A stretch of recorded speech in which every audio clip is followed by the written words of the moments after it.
The story begins with the birth of the story's main character, Lelis. The hero of our story is Enoch Lumenstein, a knight with a dark past, the father of the main character. Looking at the baby, he decided that she was a real angel. Enoch is afraid that Lelis will not recognize him as her father when she grows up. However, he loves his daughter and promises to take care of her. Enoch decides to take care of her after a tragedy happens to her mother. The child was created to continue the glorious line of knights. Since childhood, the girl has had grandiose plans that she would grow up to be a real aristocrat. And when she grows up, she will continue her father's work. She will become a knight, like any government dog. But looking at her, Enoch decides that a different future awaits the girl. Enoch does not want his daughter to live, just as he wants her to have a bright future. Enoch makes a difficult decision to protect his daughter from a future of court intrigue. Enoch looks at what surrounds him, at the ashes and darkness that remain after the war. Enoch doesn't want his daughter to live on the warfield. A soft and ingratiating voice calls out to Enoch, asking if he wants to escape.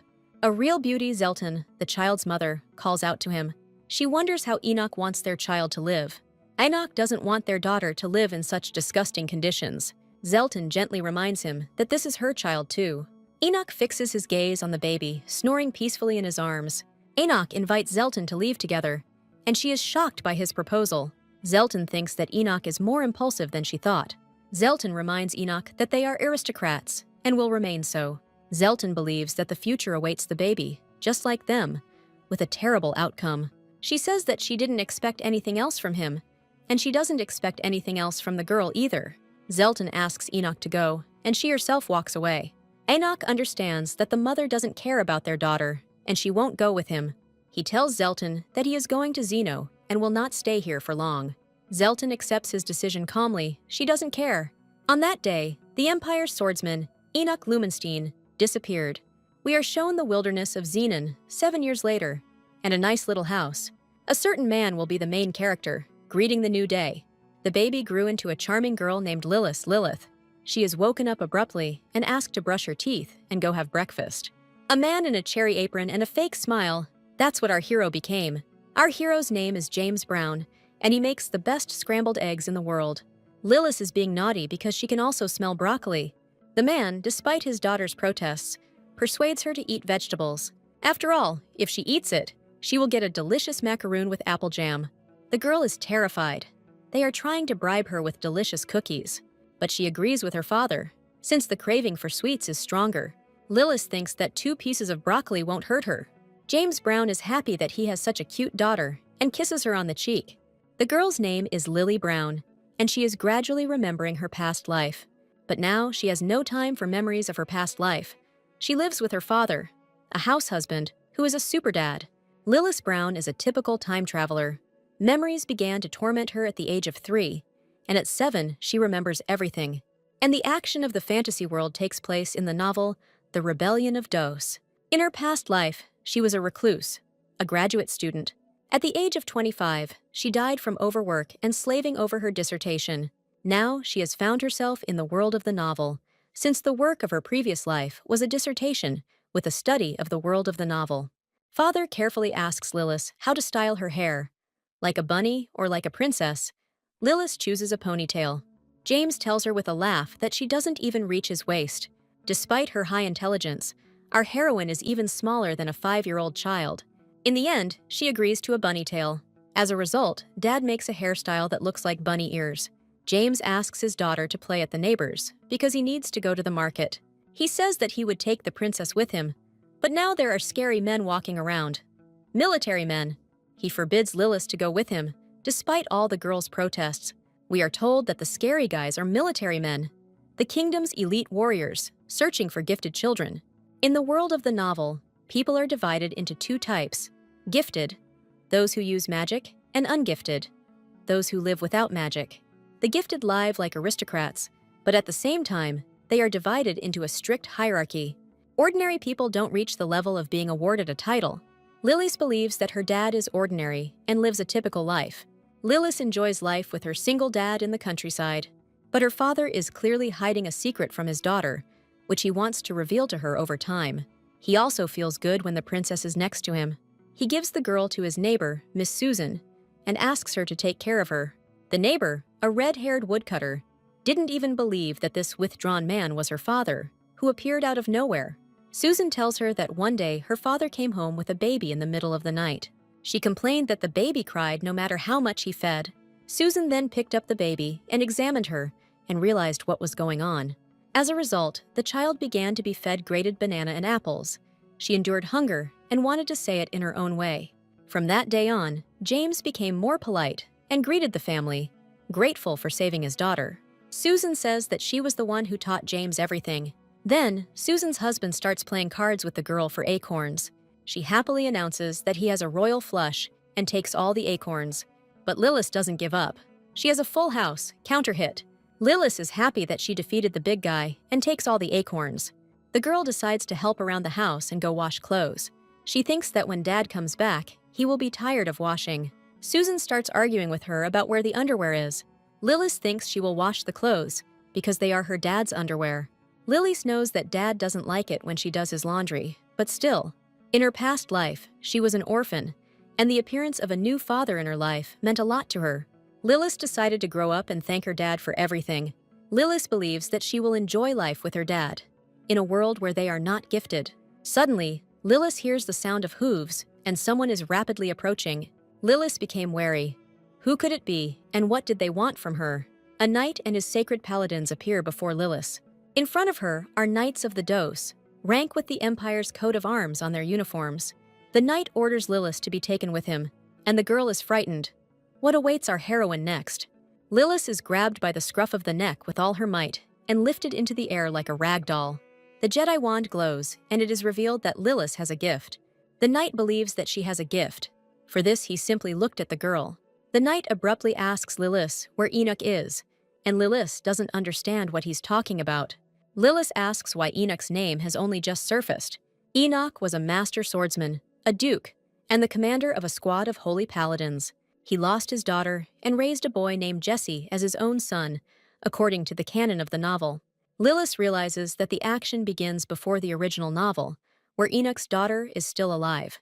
Lilith tells the knight that he has completely misunderstood everything. Lilith pretends to be dizzy and asks to be put back in her place. Lilith tries to remember the name of the knight in front of her in the novel. Lilith asks about Enoch, and the knight replies that he is looking for him. Lilith lies when she says she looks like her mother, and her father is not Enoch. The knight notes the girl's intelligence, but he is clearly unkind. Lilith hears her name being called, and someone is looking for her. She turns happily towards the voice, recognizing it a mile away. Her father orders his daughter to be released. Otherwise, the knight will be in trouble. Lilith is horrified. She knows that threatening the paladins is a serious matter. Lilith begins to beg the knights to let her go and spare her father. Lilith lies that her father is a 27-year-old single man who lost his beloved wife, and she is all he has. But Lilith is thrown to another knight like a stuffed toy.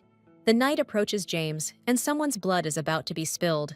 The knight does not believe Lilith's words and wants to see everything with his own eyes. James points his stick at the knight and orders him to let go of his daughter. The knight conveys to the young man the words that the Emperor commands Enoch to return and become a paladin again. Lilith screams that her dad is not Enoch, and they were mistaken. James is told that 7 years have passed, and he is being called upon to end it all. James is accused of desertion and is subject to immediate execution. However, the merciful Emperor is ready to forgive James for his military merits.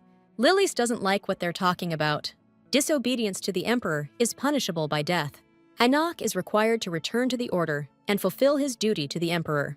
The knight orders him to immediately pack his things and leave the village. James is silent, the wind blowing his hair across his face. Lilith doesn't believe that James can handle it and that the Emperor is telling the truth. James believes that the Emperor is lying and does not care about the kingdom he created. Lilith decides to run away, but she is not allowed to, and the knight holds her tightly. Lilith falls off her horse, and it seems like she's going to break something. Lilith rushes to her daddy and runs as fast as she can, but Lilith is suddenly grabbed by the scruff of the neck and is not allowed to escape. Lilith asks her father not to interfere, as the knight does not intend to kill her. Lilith quickly apologizes to Sir Knight. Lilith practically begs the knight to spare her father. Lilith agrees to everything in order to cooperate instead of her father. Lilith apologetically says that everything is not so bad, and she forgets her father's last name. Lilith begs to go with the knight in exchange for James's life. The knight suddenly picks up the baby and holds her in his arms. Lilith turns around, wondering where the knight's gaze is directed. There is a blue energy emanating from her daddy that is getting stronger and stronger. The knight is ready to fight the paladin at any cost. The knight fights James. He is ready to defeat him. James's hair is caught in the wind and turns silver. Before us is no longer James Brown, but the scourge of the Empire, Enoch. Enoch is ready to fight the Emperor's knight to the death. The knights decide to fight, and the paladin orders Lilith to be taken away. Lilith pretends that she didn't know about her father's nature. Lilith is surrounded by a bright glow and is thrown off by a strong wind. Enoch and the paladin prepare to attack, fighting with swords. The knight thinks that Enoch found it amusing that he was tracked down by the Emperor's servant. Enoch menacingly asks how he intends to subordinate him to the Emperor's will. The knight fights Enoch and barely parries his blow. Enoch asks him how dare he touch his daughter. Their swords cross, and they are ready to kill each other. Another knight threatens to kill Lilith by putting his sword to her throat. Enoch is ordered to surrender and obey the Emperor's orders. Enoch thinks they have no honor if they threaten him with his child. The paladin explains that he is merely carrying out the Emperor's orders. Enoch is stubborn. He renounced his name for his daughter many years ago. The knight believes that Enoch made the wrong choice. Enoch puts a sword to his throat and orders Enoch to follow him to the palace. Another knight reminds him of what will happen if he does not obey. Lily screams for them to stop immediately. Lilith didn't even know that her father was Enoch, who was a great knight. Lilith decides to do everything possible to bring back her peaceful life. Lilith answers for Enoch that they will carry out the Emperor's orders. Lilith happily announces that her father is ready to return to the order. Lilith is unhappy that she looks like her mother. Enoch didn't know how to explain to his daughter that she was found because of her mother, whom the girl resembled. Enoch wonders where his daughter gets her intelligence from. He asks how Lilith managed to convince the knights of everything. The knights actually bought the girl's lie and let them go. Enoch suggests that the girl run away before their lie is revealed. Lilith decides to have a serious talk with her father. They will not return home, but will go to the Empire, to the Order. Lilith asks her father to do this for her, as she wants to live proudly. Lilith naively decided to enter the academy and become gifted. Enoch is horrified that his 7-year-old daughter knows about what he was trying to hide. Lilith is lying. She says that her uncle, the woodcutter, told her everything. Enoch doesn't know what to do next with Lilith. Enoch tries to explain to her that he had no idea that the day would come when the Knights of the Order would come. Lilith listens in horror to her father and the truth about how he ran away from service. Enoch doesn't want his daughter to grow up as a gifted child. Gifted people are treated like aristocrats at court and always have a lot of money. But with money comes responsibility. They must give and dedicate their lives to the Emperor.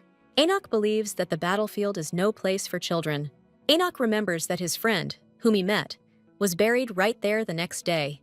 Enoch is afraid of the front, and now he has a reason to live. His daughter. Enoch doesn't want his daughter to end up like he once did. Enoch remembers how when Lilith was born, she became his whole world. Enoch hugs her. He cannot survive life if he loses his daughter.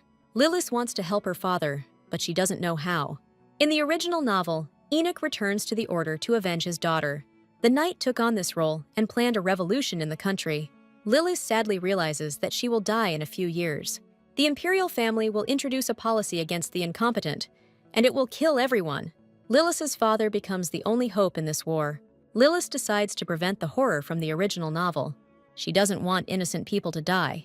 Lilith decides that she will definitely not run away.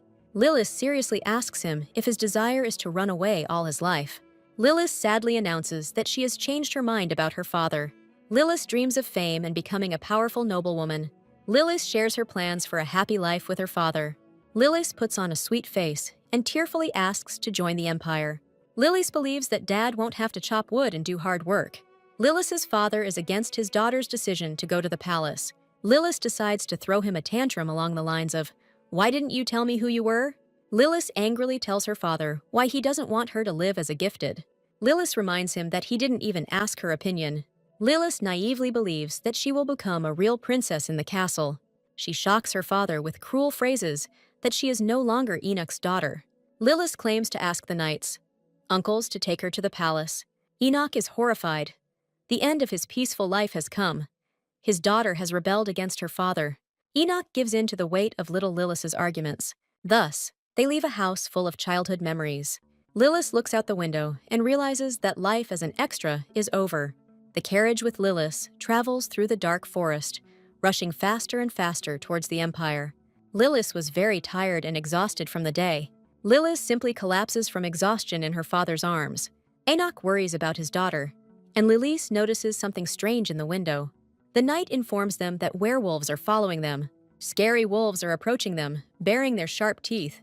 The knight orders them to move on. He will deal with the werewolves. Father orders Lilith not to stick her head out of the carriage. Enoch warns the knight that if something happens to Lilith, he is a corpse. Enoch grumbles that he's taking too long to deal with werewolves. The werewolves show no mercy. They are ready to tear Lilith's father to shreds. The knight reassures a frightened Lilith that her father can handle it. Enoch cuts the werewolves in half with one blow of his sword.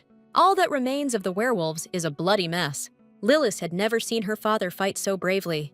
Lilith's father rubs his hands so calmly, as if everything is a trifle for him. The knight and Enoch begin to argue over trifles. Lilith thinks her father is too strong. To get to the capital, they need to cross the big Yulfasha temple. Lilith changed into a different outfit to fit in with the aristocrats. The knights are surprised at how thin our main character is. The knights vied with each other in asking whether our heroine had ever been beaten. Lilith remembers that Enoch did not beat her, and the knights think that he raised her strictly. Lilith cheerfully replies to the knights that she has never been beaten by her father. The knights tell her that Enoch is very scary when he is angry. They say he tears bears apart with his bare hands. They tell Lilith that he was a cold man, who was known as a rather harsh person. They turn to the mysterious knight and ask if he was not close to him. The knight seemed familiar to Lilith. Lilith remembers everything connected with the young man. His name is Axion, and he is Enoch's comrade. Axion can't just be an extra. The knights are actively discussing Axion's failure to kill Enoch. Lilith feels that her dad has arrived, and she is happy to meet him. Enoch, with his silver hair and ice-blue eyes, looks very impressive. He speaks in a soft voice to his daughter, who is ready to listen to him. Enoch picks up Lilith in his arms, and asks something about the angel. He calls the girl a true embodiment of an angel. In short, he coos over her. He thinks he looks terrible while he wears all these rags. Axion notes that Lilith's father is very strange. Enoch continues to coo at his daughter as Axion calls them to follow him. They follow Axion into the dark circle that has appeared in the darkness of the columns. So the heroes find themselves in an expensively furnished palace. They are met by some bishops who are glad to see Enoch return. They bless Enoch for his upcoming exploits. The bishops wonder if a feast is needed for Enoch to mark his arrival. Enoch coldly insists that his return be without any celebrations. Enoch worries that his daughter is tired and will no longer be the energetic girl she used to be. We are shown the Empire Square, full of all sorts of people. Enoch demands that they move forward and not be distracted by the townspeople. Enoch is worried about his daughter, whether she will be able to cope on her own 2 feet. Enoch asks Lilith to tell him if she feels unwell. Lilith decides to focus until she gets it right. She decides that they should follow the original story. Someone greets Knight Enoch as he walks through the city. Enoch was already tired of the attention the townspeople were showering on him. Lilith wonders what kind of country this is. Is it really Muslim? She reflects on how hard it has been for people here. She decides to find another person who will be friends with his father. Lilith thinks it will be Cheshire, one of the knights who experienced a traumatic event in childhood. She decides to arrange a meeting between Cheshire and Enoch. It's very difficult for her to find Cheshire among so many people. They see some shadows among the numerous houses. Enoch thinks there is some kind of fight ahead and wants to move on. Lilith asks her father to intervene, but he is as cautious as ever. Lilith begs her father to intervene, whether he likes it or not. So they enter an alley where boys are fighting with someone. The boys are clearly beating someone, and very badly. This boy has dark hair, red eyes, and a puffy look. The boys stop as soon as they see our gang. The main bully says that the boy didn't greet him, so they beat him up. Lilith is horrified at how someone could beat an innocent child. The boy says that the rank of Octave is the weakest of all. Boys begin to think about their behavior. Enoch orders them to get out, or else they will be in trouble. The boys begin to make excuses, but Enoch again asks them to leave. Lilith thinks that life in the capital is simply terrible. The father turns to his daughter again, sitting down next to her. Lilith approaches the boy and asks if he is okay. The child is clearly bleeding, and the girl is worried about him. Lilith offers the boy to deal with his bruises, but he rudely pushes her away. He doesn't want to accept her help. Lilith decides to apologize for touching him so harshly. Lilith thinks that the boy is unlikely to want to touch her. The child is very beautiful, with those ruby eyes and dark hair. Suddenly, something dawns on the girl as she looks at the boy. Lilith suddenly realizes that the boy is one of the main characters. Lilith is afraid to find out that in front of her is the Cheshire Cat she imagined as an adult. A man asks a boy what his name is. The boy walks away, trying not to look at the worried Enoch.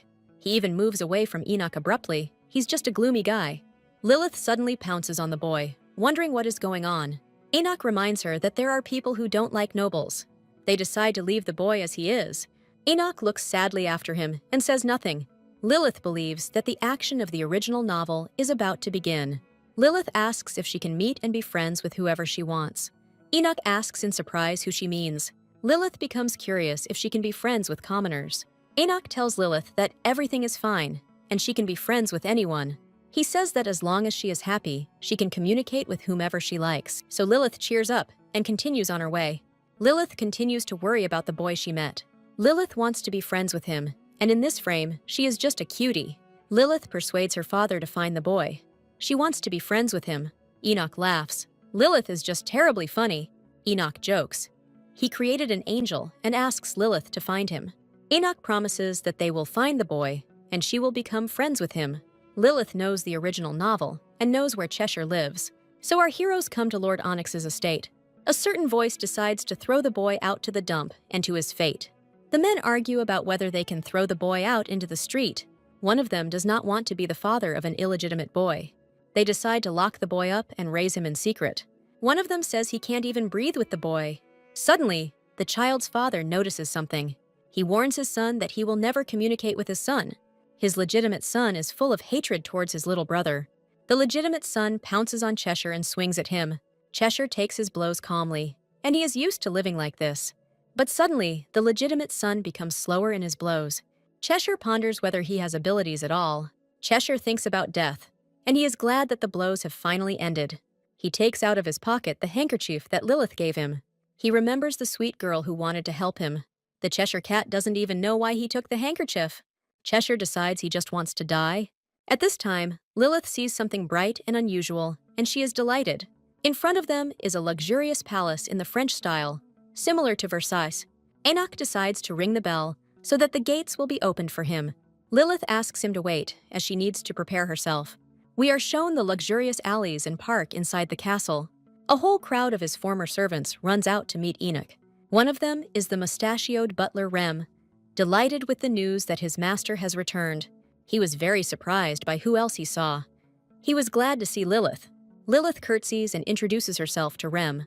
Rem introduces himself as Remion Santos, but his name is Rem for short. The maids all say that Lilith looks very cute. Enoch is eager to go home, and Rem forgets his manners. Rem apologizes and promises to take Enoch and Lilith inside the house. Rem says that he expected nothing less from Enoch.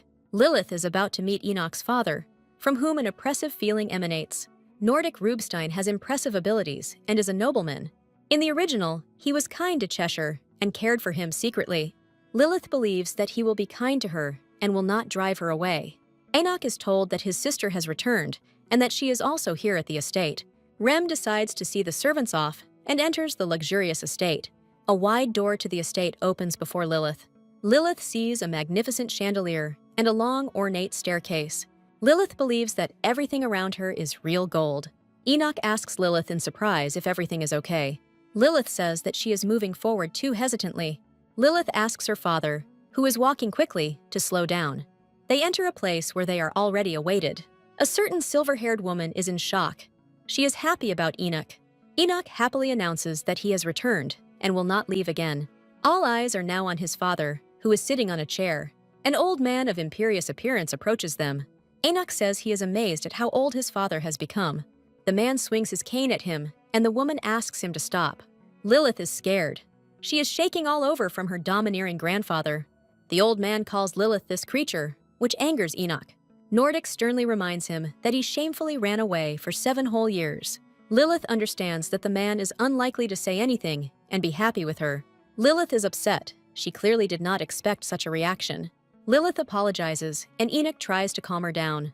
Enoch asks his father to make his face softer and not to speak like that. Lilith is scared. She is afraid of her formidable grandfather. Nordic is getting closer and closer to Lilith, but then he gently touches Lilith and looks at her. Lilith is surprised by her grandfather's soft hand and his strange change in behavior. Enoch himself is surprised by what happened to his father. Lilith decides to introduce herself. She says that she is 7 and her name is Lilith.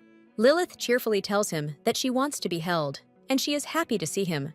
Then comes a portion of hugs, and the man is happy about it. The man happily tells her that he is her grandfather. Enoch's sister decides to introduce the girl to her cousins. Lilith is shocked. She doesn't know if her cousins will like her. We are told about the twins of the Antras family. They are Enoch's nephews. One of them is a swordsman, the other is a knight. The woman warns her that one of them, Theo, is sick. But nevertheless, she brings the girl into the living room where the boys hang out. Lilith is scared. She expects to be mistreated by the boys. Lilith remembers that according to the novel, the twins died, but only with them was Cheshire real. Lilith decides that maybe she can change everything. The boys look like angels and are very happy to have their little sister. The mother mentions that even she cannot tell the difference between these rascals.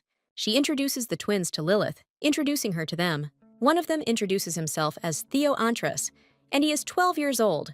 In the novel, Theo dies of a rare disease after being knighted. Lilith happily introduces herself to Theo, but something is clearly wrong. Theo is happy to see her, and the mother of the family decides to introduce the youngest, Leo, to her. Leo thinks that Lilith is a liar, since children don't look like that for 7 years old. The mother of the family introduces Lilith to both brothers. Leo is mischievous, and Theo is too sweet and naive.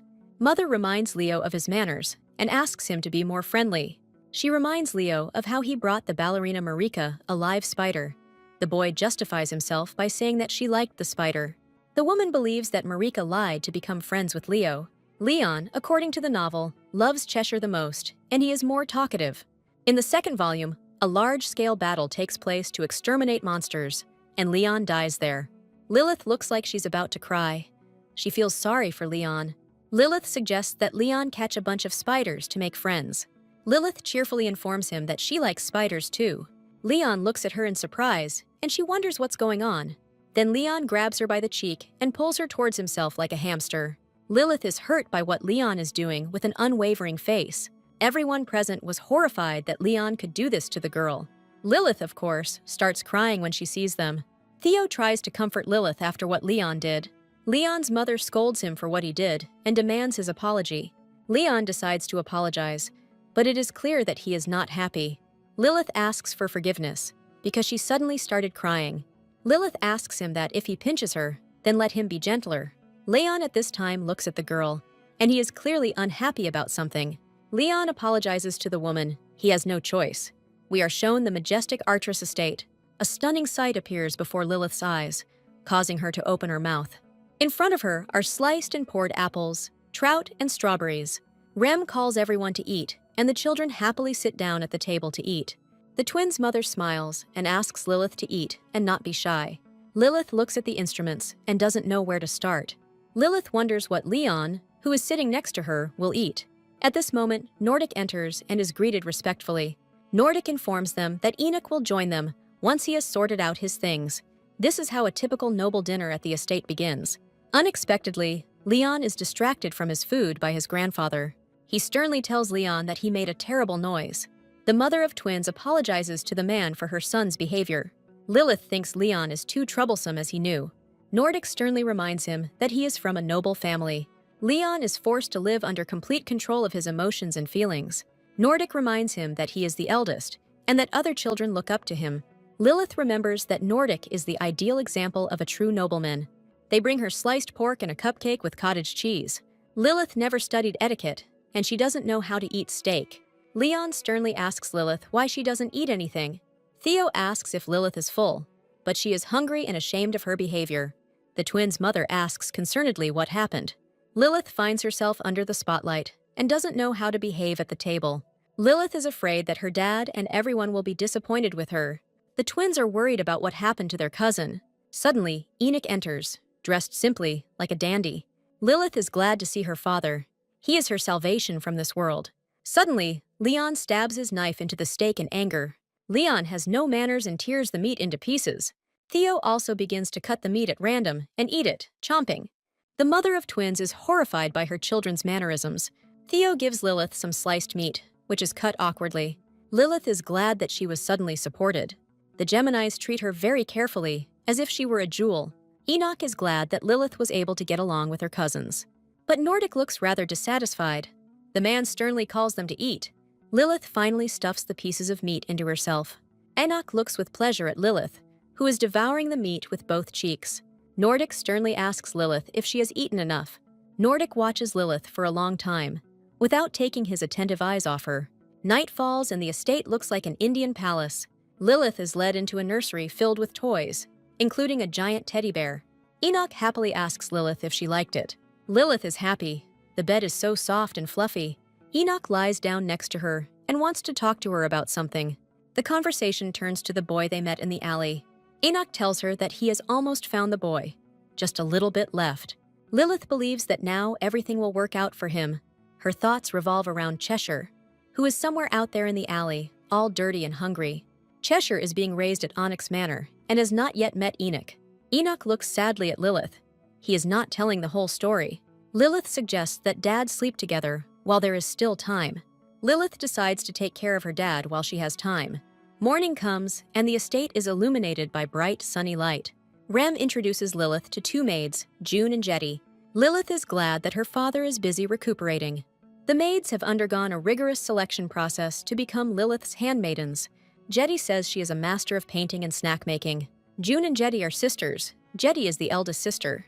June is a master of push-ups and squats. She is happy to serve Lilith. She has a personal record in sports. Lilith is pleased to meet the two maids. Women start cooing at the girl as soon as they see her. Rem asks them to stop and return to their duties. Rem informs Lilith that her classes will start soon. Lilith understands that the butler sympathizes with her. Lilith believes that she can handle anything and that she will succeed. Rem even burst into tears. Lilith's zeal was similar to her father's. The time for classes to start, which never happened, is approaching. This is how Countess Lena explains the number 4 to children, using the example of apples. Lilith is surprised that she is being forced to learn the multiplication tables at her age. Lena continues to tell them about multiplication using apples as an example. Lena sternly asks Lilith to answer, since she is shy. Lilith can't handle mathematical equations. Lilith understands that the multiplication table is too difficult for her age. Leon rudely interrupts Lena, deciding to explain everything to her. Lilith decides that she needs to find Cheshire as soon as possible. Cheshire must be 11 years old, as he will be adopted at 13. Lilith is determined to help her father with Cheshire. Cheshire, many years later, will become his father's ally. Lilith realizes that she is stuck in class doing math. Lena then looks at the girl in surprise. The boys look at her in surprise, asking how she did it. It turns out that Lilith wrote down the multiplication table up to 19. Lilith realizes that she has given herself away, that she is an adult. Lilith doesn't know how to get out of the situation she's found herself in. Lilith suddenly realizes that not everything is so bad, because children who succeed in counting are a good thing. Lilith asks Lena if she wrote everything correctly. Lena doesn't understand if she did the right thing. Lena asks about the stupid apples, and is surprised how this happened. Lena is surprised that the girl knows the multiplication table up to 19. Lilith tries to get out of it by mentioning the ill-fated apples. Lena thinks that the little girl in front of her is quite a heroine. Lena decides to help Lilith in her training, putting all her efforts into it. We are shown a mansion from the Sherlock Holmes stories. Lilith eats huge amounts of food with pleasure. The brothers decide to pamper Lilith with all sorts of desserts. Lilith is fed all sorts of desserts, which delights her. One of the brothers remarks that Lilith looks like a charming squirrel. Lilith happily stuffs herself with delicious desserts. Suddenly, a countess, a ballerina, appears in front of the doors of their mansion. A tall and kind woman, Miss Marika, also appears with the ballerina. Leon is hiding behind our heroine. He doesn't want to show himself. Theo recalls the incident with the spider and the ballerina. Erica meets our hero, and she is happy to see him. Erica finds Theo, or Leon, hugging his cousin. Erica is furious. Who is this girl who stole her glory? Leon sharply tells her that it is none of her business. Erica changes when she sees her mother and asks who Lilith is. But then Erica's opinion changes after learning who Lilith is. Erica immediately changes and decides to become friends with Lilith. The girl immediately decides to be friendlier and talks about herself. Lilith compliments Erica and says that she is beautiful. She chirps about how Leon belongs to her. which causes conflict in Leon. Next, Erica chats sweetly with Lilith and asks to call her big sister. Leon doesn't like all this. Lilith realizes that Erica likes bad boys like Leon. Night falls. The lights glow in the castle, and the castle itself is covered in a dark purple glow. The main character's dad bursts through the door of the room. He starts to squeeze Lilith, and the girl tries to understand what's going on. Enoch ate a few hours ago and is in great shape. Lilith talks about how she also ate with her cousins and aunt, and how she also ordered a dress from a tailor. Her father is happy that his daughter will now look like a princess. But before Lilith goes to bed, her father stops her. Enoch lies down next to her and asks what time Lilith worked until today. Enoch apologizes. His plan was to teach Lilith manners, but Nordic insisted on other additional subjects. Lilith reassures him, saying that learning is wonderful. Lilith tells Enoch that if she gets bored, she will let him know. Enoch is glad that studying comes very easily to her. Enoch delights his daughter by telling her that her math teacher thinks she's a genius. Lilith is surprised. She didn't expect this from her dad. Her dad hugs the girl and can't believe how smart she is. Lilith happily tells him that she is just like her father. Enoch thinks his daughter is a genius, and he doesn't have to worry. Lilith believes that she was able to make her dad proud of her, so she and dad rest all night and sleep hugging each other. Lilith takes her words back, trying to calm down. Lilith correctly realizes that she is a genius when she meets other scientists.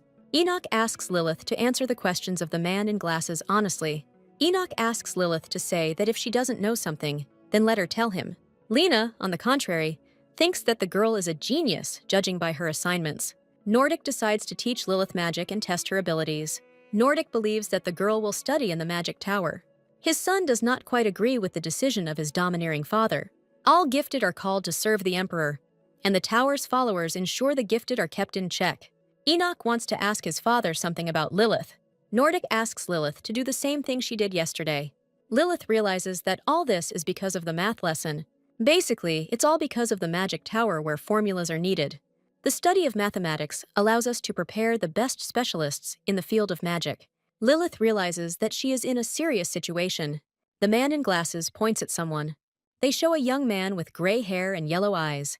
This is Oscar Manuel, who is the head of the magic tower. Lilith is shocked. She met such an important person from the tower. Oscar, according to the novel, is her father's enemy. The nobles and politicians were on Enoch's side. Lilith believes that she can end the war in the kingdom if they enlist the support of the mages. Lilith reflects on how she could never understand Oscar's motives. Lilith decided to write math problems like yesterday. The man with glasses and Enoch are shocked by Lilith. Oscar asks if they really brought him to look at the child. Oscar orders that everything the girl wrote be checked. The man in glasses begins to check Lilith's tasks. Oscar orders her to solve a math equation. Lilith decides to prove that she is a mathematical genius. Oscar indignantly asks how long he will have to wait for an answer. The man in glasses calms the girl down. He says that even experienced magicians cannot solve this problem. Nordic and Enoch praise Lilith despite what happened. Oscar thinks he wasted his time on that idiot. Enoch is ready to tear Oscar to pieces for his arrogance. Enoch commands Oscar to stop in a commanding tone. Enoch asks sternly what Oscar just said, and he repeats his rude words. Enoch demands that Oscar apologize to Lilith immediately. Oscar demands an apology for wasting his time. Oscar actually came to check out the rumors about Lilith. Enoch is shaking with rage when Oscar calls his daughter a fool. Enoch notes that this is impossible to solve, but Oscar has a different opinion. Enoch demands an apology, but Oscar refuses to apologize. Enoch screams that Oscar has no manners at all and is simply awful. Nordic turns to Oscar. He demands to end everything. Oscar notes that the nobleman he respected is no longer there. Lilith really wants to do something nasty to this vile boar. Oscar continues to say that Lilith is a loser, but her grandfather is even worse. Lilith hears Oscar calling for her to take care of the family that has been torn apart for 7 years. Lilith is determined to solve this problem. Lilith asks for 5 minutes to solve the problem. In return, Lilith demands an apology from Oscar. Oscar smiles smugly. He is sure that the girl will not succeed. Enoch tries to stop Lilith, but to no avail. Lilith looks coldly at Oscar, and then at the problem on the board. Enoch is shocked. Nordic is glad that Lilith defended the family's honor. Oscar looks gloomily at the board and at Lilith. Lilith calculates the serious task she has been given. Oscar apologizes to Lilith and her family for the insult. Lilith is surprised by Oscar's sudden change. Oscar has an opinion about Lilith's training. Lilith is becoming more and more serious. Then we are shown the Imperial Palace, with its stairs and columns. Afterwards, there was dinner with Lilith and the whole family. Oscar wants to teach her, but Lilith can't make things much better. Lilith jumps when Oscar enters her room. Oscar loudly thanks for the food he was served.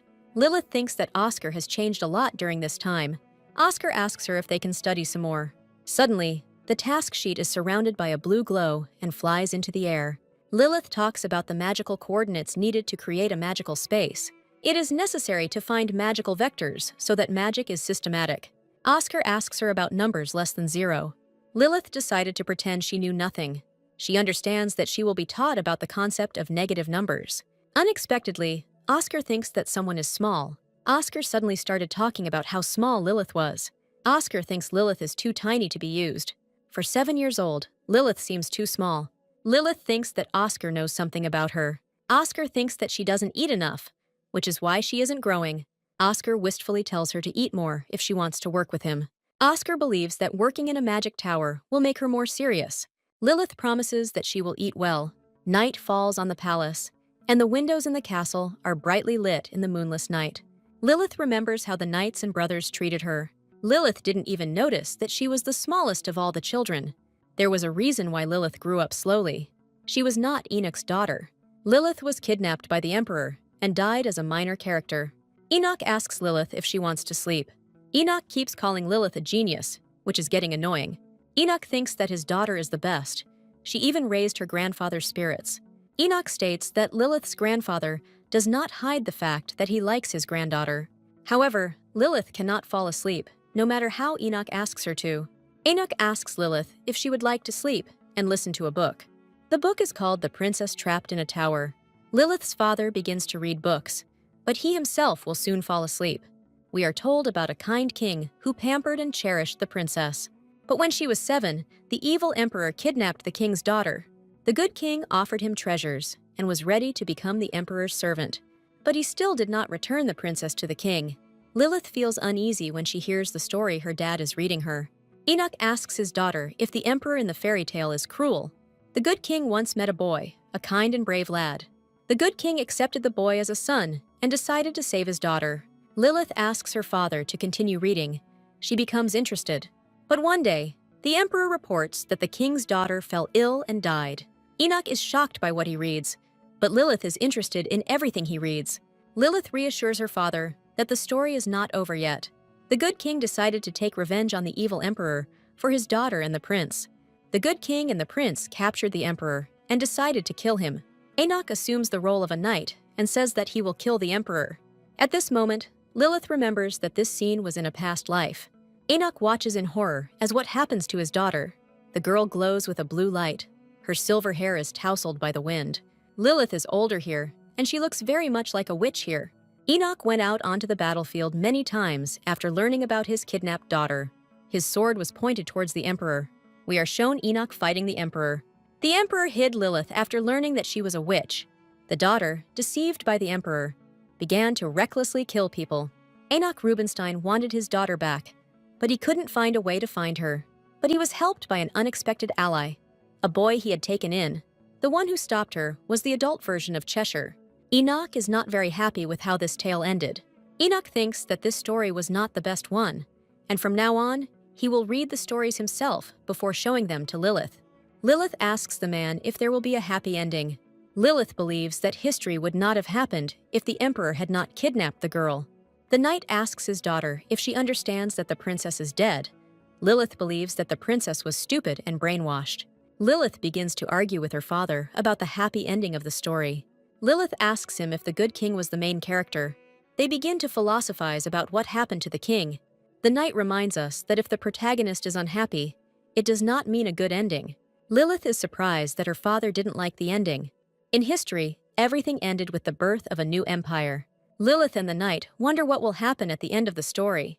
Lilith distracts her father from his dark thoughts. Lilith asks what would have happened if they had become the heroes of that story. Lilith wonders how her father would live without her. The knight says that he would not have survived this. Enoch hugs Lilith and says that he understands the knight's feelings. Enoch believes that he would have developed a plan of revenge against the emperor. Enoch shocks Lilith by telling her that if she has children, she will do the same. Enoch tells Lilith that he could not live without the princess once he lost her. Enoch asks his daughter not to worry so much when she looks at him. He assures his daughter that he will not allow her to get lost. Enoch tells her to deal with the emperor as well. Lilith is shocked that her dad would do such a thing. Enoch tells Lilith that she doesn't have to fight her father. Lilith thinks she can give the king a hard time with her magic, but her father won't let that happen. Lilith and Enoch agree to just go to sleep. Lilith can't understand a word her father says. He would certainly have asked for an audience with the king and dealt with him. Lilith understands how dependent her father is on the emperor. Even if Enoch had started the negotiations, he would still not have been free before the emperor. His weakness was his daughter. Lilith sympathizes with her father and the heroes of the story in general. Enoch was the only person willing to do anything for Lilith. Lilith believes that her daughter was only the beginning of the story. Everything was done so that her father would begin to take revenge for her. Lilith understands that, having avenged his daughter, the night followed her to the next world. Lilith decides to prevent this ending and live happily with her father. Lilith wants her and her father to have a happy ending. With these thoughts, Lilith falls asleep under the canopy on her bed, hugging her father.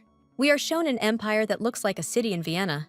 There is an organization called Primera, which gives ranks to the gifted and monitors their activities. Because of this, only emperor-ranked examples were born.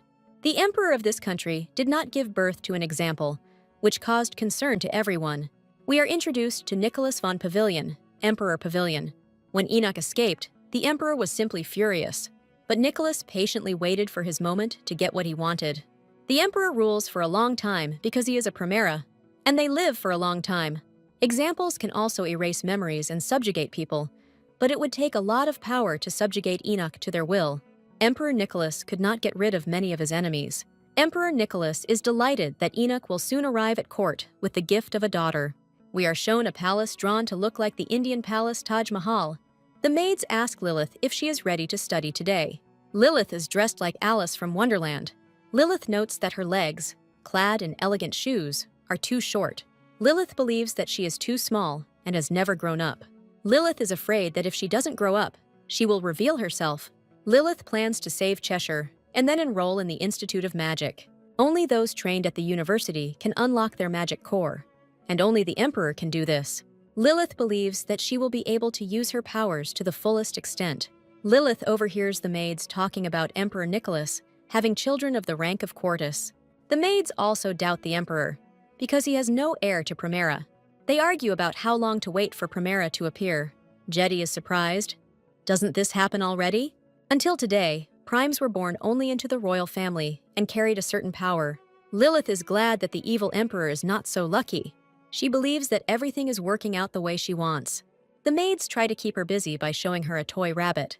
Lilith decides to wear a new backpack with a bunny face, and she likes it. The girl stops June, who took her in her arms.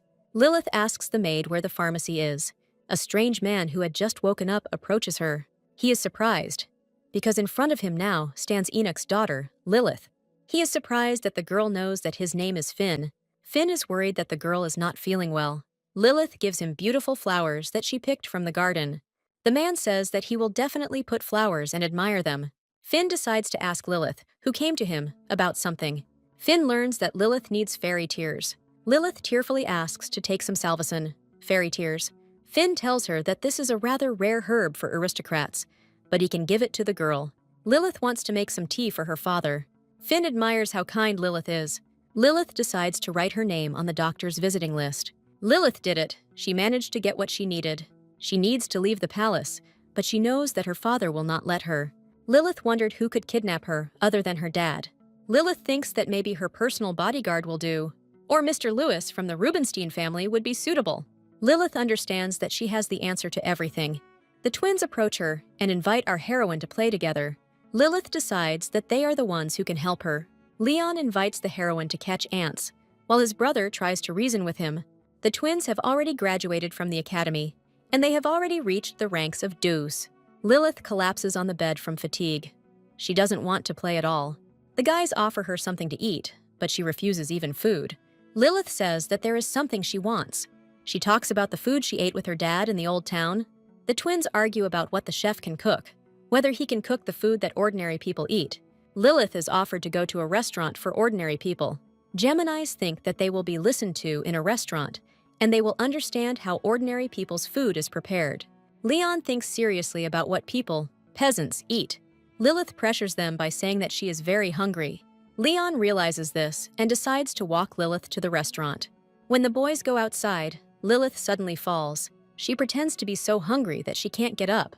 When Lilith emerges from under the house, the boys think about how to patch up the hole left by Lilith.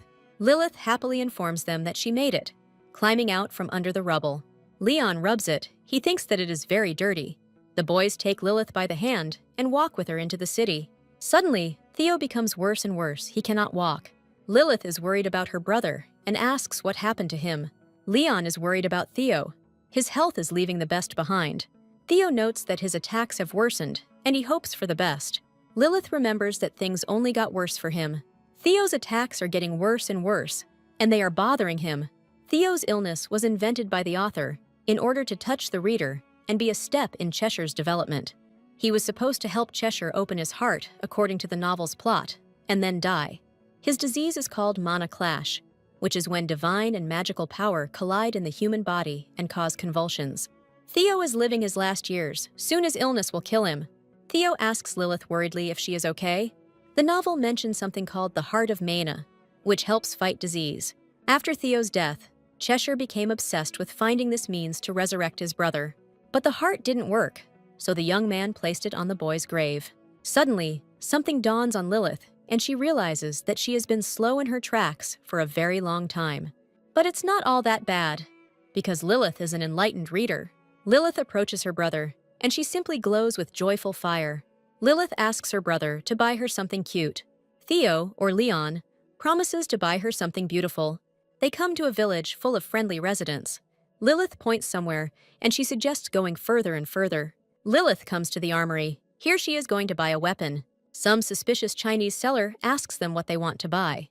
Geminis don't know exactly what they want to buy. Lilith suddenly notices what she wanted to buy. Lilith on something cute in her opinion, what she needs. Her brothers in the seller are shocked by what she chose to buy. He wants to buy something purple and floating, like bubbles. Lilith thinks this purple one looks cute. The man explains that this is the core of a wild animal's mana, extracted from its corpse. Lilith and Leon start arguing, because Leon doesn't want to buy something so creepy. Leon warns the girl that the mana will leak, and it could poison her. The man reassures them, telling them that the core is sealed in a special thing that prevents it from leaking out. The brother mocks Lilith that she will not let the mana leak out. They begin to argue heatedly about whether mana is safe. Lilith remembers that Theo will have a seizure, and only the core can help cure him. Lilith decides to do whatever it takes to cure Theo.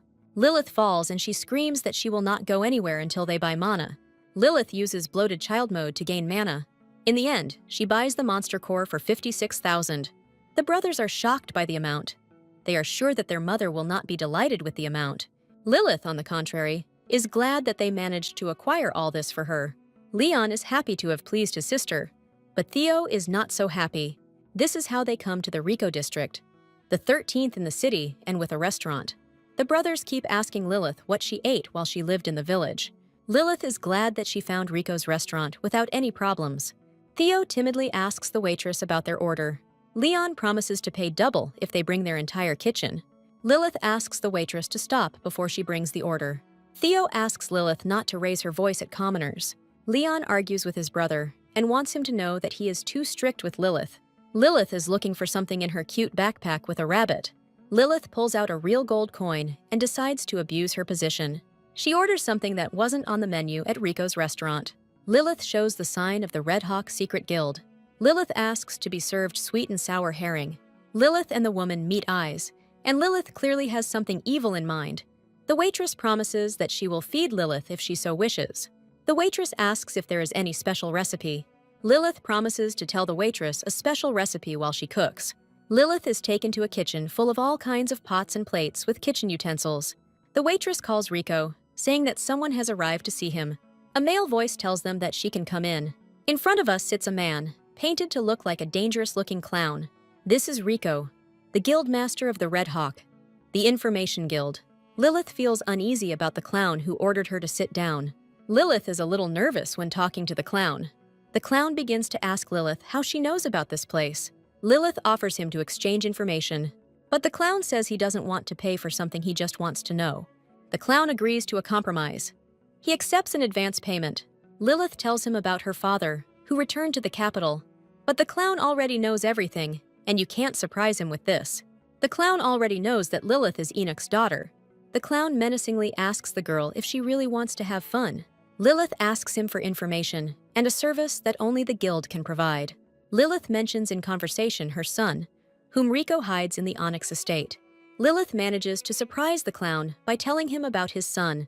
Rico becomes curious about Lilith's purpose in coming to the city and how she knows about his son. Lilith learns that Rico knows everything in the world. Lilith tells him that she wants to save the child. Lilith asks him to pass on what she would tell anyone. Rico asks her who the recipient of the information is. Lilith begins to talk about her father. She says that her father must find out everything that is connected with Cheshire. Lilith says that her father has no time to look for the boy, as he is busy with work.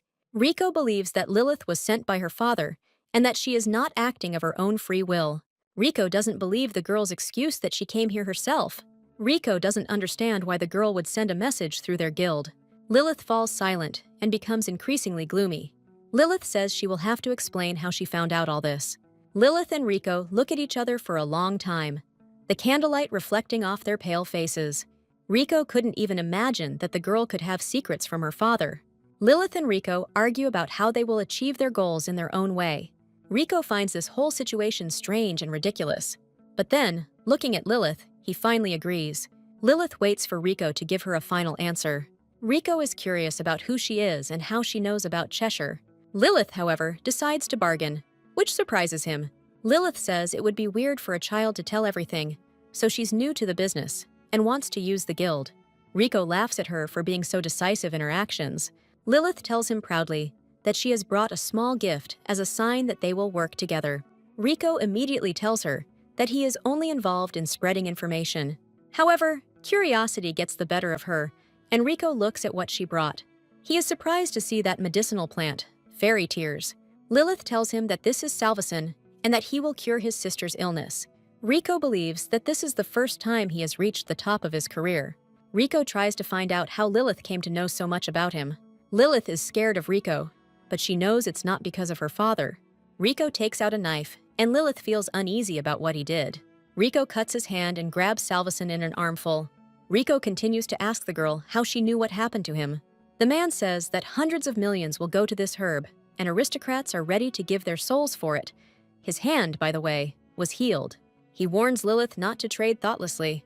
Lilith announces that she is now ready to leave peacefully, but Lilith is suddenly stopped in her tracks, and she shudders. Rico decides to take off his mask and slowly walks towards her. Lilith fears that he has removed the mask so that this will be the last thing she sees in her life. Lilith is afraid that she will be killed without reason, and she shudders timidly. A man similar to Axion appears in front of her and looks at her for a long time. False. Axion informs her that today's deal is completed. The waitress asks Rico why he allowed her to see his face and accuses her of being careless. She reports that Lilith's handmaidens are Jay's sisters. Rico asks me to convey what Lilith asked of Enoch. Rico is glad that he managed to obtain salvacin, which made him stronger. The waitress reproaches him that even Rico's sister doesn't know what kind of person he is. Why he put on such a show with the girl? Rico asks the waitress to simply pass the information on to Enoch. Rico is glad that the girl came to him and not to another guild. He remembers Lilith's self-confidence in deciding to be strong. Rico tells her that the girl is ready to sell the medicine. Rico decides to trust her just once, thinking that nothing bad will come of it. Lilith is glad that Rico decided to accept her. Rico informed her that he would tell Enoch everything through one of the servants in the estate. Lilith decides to make Rico her bodyguard, and she becomes close with the Jay sisters. Jetty becomes curious about what she drew. Lilith is surprised that the maid thought she was drawing a jellyfish when Lilith was drawing her dad. June asks permission to draw with her and starts drawing. In the end, Lilith comes up with a pretty good drawing of a maid. Jetty explains that the maid in the picture is Rochelle, a friend of both sisters. Lilith unexpectedly learns that Marquis Onyx is in the estate. Lilith suddenly realizes the terrible truth that was hidden from her. She realizes that these two girls are Onyx's sisters. The sunset illuminates the luxurious towers of the palace, which glows white in the rays of the setting sun. At this time, Enoch is sitting in his office, looking through secret correspondence. Enoch remembers meeting a boy on the island. He was particularly concerned about this boy and the way he was being treated. Enoch is shocked to learn that this boy is the son of the Marquis of Onyx. Enoch understands that he definitely did not have such information, and he is not in a close relationship with Onyx. He decides to visit Onyx as soon as possible. Lilith jumps onto her dad's lap and shows him her album of drawings. Lilith tells him about what her drawing teacher told her, about the gates of heaven in the book, and that it is one of the wonders of the world. Her new whim is to meet the creator of the gates of heaven. Lilith mentions that Onyx has the sculptor's works, and she wants to see them. The father assures his daughter that she will be able to see everything with her own eyes. So our heroes arrive at Onyx's estate, where he greets them personally. Enoch talks to Onyx about his daughter wanting to see the works. Onyx introduces them to his beautiful wife and son, Jonathan. Jonathan joyfully welcomes our heroes. Lilith recognizes in him the mysterious ex, whom she no longer likes. He happily greets Lilith, not expecting that they would become friends. Enoch thinks that Lilith likes the son of Onyx, but this is not true. Jonathan's parents are already marrying Lilith to their son.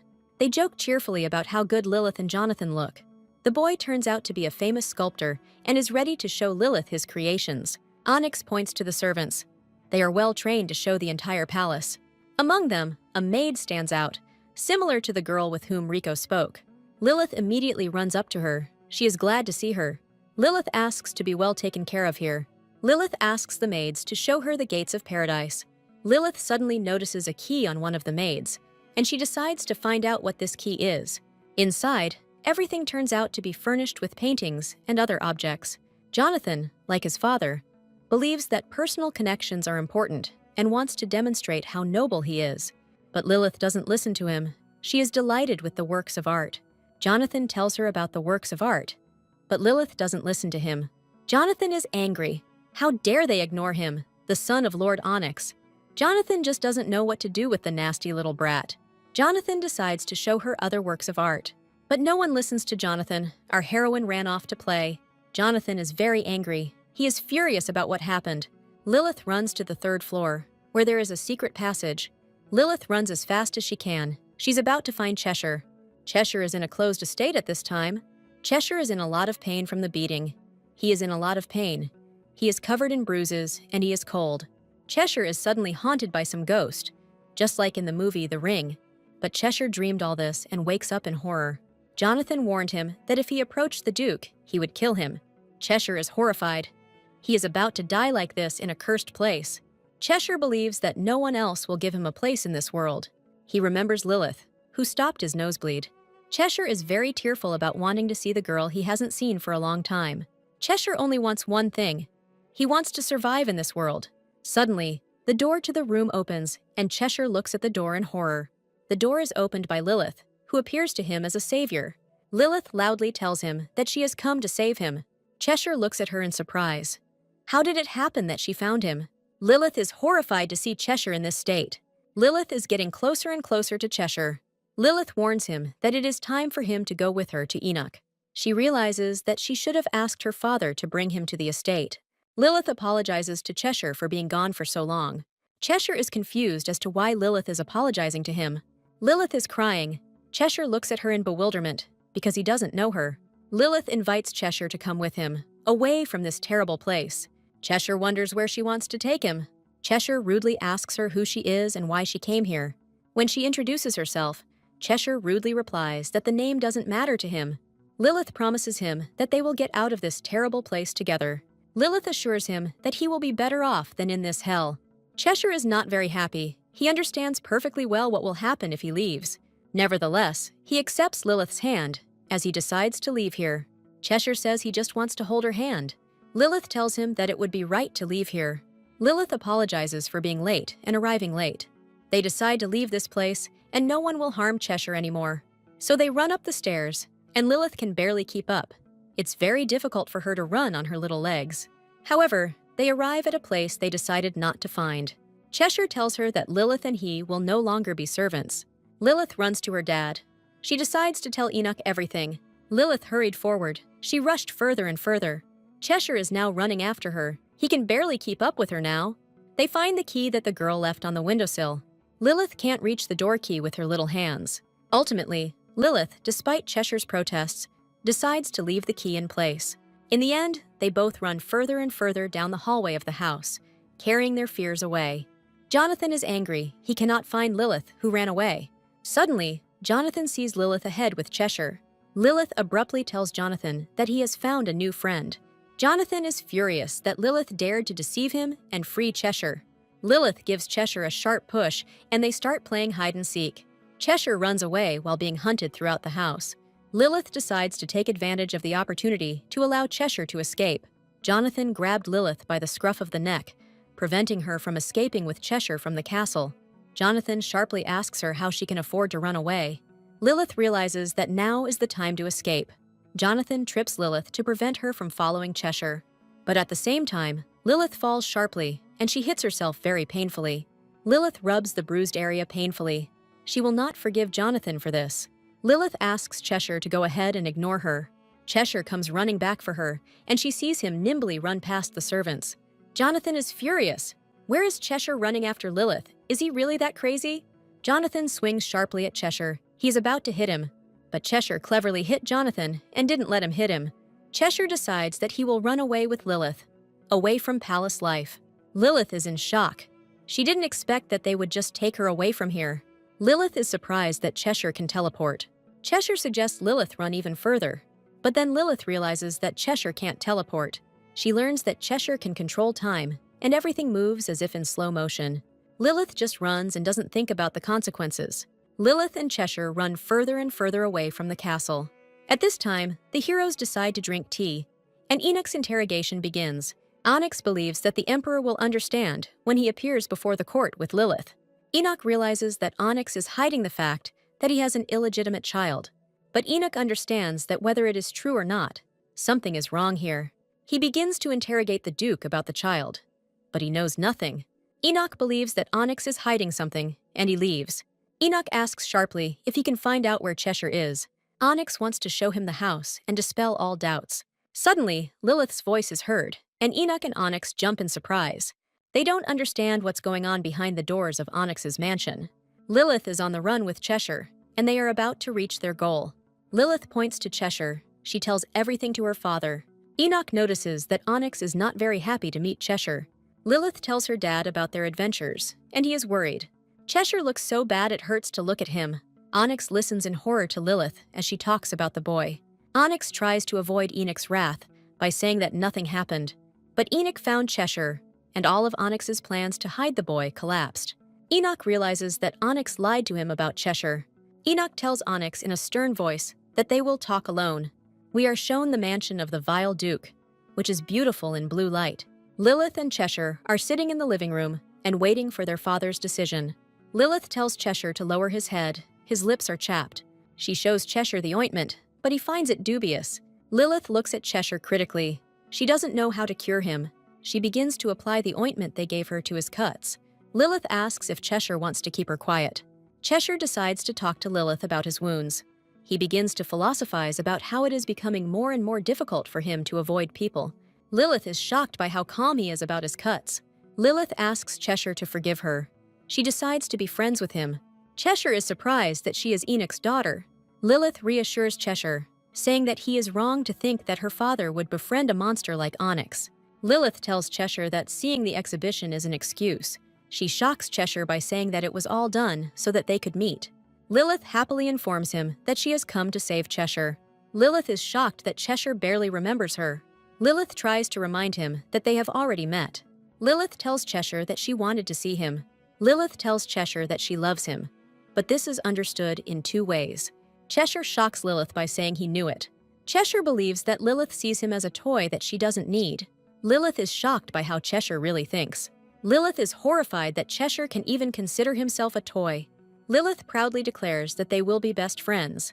Cheshire asks her in surprise how they can be friends. Lilith claims that they can, but Cheshire is wrong not to believe her. Cheshire thinks that all this is impossible and stupid. Enoch comes into the room and sees them talking. Lilith runs up to Enoch. She is glad to see him. Enoch looks at Cheshire sullenly. He is jealous of his daughter. Cheshire looks at Enoch without fear. He is completely calm. Enoch calmly tells them that it is time for them to go. So the heroes return to the Taj Mahal, which seems to be waiting for them. Enoch asks Cheshire what he wanted as he stands outside Lilith's room. Enoch decides to introduce Cheshire to the twins. The twins are not very happy, and they look at Lilith. Lilith introduces Cheshire to them, and the brothers are clearly surprised by him. Enoch also introduces Cheshire to the brothers, believing that they will become friends. Theo asks Enoch if our hero is a commoner. They look at Cheshire in shock, who is simply painful to look at because of his black eyes. Cheshire makes it clear that he doesn't want to talk to them. Enoch tells them that he will introduce Cheshire to their overbearing grandfather and ask him to stay with them. Leon is clearly not thrilled with who Lilith brought to the palace. Leon roughly grabs Lilith and asks if they are not going to catch spiders anymore. Lilith asks if he wants to go with them. Leon yells at Lilith, "Are they really not going to be friends anymore?" Lilith is confused why Leon is so rude to Lilith and Cheshire. Theo, on the other hand, greets Cheshire and decides to get to know him. Theo decides to be friendlier to Cheshire, but he is clearly not in a friendly mood. Lilith feels that her attempt to get along with Cheshire has failed. Leon rudely says that Cheshire stinks so much that all the spiders die. Cheshire is clearly not well at the thought that he clearly does not smell good. Enoch invites Cheshire to go to the bath with him. Enoch asks to play with Lilith while they wash. Lilith sees that Leon is clearly offended by her behavior. Lilith begins to demand answers from Leon, but he only snorts angrily at her. Leon rudely tells her that he stinks, and Lilith asks her not to say that. They start arguing about how Cheshire is not a commoner, and he is not at all like Leon says. Theo gently stops them and asks them to stop arguing. Theo tells her that Leon talks to everyone like that, but Lilith can't ignore it. She sternly orders Leon not to talk to Cheshire like that. Leon shouts menacingly at Lilith, asking how she can be on his side. Leon is horrified that Lilith wants to live with Cheshire. Lilith argues with Leon. She says that Cheshire has nowhere to go. Leon decides to say something to her, but then Leon abruptly leaves the room. He doesn't want to talk to her. Lilith is surprised at how rude Leon is to the two of them. We are shown the rich furnishings of the room with canopies and curtains. Onyx warns that if the boy gets tired of Lilith, Onyx asks Enoch to do everything carefully so that nothing happens. Enoch is silent. He doesn't like Onyx, who is clearly just a bastard. Cheshire takes off his clothes. His entire back is covered in severe bruises. Enoch looks at Cheshire's back and is horrified by what he sees. So Enoch and Cheshire find themselves in a bathhouse filled with clear water and covered in statues of nymphs. Enoch complains that his daughter has grown up and they can't take baths together. Cheshire is surprised to see Enoch bathing with his daughter. Enoch begins to wash Cheshire's head with flea and lice remedy. Cheshire suddenly starts talking to Enoch. Enoch is shocked when Cheshire asks if he wants to kill him. Cheshire says he lived long because of Lilith. Cheshire says he has seen many nobles living together and then getting rid of them. Cheshire says he will leave quietly, and Enoch won't even notice. Enoch is horrified that Cheshire would have such thoughts at such a young age. He addresses Cheshire in a serious tone, so Enoch says that Cheshire doesn't need to be so serious. Enoch tells him that he has given him a place where Cheshire will be happy. Cheshire asks in a serious tone why Enoch is so kind to him. Enoch tells Cheshire that even if he suspects him, Enoch tells Cheshire that they are supposed to be a family, and he can't stand to see what the boy has gone through. Enoch's grandfather says he can leave the baby here. Enoch asks if that's all, but he says yes. Enoch is surprised why his father is so cold and calm, since Enoch has been gone for so long. Enoch's father calmly asks if he really expects him to throw a tantrum. He says that Enoch is already old enough to decide everything himself. Nordic says they argued a lot when they were younger. He doesn't understand how difficult it is for Enoch to be in his place. He so wants Enoch to grow up and follow his rules. Nordic says he feels guilty that Enoch grew up under his influence. Nordic believes that he should not have been so rude to his son. Enoch looks at him in shock. He doesn't understand what's happening to his father.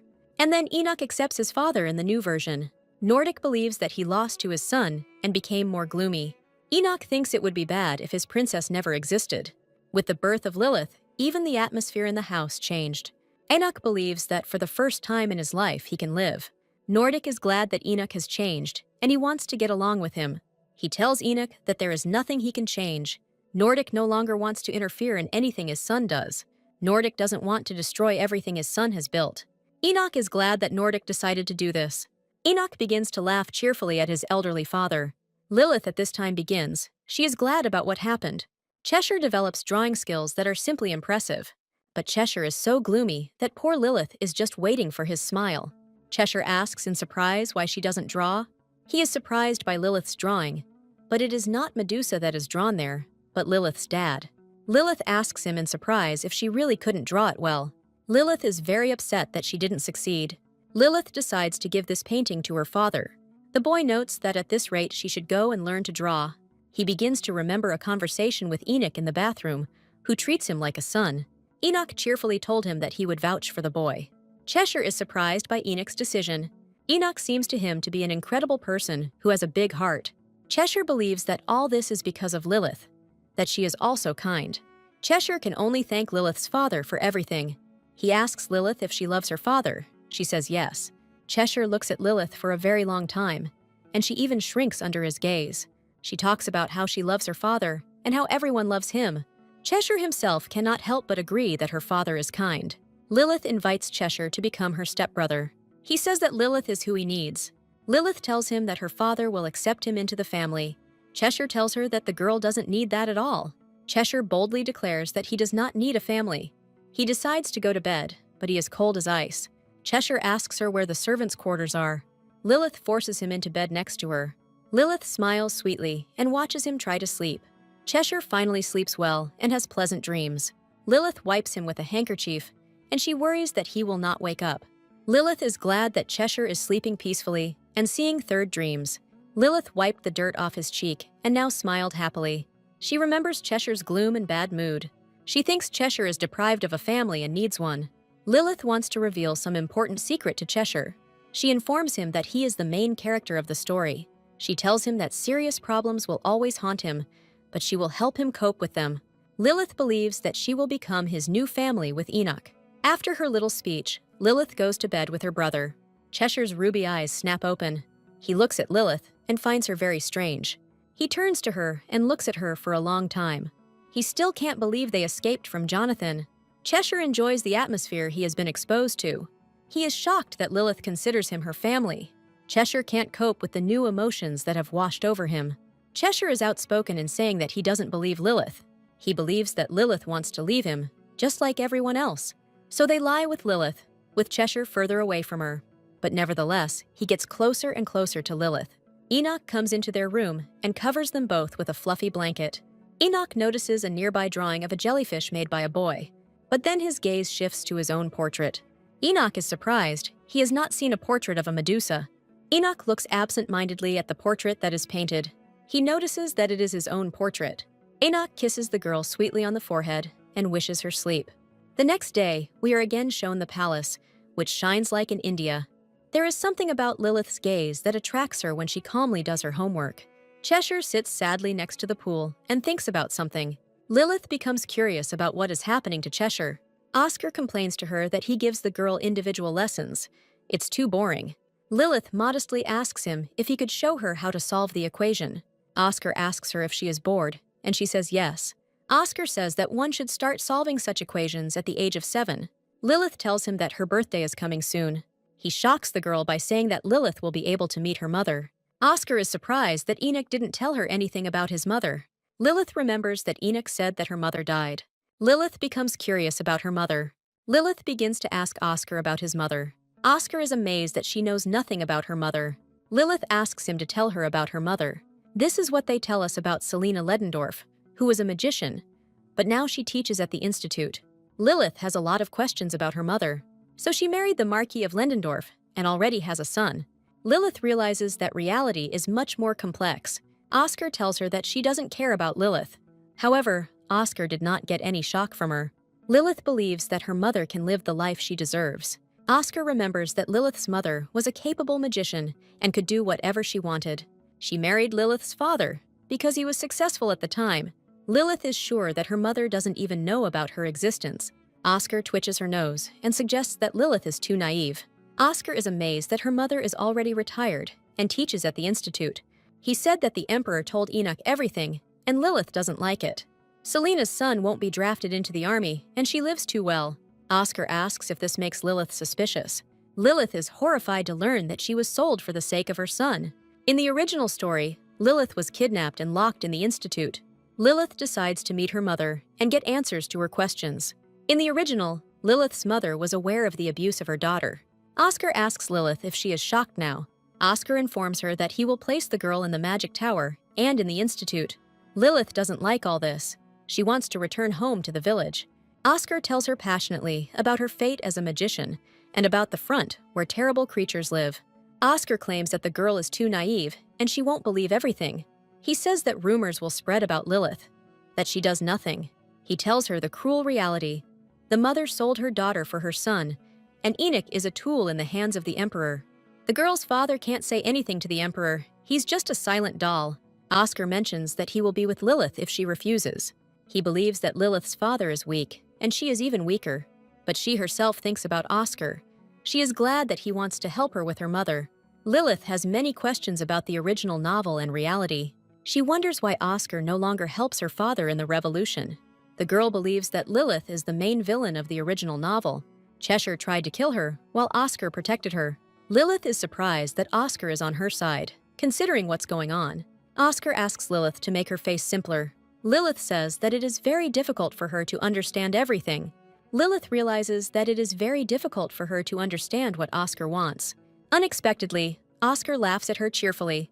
Lilith is perplexed. Why is Oscar so kind to her? Oscar laughs at her cheerfully and doesn't know what to say. Oscar cheerfully tells her that he loves her. Lilith blushes as Oscar says these words easily. Oscar tells her that he loves geniuses, and Lilith doesn't know how to react. Oscar is surprised by how Lilith acts when he says this. Lilith reminds Oscar that they have a big age difference. Lilith realizes that she has become a target for Oscar's ridicule. Oscar had laughed his fill and wanted to ask her something. He notes that there is a fight going on outside the window, and Lilith is watching what happened. She sees Leon and Cheshire locked in combat. Lilith runs down the steps and leaves Oscar.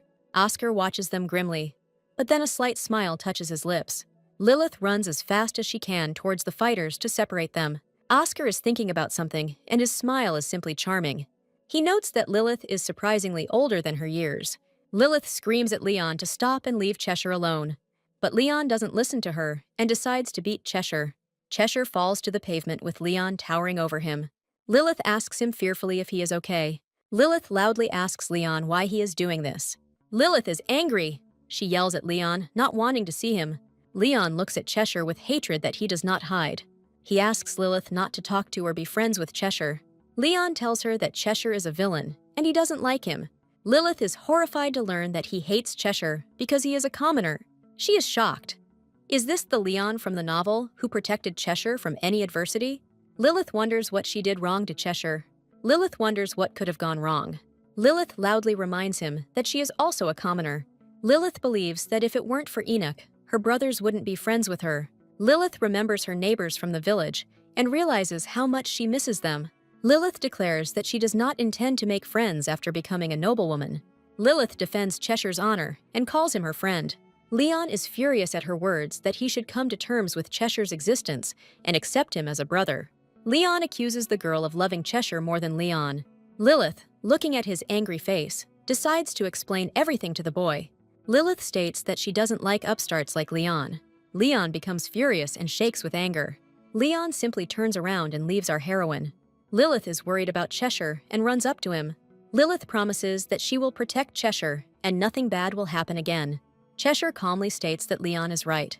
Cheshire says that Leon misunderstood his words. Cheshire says he replied that he was not friends with the girl when Leon asked. Cheshire says he said he was just a toy.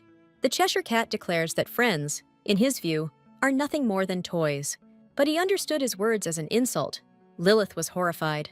Leon got furious when he heard Cheshire's words. To be honest, I'm on Leon's side. He hit Cheshire right. Lilith is horrified by what Cheshire told her.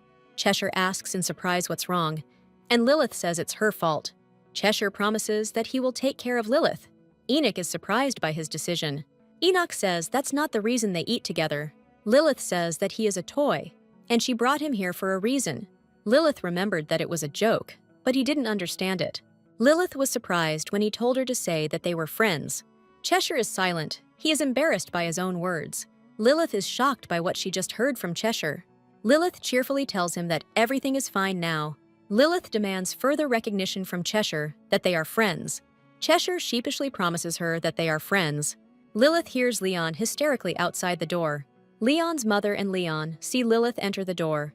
Leon's mother tells him that Leon needs to talk to Lilith, but Leon doesn't want to talk to Lilith. Leon says he hit Cheshire for calling people toys. Lilith tells him that Cheshire considers himself Leon's plaything, not the other way around, which shocks Theo's twin. Lilith tells Leon about the failed prank with the toy. Leon makes excuses. It wasn't a joke, and it wasn't that he didn't like him. Leon turns out to be jealous that Lilith is closer to Cheshire. Lilith is surprised. She didn't expect jealousy. Leon thinks that Lilith will forget his kindness and be with Cheshire because she likes him. Lilith is surprised by what Leon said, looking at them.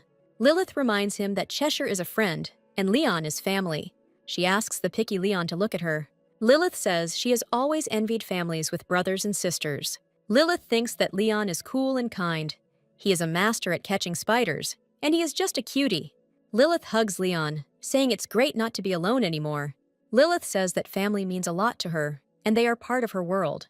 Lilith offers him something to eat and something interesting to play. So the brother and sister made peace again. Leon cheerfully asks Lilith who is better, him or Theo. Lilith and Leon are back together and closer than ever. The next day, the weather at the estate is sunny, and there is no sign of a storm. Leon apologizes to Cheshire for hitting him. Cheshire is shocked that someone from the nobility is apologizing to him. Cheshire also realized that he had said something nasty. Leon asks Cheshire questioningly if he will forgive him. Cheshire calmly replies that there is no problem and everything is forgotten. Theo modestly intervenes in the conversation, noting that Leon is a bit of a rude guy, but he is a good guy. Theo notes that Cheshire is an outsider, but it is now his home. Leon orders Cheshire to raise his rank since he lives here. Cheshire is surprised by what he heard, and Leon smiles mysteriously. Leon states that Lilith loves him more than Cheshire. Cheshire instantly darkens when he hears this from Leon. Leon also announces that Lilith loves Theo too. Leon proudly declares that Cheshire can ask Lilith about anything. Leon declares himself to be Lilith's #1 love. Leon states that he still gives in to her father. Cheshire gives up. He will never defeat Leon. The guys decide to find out what Lilith is doing now. Theo suddenly gets worse when he gets out of bed. Leon notices that Theo is getting worse and is suffocating. Leon runs out of the room. He decided to call the servant for help. Cheshire is left alone with Theo and doesn't know how to help him. Theo grabs his neck and starts scratching it frantically. He rolls on the floor, scratching his neck with strong jerks. Where Theo scratches, bloody marks remain from his nails digging into his skin. Cheshire looks at Theo in horror, thinking about how to help him. Cheshire, without thinking, grabs Theo's hands and stops him from scratching his neck. At this time, Lilith and Enoch are walking down the corridor. They are discussing Lilith's future birthday. Enoch cheerfully asks what Lilith wants. He will fulfill whatever she wishes. Lilith doesn't particularly want anything and calmly walks down the long corridor. She invites her dad to go to a festival in the city. Enoch remembers that there will be a folk festival in the city. The festival is dedicated to children and is a folk holiday for kids. At this time, aristocrats can showcase the talents of their children. Their talents include musical performances and horse riding. But during the festival, the streets, strewn with all kinds of toys, are very important. There are also clown performances and circuses in general, fun for children. Lilith is afraid that the strict Nordic is unlikely to accept this, but Enoch already wants to go with her. Lilith reminds her father that if they come to the festival, people will not give them a break. But Enoch is ready to dress up as James Brown, and no one will recognize him. Father promises to buy Lilith a pair of new shoes that he saw last year. Enoch clearly deserved a kiss from his daughter. Suddenly, they hear screams coming from Theo in Leon's room.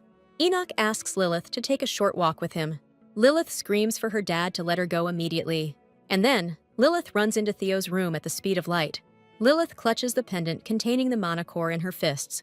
He notices the pendant with the core and wonders where his daughter got it from. Lilith doesn't listen to her father and runs into Theo's room. At this time, Theo is being forced onto the bed by his servants. Theo is writhing in convulsions and screaming like he's being cut. Theo's mother can't do anything with her son and does nothing but pray. Lilith and her father are horrified when they find themselves in the room. Lilith runs to her brother, despite the cries of her father and the maids. Lilith throws herself on Theo's neck and puts on the ill-fated pendant. She hugs the screaming Theo and asks him not to get sick. Lilith asks for only one thing, for Theo to become much better. Theo continued to scream, but then he got better. He calls his sister to him in a weak voice. The maids ask him one after another if he is feeling better. Even Theo's mother cannot hold back her tears and comes up to him. Leon can't believe his eyes. His brother is no longer sick. Theo's mother is happy. She is glad that her son is better. Lilith notes that this is not God's merit at all. Lilith is shocked that no one cares what cured Theo. She begs with her eyes that at least someone will guess. Only Enoch seemed to understand something about Theo's healing. He cheerfully asks Theo if the boy is okay. Enoch asks when the attack ended and receives an answer. Enoch suspected that magic was involved. Lilith cheerfully tells her brother that it's all thanks to her. Lilith is happy that Theo is better because of the pendant in his hands. Enoch sternly asks Lilith to come to him. Enoch sternly asks Lilith about the pendant, and she tells her father everything. Lilith sees with her twin brother Theo that her father has realized something. Lilith asks adults not to scold her or her brother for the whim with the pendant. Enoch says that the pendant contains demon poison and decides to call a priest. Enoch is surprised that the children knew nothing about this. Enoch tells them that the pendant prevents conflict between magical forces. The arriving priest also confirms this, which makes the twins' mother happy. The priest says that this is all because the boy's body contains 50% demonic blood, or even more. He tells Theo that the pendant stops the conflict of forces. Nordic is concerned about Theo's condition and asks if the pendant is safe for children. Theo's mother can't believe her son is so ill, but Theo is required to wear the pendant until a proper treatment becomes available. Theo's mother thanks the priest for the information she received. The priest becomes curious about how they came up with the idea of the pendant. Enoch calls it all a coincidence. Enoch tells the priest that his daughter simply loves all kinds of jewelry. But nevertheless, Enoch is not left with strange emotions. Enoch wonders how Lilith knew about the pendant's power. Meanwhile, Cheshire timidly wants to enter Theo and Leon's room. Cheshire wonders why Theo has such a serious illness. But then, Cheshire leaves without ever reaching the door. But all the inhabitants of the castle came to meet him, asking if he wanted to visit Theo. Lilith tells him that Theo is sleeping now. Everything is fine. The twins' mother asks Cheshire if he is the child Enoch brought. She thanks him on behalf of Theo for his help. Suddenly, the twins' mother notices something on Cheshire's cheek. She says with concern that Cheshire has a serious wound on his neck. The woman orders the servants to cure Cheshire. Cheshire thinks that everyone in this family is a little weird. Lilith asks the twins' mother to join her for a meal. She says that Cheshire and his dad will also keep her company. Leon begins to object. Is this also true? The mother of twins is happy that her sons are so active. She invites them all to eat, not at the table, but in the open air. Lilith is only happy about this, but Cheshire is shocked by the strange family. Cheshire and Lilith meet each other's eyes. Lilith smiles sweetly at Cheshire. She looks so pretty in this frame. Cheshire feels shy when he sees this sweet and innocent smile. Eventually, Cheshire is taken by the hand and led outside. 4 days pass, and the palace shines with new colors in the rays of the sun. New life comes to the ducal garden, and the family is restored. The twins' father, who left to find treatment for Theo, will soon return. Lilith grins slyly, all thanks to her. Theo cheerfully asks Lilith what to give her for her birthday. As for Theo, his life is also getting better. They are seen by an annoyed Leon, who alone feels uneasy in such a nice atmosphere. He menacingly asks where Cheshire has gone, who is slowly trailing behind. Lilith brings water to Cheshire because he's tired. While Lilith was studying mathematics, Cheshire took fencing lessons from Enoch, who decided to adopt him. Lilith is happy that Cheshire will become the new swordmaster soon. Lilith asks Cheshire to come closer to her. She whispers in his ear what they were going to do. Cheshire says that he promised a lot of things, but he won't go for a walk with Lilith. Leon rudely asks Lilith what they are whispering about. This evening, our group decides to go to a festival in the city. Lilith cheerfully tells Cheshire that they will just hang themselves in the city, so they come to the street, decorated with lanterns and balloons. Cheshire is shocked. He was never taken to the festival. Lilith is glad that Cheshire likes all of this. She remembers that in the original, it was an incredibly sweet moment with Cheshire and Enoch. After all, at the time of the original, Enoch lost his daughter, and then a baby appeared who was an orphan. Their relationship in the original was awkward, but so alive, because they both found happiness like father and son. Lilith, dressed as a bunny, happily eats candy from the festival. She and Dad are just happy, because they and Cheshire are the only ones walking together. Lilith cheerfully asks Cheshire if he needs an oar. Suddenly, Lilith notices something in the distance from them. This cold look, dark hair, and pale skin. This is Axion, a handsome man. Lilith is surprised that he notices Enoch in the company of children. Axion approaches Enoch and asks him in a cold voice what he wants. Enoch replies that he doesn't understand what they're talking about, while Axion's subordinates yell at him. But Axion orders them to stop, noticing Lilith. Lilith happily offers him some sweets to eat. Axion answers her with an incredibly cold look in his violet eyes. Axion tells his men that he noticed his friends in the crowd. Axion asks in surprise why James is wandering around here calmly. Enoch is shocked that Axion is investigating something here. It turns out that there have been complaints about abducted children in this area. Lilith and Enoch decide to be on guard given the latest disappearance. Usually, they always help nobles, but for them to help commoners is a first. Lilith thinks that Axion is a wonderful prince, since he is so noble as to help commoners. Axion asks them to be careful, given the missing children. Before leaving, Axion turns to our heroine. Lilith places a small candy into his powerful palm. Lilith wishes him to relax after a hard day's work and eat his fill of sweets. Axion walks with a candy in his hand and doesn't know what to do with it. At this time, Enoch goes with the children to the people who are having fun. The auctioneer in front offers to buy shoes for children.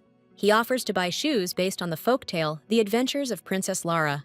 Lilith looks at them. She really wants these magic shoes. Enoch notices her gaze, but Lilith says that she does not love Princess Lara. But Enoch has a different opinion, looking at those sparkling shoes. Enoch decides to please Lilith, because we know how much he loves his daughter. The auctioneer offers Enoch to be the last bidder to win the shoes. The auctioneer is clearly looking for something in the list of all participants. He asks if he will also upset his son. Lilith is shocked to learn that all the children he brought must participate. Lilith starts to object. Her dad can't stand to have both of them participate, but those are the rules. Enoch wants to say something, looking at his adopted son. He picks up both children and says that it is not a problem for him. Lilith is in shock. She didn't expect anything else from her father. Suddenly, their opponent appears. A real King Kong, a giant brute with a red beard and a mountain of muscles. He invites Enoch to have a harmless competition. Enoch notes that his opponent is in pretty good shape, but you can easily die from such a powerful fist. The auctioneer tells the moms and dads to squat until he says enough, with their children. So the opponents start to squat, which is very difficult for Enoch. Lilith asks her father not to lose to this red-haired guy. The auctioneer announces that he will make the task a little more difficult. The next task is to do a bunch of circles with your nose pinched. Cheshire feels sorry for his father and asks doubtfully if the girl can manage without Dorothy's shoes. But Cheshire's answer is no, and he is disappointed. Action wonders why the children disappeared during the holiday. More than 20 children have disappeared, all with common features, sweet appearance, and clear skin. Axion had a rough sketch of the child abductor. Axion takes his bearings from the portrait and asks all the passers-by. The guards cannot remember who they saw. Action thinks that the kidnapper in the picture is an accomplice, and he received a bribe for the children. Axion orders in an icy tone to find this bastard and finish him off. His men immediately set out to find the man in the drawing. Axion rolls up the portrait, and then his eyes fall on what is in his hand. He remembers Lilith, who happily gave him this candy. He is worried that Lilith might become the maniac's new victim. Action is puzzled why everyone is so crazy about children. Axion can already imagine how poor Lilith was kidnapped and held hostage, but he knows that only Enoch can take Lilith hostage. Axion looks at the merrymakers and thinks that he is already getting old. In the end, only 2 participants remain, Billy and Enoch. Cheshire has no choice but to support his dad with applause. The man tells them that there are 5 children left in each box. He must ask a question, which the parent answers, and the parent must also guess which box his daughter is sitting in. James thinks he has victory in his pocket. His daughter knows everything about him. Billy happily tells him that his daughter also knows everything about her dad. The auctioneer announces to them the start of the competition. He asks what food the parents like. Enoch is sure that his daughter will say about scrambled eggs with meat tips, drizzled with sauce. But the answers his daughter gives are all wrong. Billy feels that his opponent has lost and suggests ending the competition. But Enoch stops him. He won't give up so easily. Enoch invites him to listen to one more question. Billy cheerfully tells him that he is simply incredible. Billy agrees to take James on the next question. Enoch asks his daughter not to confuse questions and answers. The presenter moves on to the next question. What is Dad's shoe size? Enoch sincerely believes that his daughter will not be mistaken in this. But his daughter clearly doesn't know the answer to the question she's being asked. Enoch begins to suspect that there is a deception here, since his daughter knows for sure. He remembers that they even went to the same shoe store. Billy suggests that they open the boxes instead of waiting for an answer. Billy is glad that his daughter answered the questions correctly. Looking at the happy father and daughter, Enoch can't help but smile. Enoch decides to go to the other boxes and open them. Enoch begins to cast a spell. He feels that something is wrong here. Enoch opens the box. He is sure that his daughter is sitting inside. But inside the box sits a boy whom Enoch doesn't know at all. The auctioneer heartily congratulates Billy and his children. He is ready to give them the shoes in Kansas. Billy tells Enoch not to be upset and invites him for a drink. So, the man walks home with his shoes. Enoch is shouting at the top of his lungs, looking for his daughter in the boxes. But in another box, a completely unfamiliar girl is waiting for him. Enoch watches as she returns to her mother. Enoch is puzzled as to how his daughter could not answer the questions correctly. But again, there is another girl in the box who is not his daughter. Anxiety for the child gradually creeps into Enoch's soul. Cheshire also senses something is wrong and runs to help his father. But the last box is not there, and the unfamiliar child is still staring at them. Enoch asks the auctioneer where his daughter went, but he only remains silent. He doesn't know where Enoch's daughter is. He is deeply offended by Enoch's rudeness. Enoch grabs the auctioneer by the throat and demands that he bring his daughter. The auctioneer calls his security guards for help. They block our hero's path, not allowing him to pass. Enoch looks at the guards in horror. He just wants to see his daughter. And then Enoch tells everything to the skeptical Axion. Axion tells him that all this is strange, since they lost a child. Enoch sees how frightened the people gathered around him are. Enoch suddenly grabs the guard who ran up to him by the arm, breaking his bones. He beat up all the guards and menacingly walks towards the auctioneer. He grabs the boy by the chest with all his strength, not allowing him to move. Enoch loomed over the auctioneer, demanding to know where his daughter was. He slowly removes dark strands from his hair with magic. Now, standing before the auctioneer is not the humble James Brown, but Enoch Almighty himself. He'll wet his pants. He doesn't know where Enoch's daughter is. Meanwhile, our Lilith sits in a cage in a damp and humid place. Lilith remembers being grabbed backstage and dragged here. A rough voice says that Lilith is not afraid of her abduction. A menacing brute asks her if she is scared. Licking a rusty knife, Lilith asks to go home in a pitiful tone, but her answer is a creaky laugh. The bandit tells the frightened girl that she will never return to her daddy. He tells her in a calm tone and with a nasty grin that she will be living somewhere else. Lilith doesn't like the prospect of being sold on the slave market. The bandit, meanwhile, pays no attention to her and counts the money for the child. Lilith decides that she will wait until her dad comes. A huge, smelly fat man tells the bandit that they need to get out of here. They learn that Axion intends to arrest them. The man answers him that Axion clearly has no other worries than catching them. He wants to get rid of the little one and get the long-awaited money.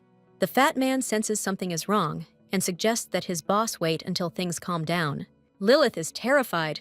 They want to sell her on the slave market and smuggle her there. The fat man is wondering what to do with this nasty girl. They want to take Lilith out of the country and sell her on a ship. Lilith pitifully asks them to let her go, appealing for mercy. She starts telling them about her father, who will give them a hard time. But then it dawns on her that she can't tell them about Enoch. Men decide what they will do with her. The girl understands that she will be killed anyway if she tells about her father. Lilith thinks about how to save her life. The men rudely ask her what her dad will do to them. Lilith only tells them that her dad is a real devil. But they only laugh at her. Lilith waits for her dad to come. The men begin to get ready for the journey. Lilith is afraid of what she can do. She starts to cry. Lilith is grabbed abruptly and carried in a cage like a wild animal. Lilith screams at them to put her in her place right now. When the fat man comes out, he comes face to face with Enoch. But because of his silver hair and blue eyes, he doesn't recognize Enoch. Enoch's gaze is fixed on his daughter, locked in an iron cage. Lilith pitifully asks to be let go. She calls her dad for help. Lilith bursts into tears. She doesn't want the children's auction. The bandit leader mocks Enoch, realizing that he came for his daughter.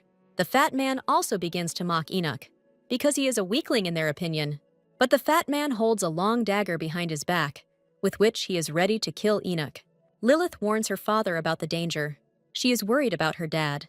Enoch deftly intercepts the fat man's hand with the dagger on the fly. Enoch is about to break the fat man's fat hand with his dagger. He twists the fat man's arm behind his head, and the sound of bones cracking is heard. Enoch approaches the redhead in a rage. It's the gang leader's turn. Lilith herself feels uneasy about her dream dad. Enoch menacingly enters the place where all the children were stolen and slowly approaches the bandit. He smiles slyly and prepares to fight Enoch. He lunges at Enoch, brandishing daggers. But just a couple of clicks from Enoch, and both of the bandit's arms are broken. He falls to his knees before Enoch, begging for mercy. The bandit is shaking all over. He can't say anything to Enoch. Enoch suddenly grabs him by the throat and literally presses him to the floor. Lilith is scared. She is now afraid of her father's anger. He starts beating the bandit with all his strength. And then, Enoch casts a spell over the forehead of the defeated enemy. Lilith sees her father approaching the cage with an unsteady gait. With trembling hands, he begins to pick the rusty lock. Lilith asks her father, but he didn't want her to see him like this. He breaks the lock with his bare hands in one blow. The father stretches out his powerful arms to her and takes her in his arms. Lilith jumps into his arms. She is crying. The father holds the girl tightly to him while she cries on his shoulder. Lilith rests in her father's arms. She has suffered horror. Enoch quickly apologizes to her. He didn't want the girl to see him like this. He realizes that Lilith is forced to live this way because of his lifestyle. Towards nightfall, Enoch comes out of the barn with his daughter. Axion and Cheshire are waiting for him at the exit. Enoch remembers that Cheshire ran away somewhere when he saw the loss.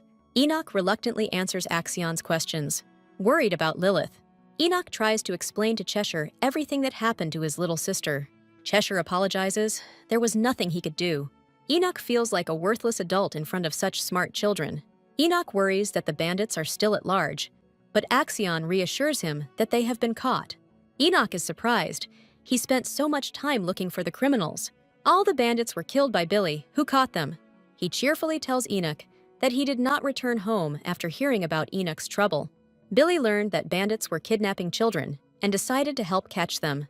Enoch praises his muscles and brute strength, while he worries about Lilith. Lilith is tired, and she snores sweetly on Enoch's shoulder. Billy is shocked. He can't imagine how small children will walk in such darkness. Enoch says yes. He has no idea why he has such a grown-up daughter. Suddenly, Billy remembers something and rummages through the pockets of his canvas pants. He takes out Princess Sarah's little pink shoes. Billy believes the fight was unfair and gives the shoes to Enoch since their fight was interrupted. Enoch is pleased with the gift and sincerely thanks Billy. Billy invites Enoch for a drink when he is pleased with the gift. The next morning, we are shown His Majesty's palace. Similar to Notre Dame, Nicholas is furious. He already knows what happened to Lilith. Nicholas orders his servant to tell everything that happened. Nicholas is unhappy that Axion wants to judge the robbers. He orders his servant to tell Axion that the royal family will be responsible for punishing the bandits. He also orders the punishment of all aristocrats associated with Axion. The servant is horrified. Why punish innocent aristocrats who want justice? The emperor smiles wickedly, saying that Axion will surely be angry.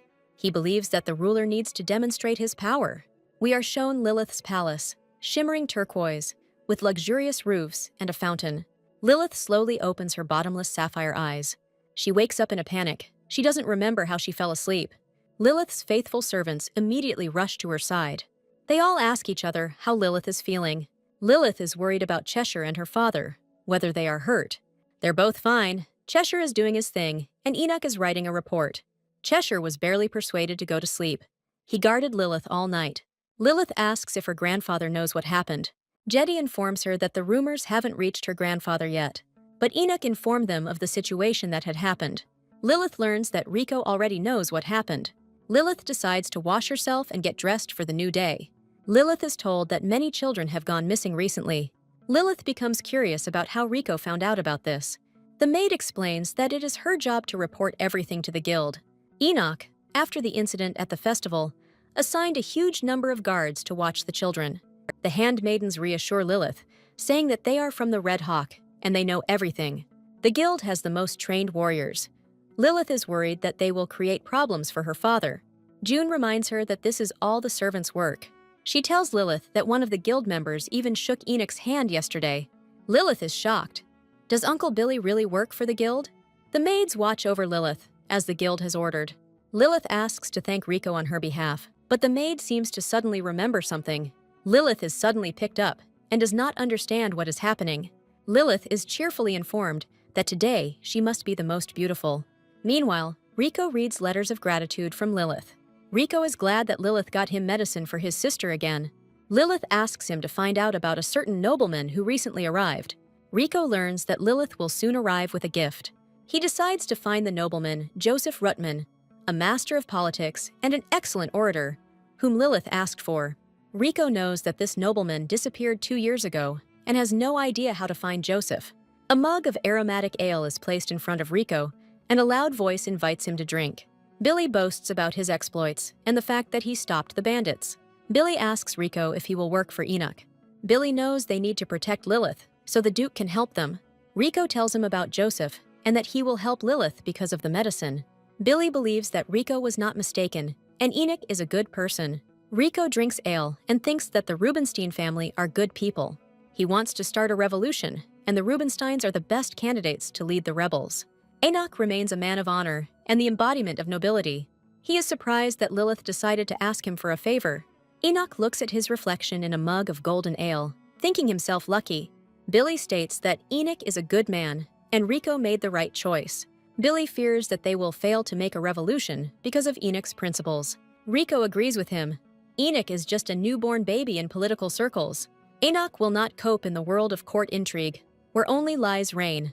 Rico suddenly drinks all the ale and puts the mug in front of himself. It dawns on Rico that Lilith's request is not accidental. Rico realized that Enoch needed a competent strategist now, and that was Joseph. Rico wonders who Lilith really is. At this time, Lilith is being primped and looks luxurious. The maids invite the girl to look in the mirror. Lilith looks very cute in her blue dress, with ribbons in her hair. The maids were very tired. They had been messing around with Lilith for a long time. Lilith happily looks at herself in the mirror and cannot take her eyes off herself. The maids squeal with delight. They can't believe that their lady is so beautiful.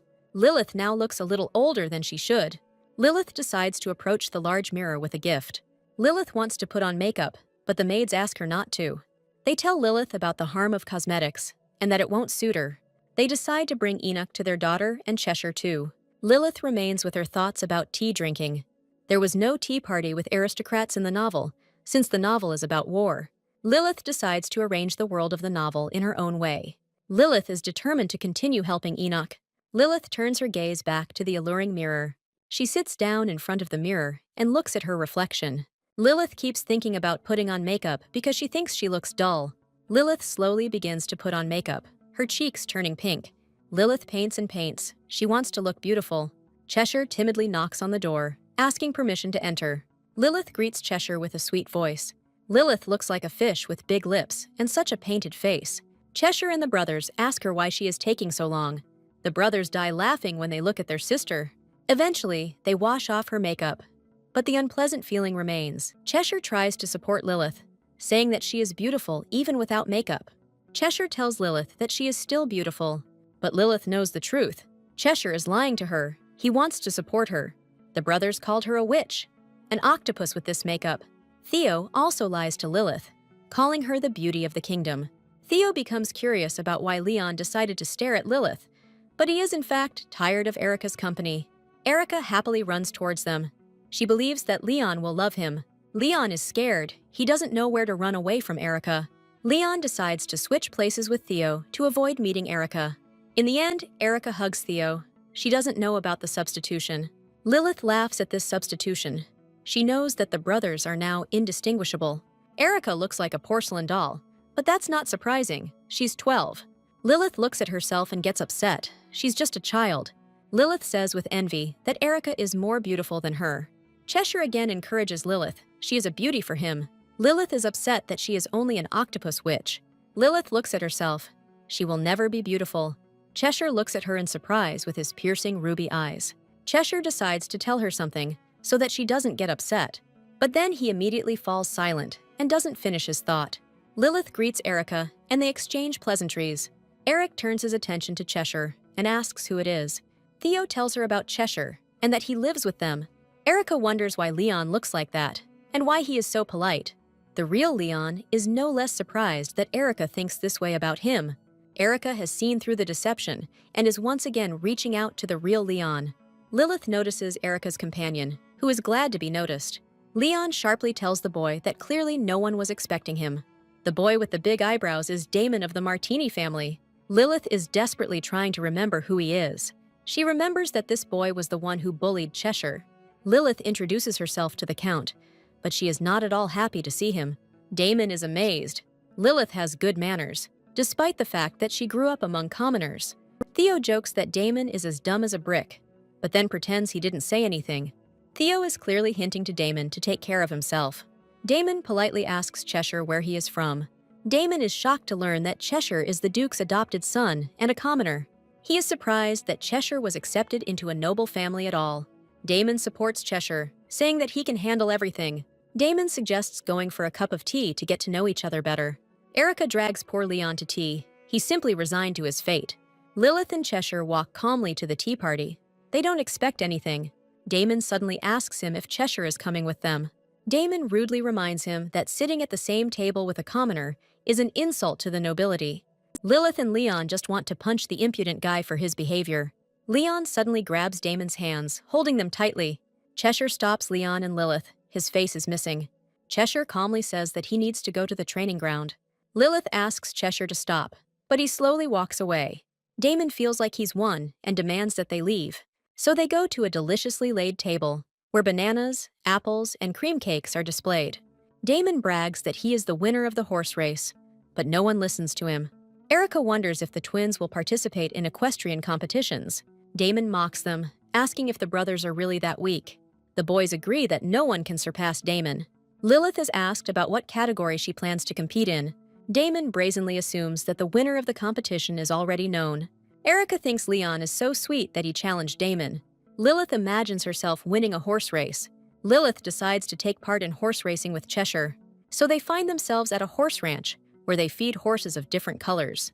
Cheshire is amazed that Enoch allows him to compete, since he is his guardian. Cheshire promises that he will definitely win the race. Enoch offers him to choose the horse he likes. Lilith believes that they will definitely take first place. Cheshire chooses a horse for himself, but he doesn't like any of them. Enoch reminds her that she must choose a horse too. Lilith looks at the horses and realizes that she doesn't know which horse she will like. Suddenly, Lilith's gaze is caught by something. She sees a beautiful white horse with dove-like eyes. Lilith immediately chooses a white horse, which pleases Enoch. But the old rancher tells them with regret in his voice that the white horse is not suitable for racing. He says that the horse belongs to Count Martini and that it won the previous competition. The horse, according to the ranch owner, suffered a leg injury and will never return to its previous form. Lilith is horrified that this beautiful thoroughbred horse was simply thrown away. The ranch owner says that the horse will definitely be sterilized. No one will buy it. Also, they want to send this beautiful horse to the slaughterhouse. Lilith is horrified. They want to kill such a beautiful horse. Enoch tries to calm Lilith down, but she doesn't want to listen to anything. Lilith pitifully persuades her father to buy her Zephyr. Enoch reassures his daughter. He promises to do everything possible. Enoch wants to buy a horse, but the ranch owner delivers bad news. Zephyr has an attachment to her previous owner and doesn't let anyone near her. Enoch listens to the rancher with regret. Lilith is stubborn. She wants to get Zephyr as her new horse. Lilith tearfully asks her father, because she really likes the horse. Enoch cannot resist his daughter's charm, and they take the horse. A little later, at the estate, Enoch teaches his daughter how to ride a horse. He also trains Cheshire to sit in the saddle like a horseman. Lilith listens to her father. She also wants to ride a horse. Enoch asks Lilith not to be bored and goes with Cheshire to make a circle on horseback. At this time, Lilith begins to be openly bored. Zephyr is too cautious and doesn't let the girl get close to her. Lilith talks to the horse, persuading it to give in to her. But Zephyr is stubborn. She doesn't even want to listen to the girl. Zephyr abruptly turns away from the girl and doesn't want to listen to her. Lilith sees that she misses her master and is disappointed in people. Zephyr doesn't let anyone into the saddle, not even a girl. But Lilith does not give up. She decides to tame the obstinate horse. Lilith hauls a pile of carrots after 2 days. Despite the farmer's protests, she has been trying to feed the stubborn horse for 2 days, but all is inconsolable. The horse seems to be waiting for some kind of miracle and keeps looking at the sunset. Cheshire's stallion tries to hit on her, but to no avail. Every day, the horse hears the voice of Lilith. Lilith tells Zephyr about the magic tower and that she was detained after school. Lilith also complains that Lena makes Lilith study even harder. So, 10 days have passed, and Cheshire is confidently in the saddle. Lilith watches Cheshire with envy. Her success is 0. Enoch comes up to her and asks what she is doing here. Enoch has returned to the ranks of the knights, and he is in excellent shape. Lilith tells Enoch that she is watching Cheshire. Lilith complains to her father that her horse doesn't want to ride her. Enoch laughs at her words and promises that everything will work out. Lilith asks her father about the initiation ceremony and whether he will see the emperor. Lilith asks her father if he disobeyed the emperor.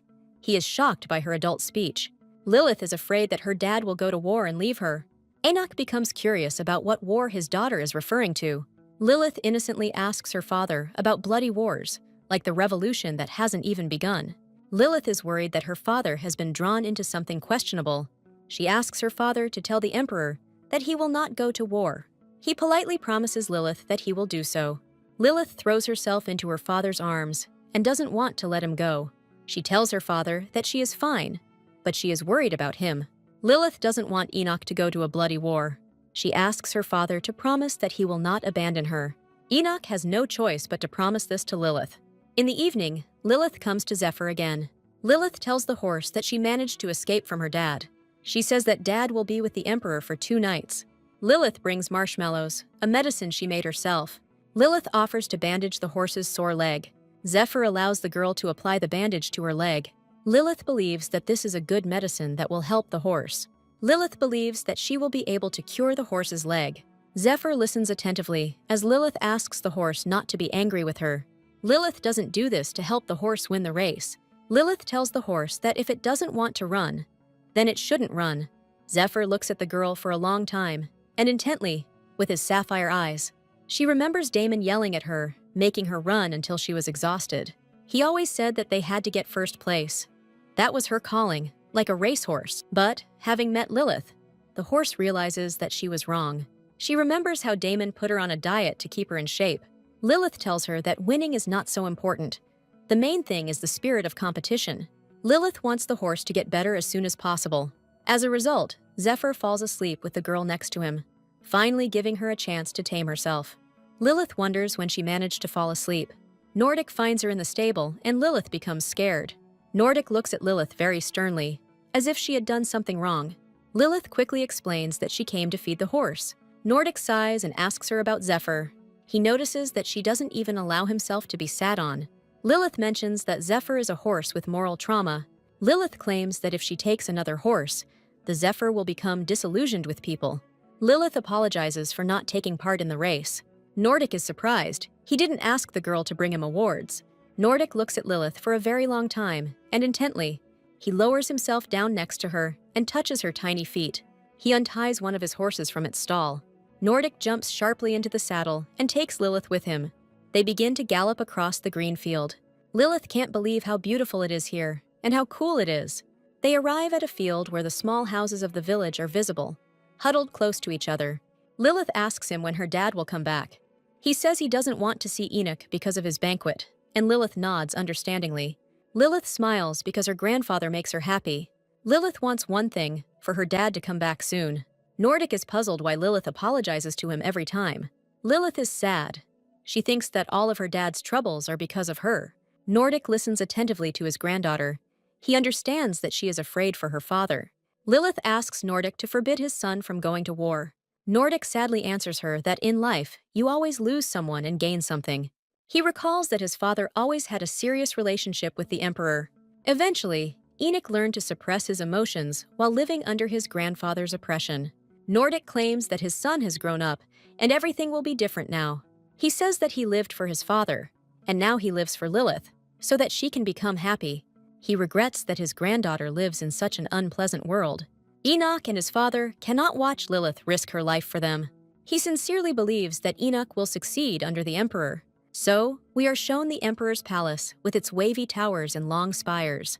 Enoch sees a familiar face in front of him and can barely contain his emotions. Selena, Lilith's mother, appears before him. We are shown the emperor's palace with its spacious hall and canopy. Enoch loudly greets the emperor and his council in the hall. The snake emperor greets our hero, looking friendly.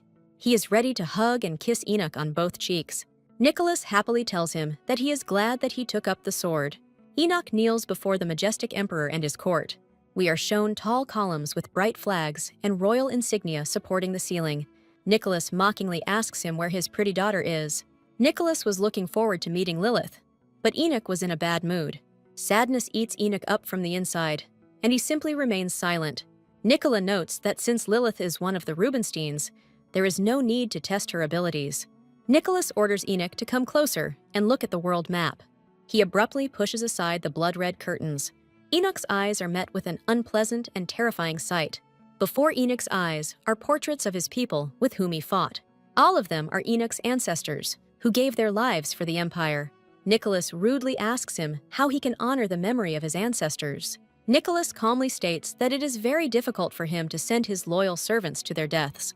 He says that war is a terrible thing, and not everyone survives it.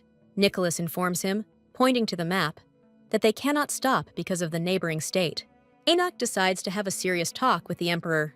Enoch tells him that he has something to say. Nicholas gives him a mocking smile.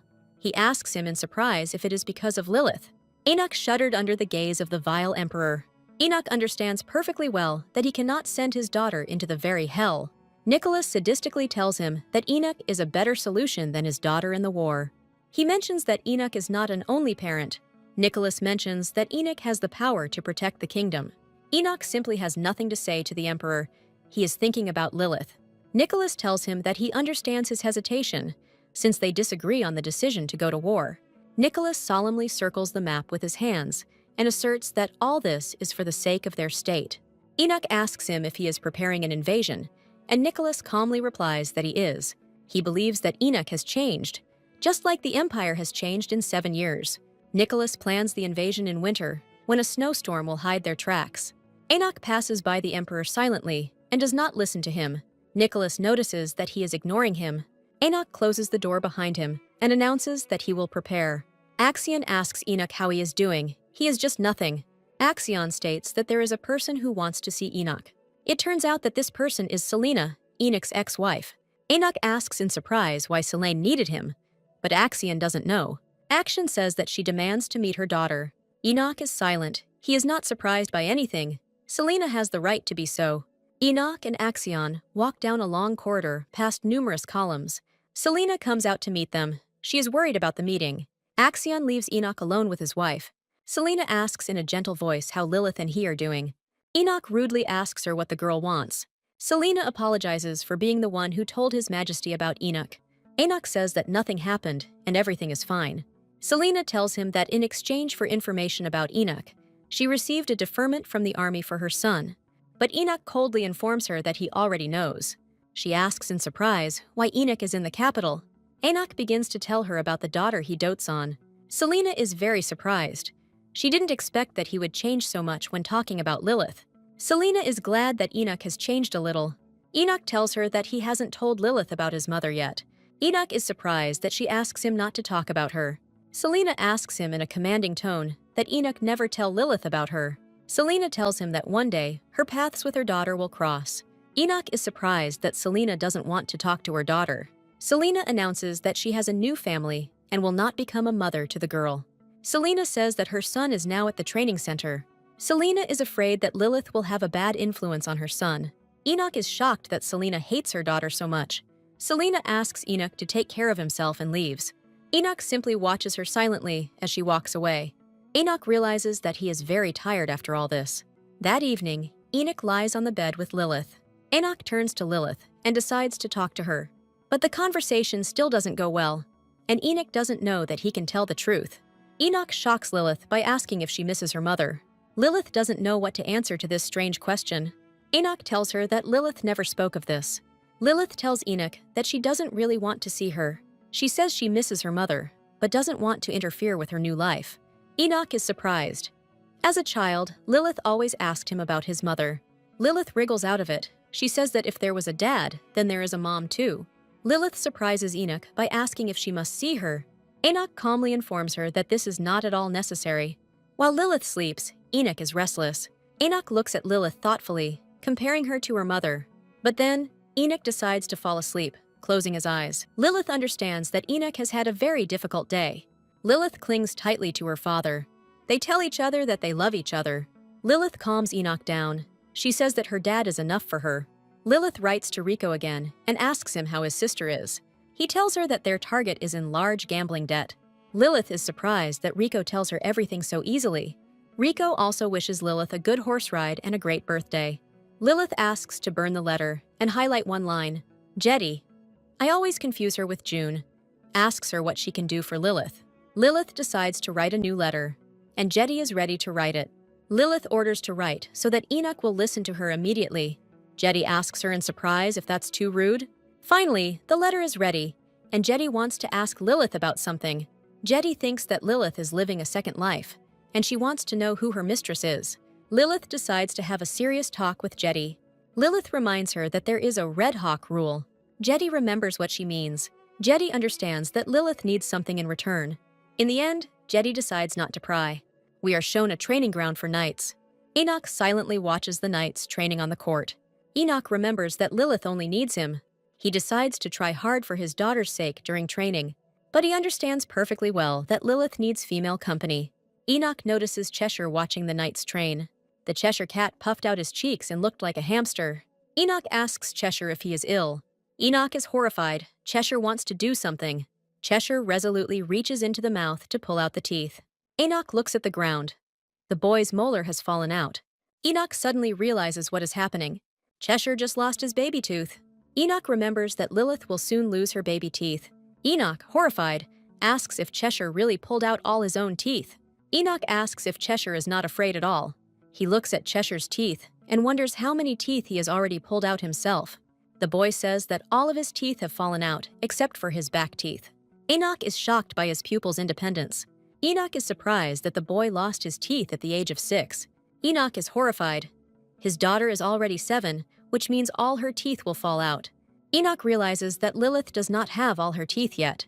He thinks that he is not taking good care of his children. Enoch bangs his head on the table in despair. Enoch realizes that things are very bad with Lilith's development. His butler, Rem, approaches him with things in his hands. Rem calmly tells him that he knocked 10 times, but no one heard him. He abruptly places the box of things in front of Enoch, telling him to trust the professionals. He asks his master to return to his business. He brought Enoch books on childcare. Enoch suddenly finds new letters that require his attention. Enoch is shocked by what is written in the letter. They ask him if he really intends to obey the orders of the old snake. He is asked to remember his dreams and life in the castle. Enoch is able to start a new life, and everything is in his hands. He is ordered to find Joseph, who will help him. Enoch is shocked at being drawn into the revolution. Enoch checks all the letters, comparing handwriting. He is trying to find the author of the letters that came anonymously. Enoch decides to hide the letters, because they call for revolution. Enoch feels like a revolutionary hiding the letters. Enoch thinks he's a complete psycho. In an empire, power is transferred only to the emperor. The emperor is considered equal to God, and to overthrow him is blasphemy. Enoch wonders who the mysterious sender of his letters is. Enoch wonders who his interlocutor is. As a child, Enoch simply dreamed of cutting off the emperor's head. For this reason, Enoch knew that his abilities were a sin. But Enoch was the only one whose abilities went beyond the limits. Enoch knows that the revolution requires the support of the aristocrats, and the nobles are generally happy with the emperor. Enoch thinks he's crazy when he reads all these letters. Enoch wonders who wants to drag him into the revolution. The action moves again to the castle where they live. Silver hair is blown by the summer wind. Lilith wonders if Dad read her letters. Lilith asks Cheshire if he is listening to her. Cheshire says that she is sad because Enoch started talking about her mother.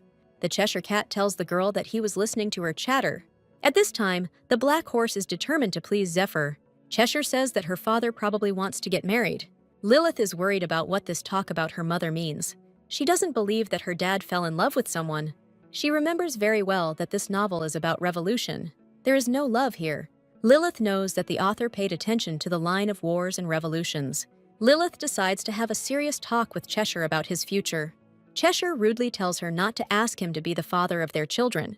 Lilith asks him about the family she will create. Lilith tells him that it's normal to fall in love. She tells him how great it is to have a child. She asks Cheshire to close his eyes and imagine his family. Cheshire imagines a beautiful wife asking him to change their children's underwear. Lilith whispers to Cheshire about family, what awaits him in the future. And also, Cheshire has a son who looks like him smiling at him. He stands with the baby, quite grown up, and feeds the child with formula. His wife comes up to him from behind and hugs him. She looks very much like Lilith and invites him to go on a picnic.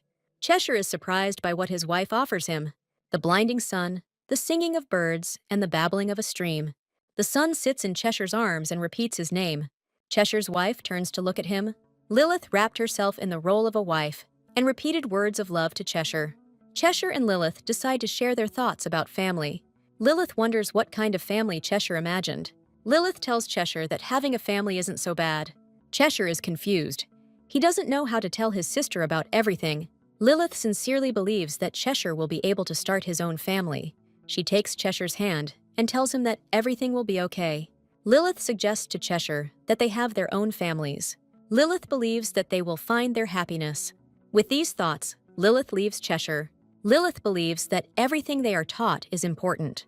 Lilith claims that love is the most important thing in life. She offers Cheshire to love with a sweet look. Cheshire looks at her in surprise. He doesn't understand what happened. Cheshire looks calmly at Lilith. He sees in her his future wife. Lilith laughs as the horse eats the carrot from her hand. Lilith is suddenly surprised because the horse does not allow anyone to approach it. Marshmallow calmly eats carrots and looks at the girl with his blue eyes. Lilith smiles. She is happy about the progress in her relationship with Zephyr. Cheshire decides to release Zephyr from her enclosure. Cheshire offers the girl to pet Zephyr since she has become submissive. Lilith decides to pet Zephyr, and she extends her muzzle to the girl. Lilith is surprised that Zephyr has become so submissive. Cheshire puts a saddle on Zephyr, and Lilith is surprised that she will be riding her. Cheshire turns his head towards Lilith. He kneels before Lilith and invites her to mount the horse. Cheshire asks Lilith to hurry as soon as possible. Cheshire asks Lilith to hold on to his shoulder. Lilith is sitting on a horse, and she is riding it for a ride. Cheshire happily tells her the news that Zephyr has trusted Lilith. Lilith is afraid that she is going to fall off the horse. Lilith is touched that the horse decided to give her a ride. Cheshire is genuinely happy for Lilith, and she is happy. The next day, the hill races begin. Lilith is dressed in equestrian costume and is ready to race. There were 7 participants in the races, including Lilith, but quite a lot of people had gathered. Lilith is surprised that so many people have gathered. Lilith asks her father not to worry about her and Zephyr. Many people are surprised that Lilith is riding Zephyr. Lilith trained for 5 hours on Zephyr, and she is confident of her victory. Lilith confidently declares that she will win the race. Enoch is amazed that Lilith likes Zephyr so much. Zephyr tells the girl that he has never seen a horse like this. At this time, Cheshire attracts Lilith and the others with his black horse. Enoch can't help but stare at the horse the girl and Cheshire got. Cheshire is worried about what will happen to the girl. Lilith tells him that she has been training on the horse for several hours and can handle it. Lilith promises that she will dedicate the victory to Cheshire. The race between the horses finally begins. Lilith sees that her rival has reappeared. Damon Martini walks like he's a winner, leading his steed. Damon takes a critical look at his rival in the race.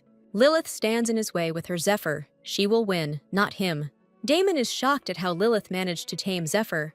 At this time, Cheshire passes by, looking impressive. Damon is furious. He is in the shadow of Cheshire and his steed. Damon greets Enoch and says that he will win. Damon insists that he didn't know that Lilith would become his rival, and with his horse at that. Lilith introduces him to her steed, or rather Zephyr. Lilith tells that Zephyr was wounded. Lilith bought her back. Damon is furious. People behind him start whispering behind his back. Lilith begins to tell the tragic story of the horse and Damon. Damon looks at the townspeople, who simply sympathize with Lilith and the horse. Lilith achieved her goal, and now she has received the audience award. Lilith invites Zephyr to go for a walk to explore the surroundings. Lilith wants to stop by the lake to drink some water. All participants start racing as soon as the presenter announces. Lilith is sure that everyone will be interested to look at her. The leader fires and the horses begin their long run. Lilith's horse rushes forward at breakneck speed. Lilith is afraid that she is about to fall off her horse. Lilith clung to the horse as it galloped along the rocky path. Lilith realizes that she has gotten too far ahead. Lilith asks Zephyr to stop immediately. Lilith manages to stop the horse, which has fully experienced the taste of freedom. Lilith is glad that the horse has slowed down its pace. Lilith apologizes to the horse. She didn't know that it loved speed. But Lilith's horse doesn't obey. It rushes further and further. A black stallion rushes past Lilith with the speed of lightning. Lilith looks in surprise. Who could this rider be? She learns that Valter and Cheshire's horse rushed past her. Cheshire looks back at her for a moment and stares. Lilith supports Cheshire with a loud cry. But an obstacle arises ahead, and Lilith is not ready for it. But the horse Zephyr does not notice the obstacles and rushes forward. Zephyr jumps over the obstacle, shocking Lilith. Lilith understands that Zephyr has been through a lot of hardships. Lilith and Zephyr gallop across green plains and rivers. Lilith notices that the lake sparkles as she passes by. Lilith hears Damon's displeased voice from behind.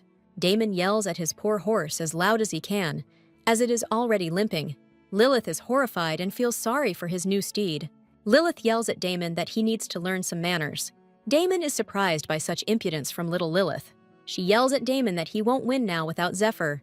Damon cursed in anger. He would definitely win. Damon screams that she won't win and that she's gone crazy. Damon can't bear it if Lilith wins, but she's determined to win. Lilith overtakes Damon, and he only threatens her. Damon hits the horse with all his might, but it resists. Damon growls, wondering if his horse will run.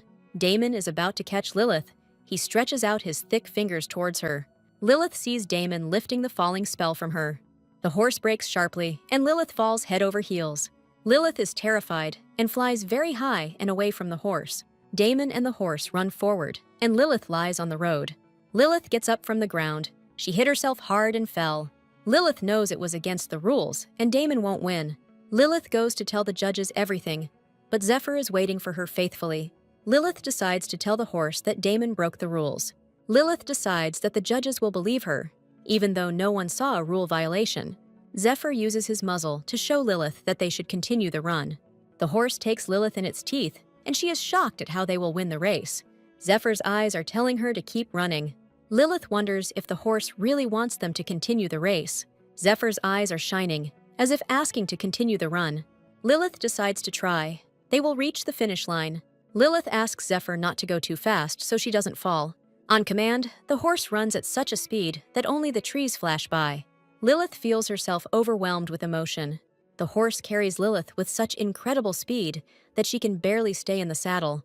Within seconds, they catch up with Damon, who is scolding his horse. Lilith is uncomfortable with the situation with the horse. She realizes that Damon has not changed. Zephyr overtakes Damon's horse at the speed of light. Suddenly, Zephyr stopped. Lilith doesn't know what happened. Lilith is shocked. The horse wants her to make fun of Damon. Lilith makes a funny face and looks at Damon. Lilith taunts Damon that he won't win because she will tell on him for breaking the rules. After this, Lilith goes ahead and Damon stays behind. Lilith praises the horse. She thinks that Zephyr is the best. Lilith rides forward. She is glad that she has such a horse. They still have one more section to go ahead. Suddenly, Lilith notices something in front of her. Lilith sees that they have reached the finish line. Cheshire stopped on his black horse at the finish line. The Cheshire Cat smiles at her, seeing the girl in the distance. Lilith is surprised when she sees his sweet smile. Zephyr gallops and reaches the finish line. Everyone announces that Lilith has won the race. It turns out Cheshire was waiting for her to reach the finish line. Lilith is surprised by Cheshire's actions and is congratulated on her victory. One of the competition leaders notices that something is wrong with Lilith. Everyone notices that Lilith is wounded. She can barely stay in the saddle. They start arguing about testing protection spells. Nordic and Enoch make their way through the crowd to Lilith. Enoch suddenly grabs Lilith by both hands and asks what happened. Enoch is horrified that Lilith has fallen and the spell has been broken. Enoch is ready to tear apart the leaders of the competition to lift the curse. Lilith tells her father that the spell was broken during the competition. Damon finally arrives at the finish line. Damon feels like he's about to be caught. People begin to discuss the violation of the rules with discontent. Lilith feels like a winner of the race. Lilith looks back at Damon, who is already being scolded by his parents. Lilith, when she arrived, was surrounded by adults with questions. Nordic decided not to leave the situation like that. Lilith persuades her grandfather not to interfere. Lilith knows Damon's feelings and doesn't want any problems. Her behavior touched the audience, who were shocked that she forgave this boy. Lilith asks Nordic not to punish the boy. People continue to discuss how she could forgive such a thing. Lilith thinks her tactics with her grandfather will work. She decides to play the role of an innocent angel to maintain the family's reputation. Lilith asks if Damon is okay and shakes his hand. Damon shuddered at the way he was being treated. Lilith asks Damon to help her in the future. Lilith is even ready to hug her enemy. Lilith hugs Damon, who is not at all moved. Lilith sarcastically asks him if he realizes that he has lost. We are then shown a newspaper where they talk about Lilith's victory. Then, the winners are chosen to be drawn for the newspaper. A court artist was invited to depict them. Lilith invites Cheshire to join hands for a portrait. Cheshire looks confused as he looks at her. This day reminded Lilith of real spring. Then, Cheshire looks at the portrait and is overcome with different feelings. The twins look at Cheshire with envy. No one has painted their portrait. They brought some kind of red gift in their hands. For Lilith's birthday, the twins got Princess Lara's dress and tiara. The princess's dress was strewn with precious stones. The tiara was also decorated with a bunch of diamonds and rubies. Cheshire looks at the gifts. He thinks Lilith will be delighted. The twins leave, taking the gifts away, discussing whether Lilith will like it. Cheshire remembers that it's supposed to be Lilith's birthday. Cheshire shakes out the money he has for a gift. He finds 4 coins, 4,000 tar, on himself. He thinks that this will be enough for her doll. Cheshire doesn't know what she wants for her birthday. Cheshire knows that all the girls are crazy about Princess Lara, buying paraphernalia based on the popular fairy tale. Cheshire ponders what remains of Princess Lara. The Cheshire Cat walks around with his bunny-shaped wallet, but he couldn't buy anything. Cheshire finds out that all the gifts are very expensive. Cheshire ponders how he will manage to get the presents. Cheshire decides to earn some money to buy gifts. Unexpectedly, Cheshire finds a lottery and decides to go there. He knows that he has 3,000 left and decides to try the lottery. Cheshire resolutely asks the seller to give him a lottery ticket. In the evening, our Axion takes a look around the city. Axion notices Cheshire and rushes towards him. Cheshire can't win the lottery no matter how hard he tries. Axion recognizes Cheshire, who is always unlucky. Axion recalls that Enoch couldn't handle Lilith, but decided to adopt Cheshire. The seller nods sympathetically to the boy, who was unsuccessful. Cheshire is upset he couldn't win anything. Suddenly, Axion and Cheshire collide with each other. The seller immediately apologizes to Axion. Axion asks Cheshire in surprise what he is doing here. Cheshire coldly tells him that everything is fine and leaves. Axion notices that Cheshire looks very upset. Axion abruptly grabs Cheshire by the hand and asks him to wait. Cheshire is shocked. He didn't expect this from Axion. Action is perplexed. He acted too impulsively. Action asks the seller what the boy needed. Axion thinks that Enoch didn't buy something for Cheshire. Axion realizes that Cheshire is embarrassed to ask for anything. Axion asks the seller about the Sword of St. Louis. Cheshire remains silent. He is ashamed that Axion intervened. Axion doesn't lag behind Cheshire with his questions. Cheshire is shy and tells about Princess Lara's magic wand. Action is surprised. He knows nothing at all about the tastes of young people. The seller says that the boy really wants the wand. The seller tells Axion everything. The boy wants to leave. Axion suddenly grabs him by the collar and orders him to stop. Axion pays the seller 1 gold coin, and he is shocked. He gives Cheshire another gold piece until he manages to win. Action asks the boy to reveal his lottery number. The action again moves to the familiar castle. Enoch is horrified. Lilith is being enrolled in the institute, and they have no right to refuse. Enoch was very upset. He was sure that the girl would not be taken. Enoch suggests that Lilith ignore the request, since the call begins at the age of 9. But Lilith cheerfully answers him that she will go. Lilith is afraid that she will not grow up if she does not use magic. Enoch believes that Lilith will cope in 1 month. Lilith knows that the summoning will not be a problem for her. She is shocked that Enoch has not responded to her letters. Lilith wrote letters to call Enoch to revolution. She realizes that Enoch chooses to serve the emperor rather than rebel. Enoch has all the qualities of a revolutionary. Enoch tells her that he is leaving soon. Enoch tells her in a flowery manner that he needs to leave. Lilith naively believes that he went to get a gift for her. Enoch promises her that he will return as soon as possible. Lilith thinks that he will look for Joseph in 3 days. Lilith knows about Joseph, that he's shown at court and was a politician. Lilith sincerely believes that Enoch went to look for him. Lilith happily tells him that she wants to go too. Enoch tells her that he has a friend and he will go to him. Lilith is happy. Does her gloomy dad really have friends? Lilith starts to act up and says she wants to see her dad's friends too. Enoch says with regret that he does not want to part with her. In the end, they both arrived at their destination together. They find themselves in a less than ideal area of the city. Enoch thinks he's gone mad for coming here. He gently snaps his fingers across Lilith's face. Enoch cleared all the tobacco smoke from Lilith's face. Lilith is happy. She has such an attentive and caring dad. They approach the doors with servants, of whom there are more and more. Enoch asks them directly where Joseph can be found. The servants look at Enoch coldly for a very long time, and then the servants exchange glances at each other.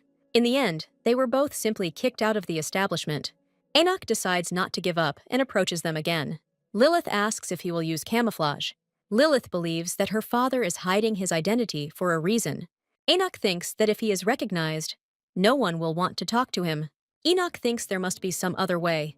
Lilith suggests posing as gamblers to get close to Joseph. Lilith asks Enoch if he knows how to play poker. Enoch approaches Joseph, asking if he found him. We are shown a pale Joseph with bruises under his eyes. He rudely asks Enoch what he wants. He immediately tells Enoch that he is wasting his time if he is a nobleman. Enoch insists that they talk.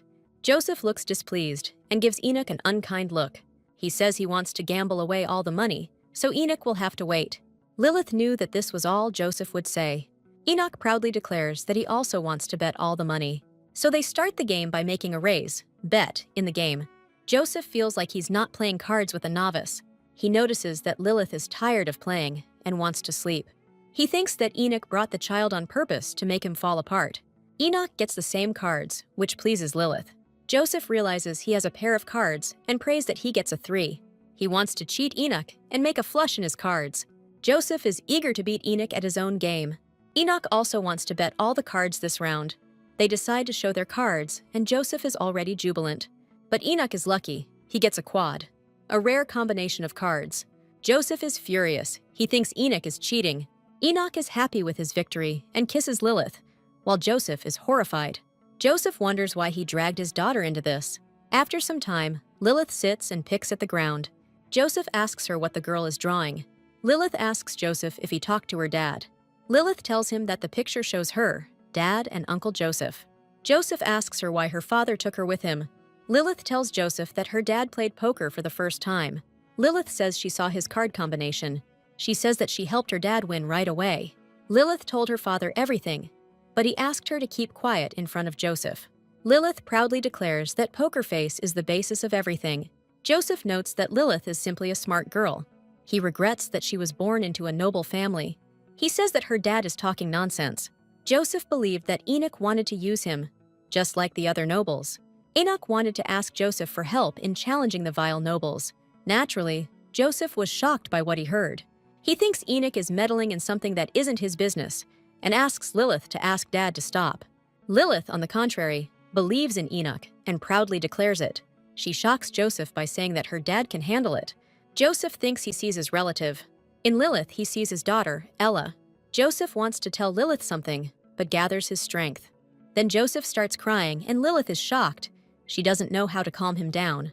He tells Lilith about his daughter, Ella, whom Lilith resembles. He tells Lilith with tears in his eyes that he lost his family. Because he helped the nobles, Joseph lost his family. Joseph would very much like to see his family again. He cries and tells Lilith that he will never be able to go back. Lilith listens to Joseph's lamentations that his family will never return. Lilith tells him that the family is praying for his happiness.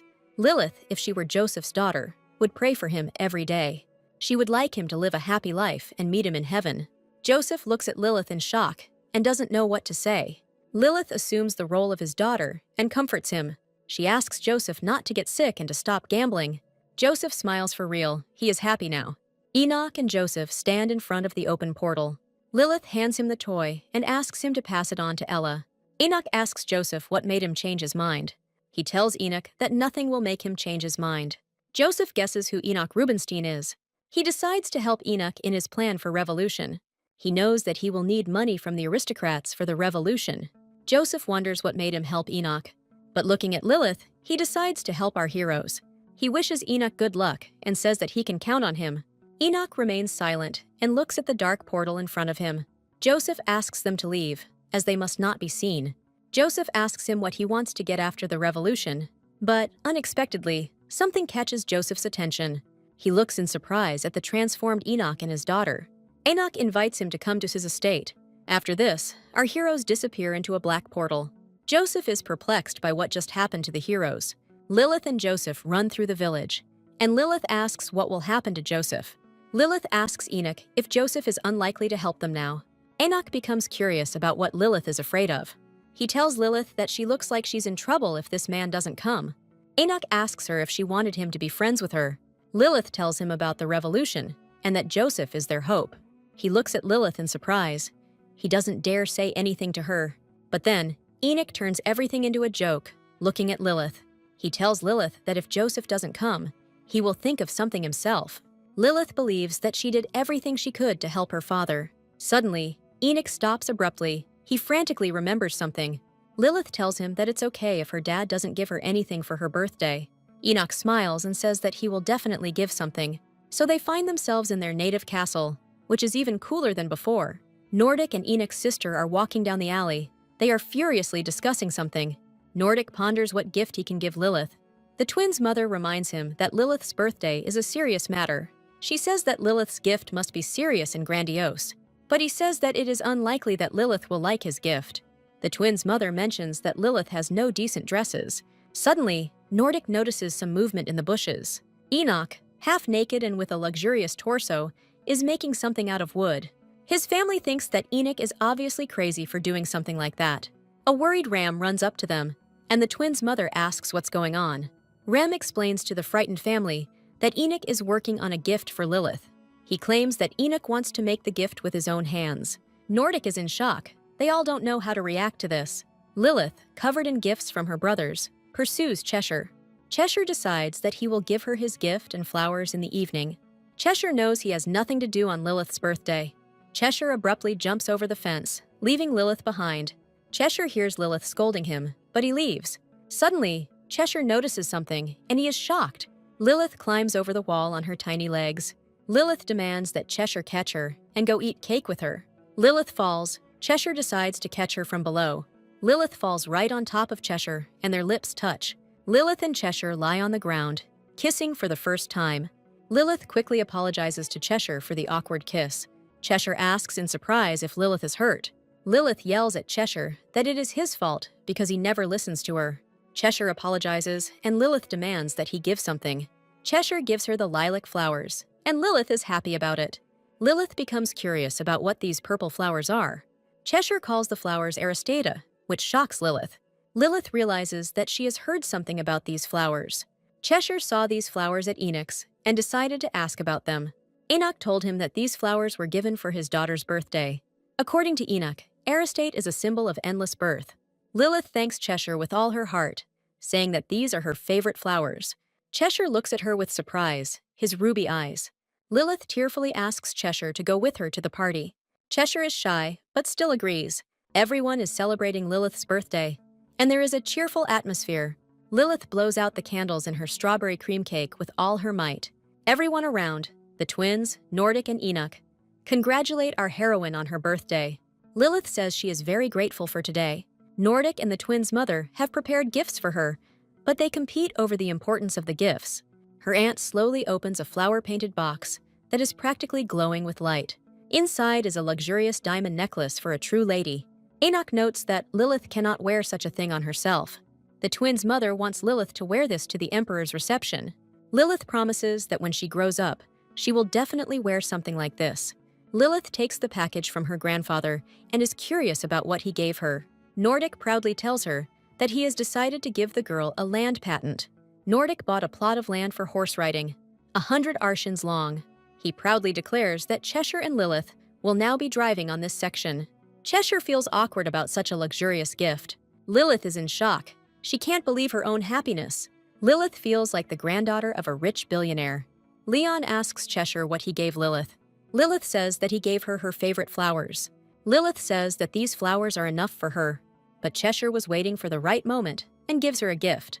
Cheshire looks very confused as he looks at Lilith. The brothers ask Lilith to open the gift. They are intrigued. Lilith is shocked by the gift and becomes curious about what Cheshire gave her. In front of her is a cute rabbit-shaped purse and a magic wand. Enoch joyfully congratulates Lilith on her new gift. Lilith is touched by Cheshire's gift and thanks him. Lilith also finds a note from him that Cheshire's life has turned into paradise thanks to the girl. Lilith begins to cry, unable to contain her emotions. Lilith is touched, and she cries because she is very happy. Enoch tries to find out from his daughter what was written in the note. Something catches Lilith's attention, and she freezes. Enoch made a swing which he tied to a tall oak tree. Lilith is happy with such a gift from her dad and runs to them. Lilith and Enoch sit on the swing and swing on it. Lilith remembers the days when she lived in the village. Enoch asks Lilith if she is happy with him and his family. Lilith is not shy and pleases her father with her positive answer. Enoch tells her that his days are filled with happiness as long as she is happy. Lilith doesn't hold back. She also admits that she is happy too. Lilith suddenly notices something ahead of her. Lilith realizes that she does not want to return to our world. Lilith tells her father that she is tired and asks to go back to sleep. Lilith was encouraged by her father's words on the swing that he would protect her and decided to meet with the Emperor. Jetty hands her a small envelope, saying that it is a gift from her father. June is crying. She can't imagine her life without the lady. The maids don't want to let the girl go to the Emperor's palace. Oscar sternly reproaches the maids and asks what they do during their lessons. Lilith boasts to Oscar that she solved his problems. Oscar starts asking Lilith some geometry problem. He continues to ask Lilith about his tasks. Lilith always answers him correctly. He mockingly remarks that Lilith will graduate from the institute at this rate. He gives Lilith some kind of bracelet with a ruby. Oscar gives her the bracelet, saying he spent all night making it. Lilith doesn't want to accept the bracelet, for which Oscar hits her on the head, and then he puts Lilith's bracelet on his hand. It is a magical artifact. He tells Lilith that his gift will burn her in the center of magic. Oscar says goodbye to Lilith, and she happily runs home. But, unexpectedly, Oscar grabs Lilith by the backpack. Oscar rudely asks Lilith why she waited so long to leave. Lilith seriously answers him that she wants to go for a walk with a friend. Oscar is surprised that Lilith has become close to Cheshire, but then Oscar takes his words back and doesn't want to let her go. Lilith is irritated by his behavior and the way he treats her. Oscar seriously asks Lilith if she likes Cheshire. Lilith firmly answers him that Cheshire is her true friend. Oscar explains whether Lilith likes Cheshire as a boy. Lilith doesn't understand why Oscar is so interested in this. Oscar tells her that it's okay if she falls in love. Lilith is surprised. Cheshire is 4 years older than her. Oscar looks sadly at Lilith. He clearly regrets everything. Lilith answers him with an imperturbable look. Oscar thinks Lilith and Cheshire are funny. Lilith doesn't understand him. The next day, the whole family goes to the palace to see the Emperor. Leon asks her to let him know if anyone offends her. Lilith and Cheshire go to the Emperor's court. Lilith arrives at a place that looks like an army camp. Enoch doesn't know what to say to her cries. Enoch is ready to burst into tears. Lilith doesn't know how to console him. Lilith reassures him that she will only be studying for a month. Enoch is worried about Lilith, whether she will find friends. Enoch hugs his children. He wants them to know that they are both dear to him. He asks Cheshire to keep an eye on Lilith and to tell him if anything happens. Cheshire decides to keep a close eye on Lilith. Lilith is confident that everything will be fine with her at the camp. She knows this is where Cheshire's potential will be realized. Cheshire is the only one whose power is not controlled by the villain, the Emperor. It was Cheshire who killed the main character in the original novel. Lilith believes that she will avoid the sad ending of the novel. Enoch begs Lilith to be careful and tell him everything. So the kids go on an attack on Titan mission, and a tough training awaits them. Lilith is waiting for the Emperor to appear. She doesn't like her sign. Lilith notices Cheshire's badge. It's white. She hears that the badge signifies rank with the Emperor. She sees children having fun, unaware of the difficulties ahead. Some children await their sad fate. Lilith realizes that all the children were divided by rank. The villain of the Manhwa, Nicholas, His Royal Highness, enters the room. Lilith decides that she will cope, no matter what happens to her. Nicholas slowly approaches the children, who are already scared. Nicholas stops in front of Lilith and bows before her. Lily is shocked. She greets the Emperor. The Emperor smiles wickedly and says that he is glad to meet them. Lilith realizes that the Emperor and she are similar in some ways. The Emperor's hand reaches out to her. Lilith is terrified. Nicholas picks up Lilith, just like his dad did. Lilith doesn't know what else to expect from him.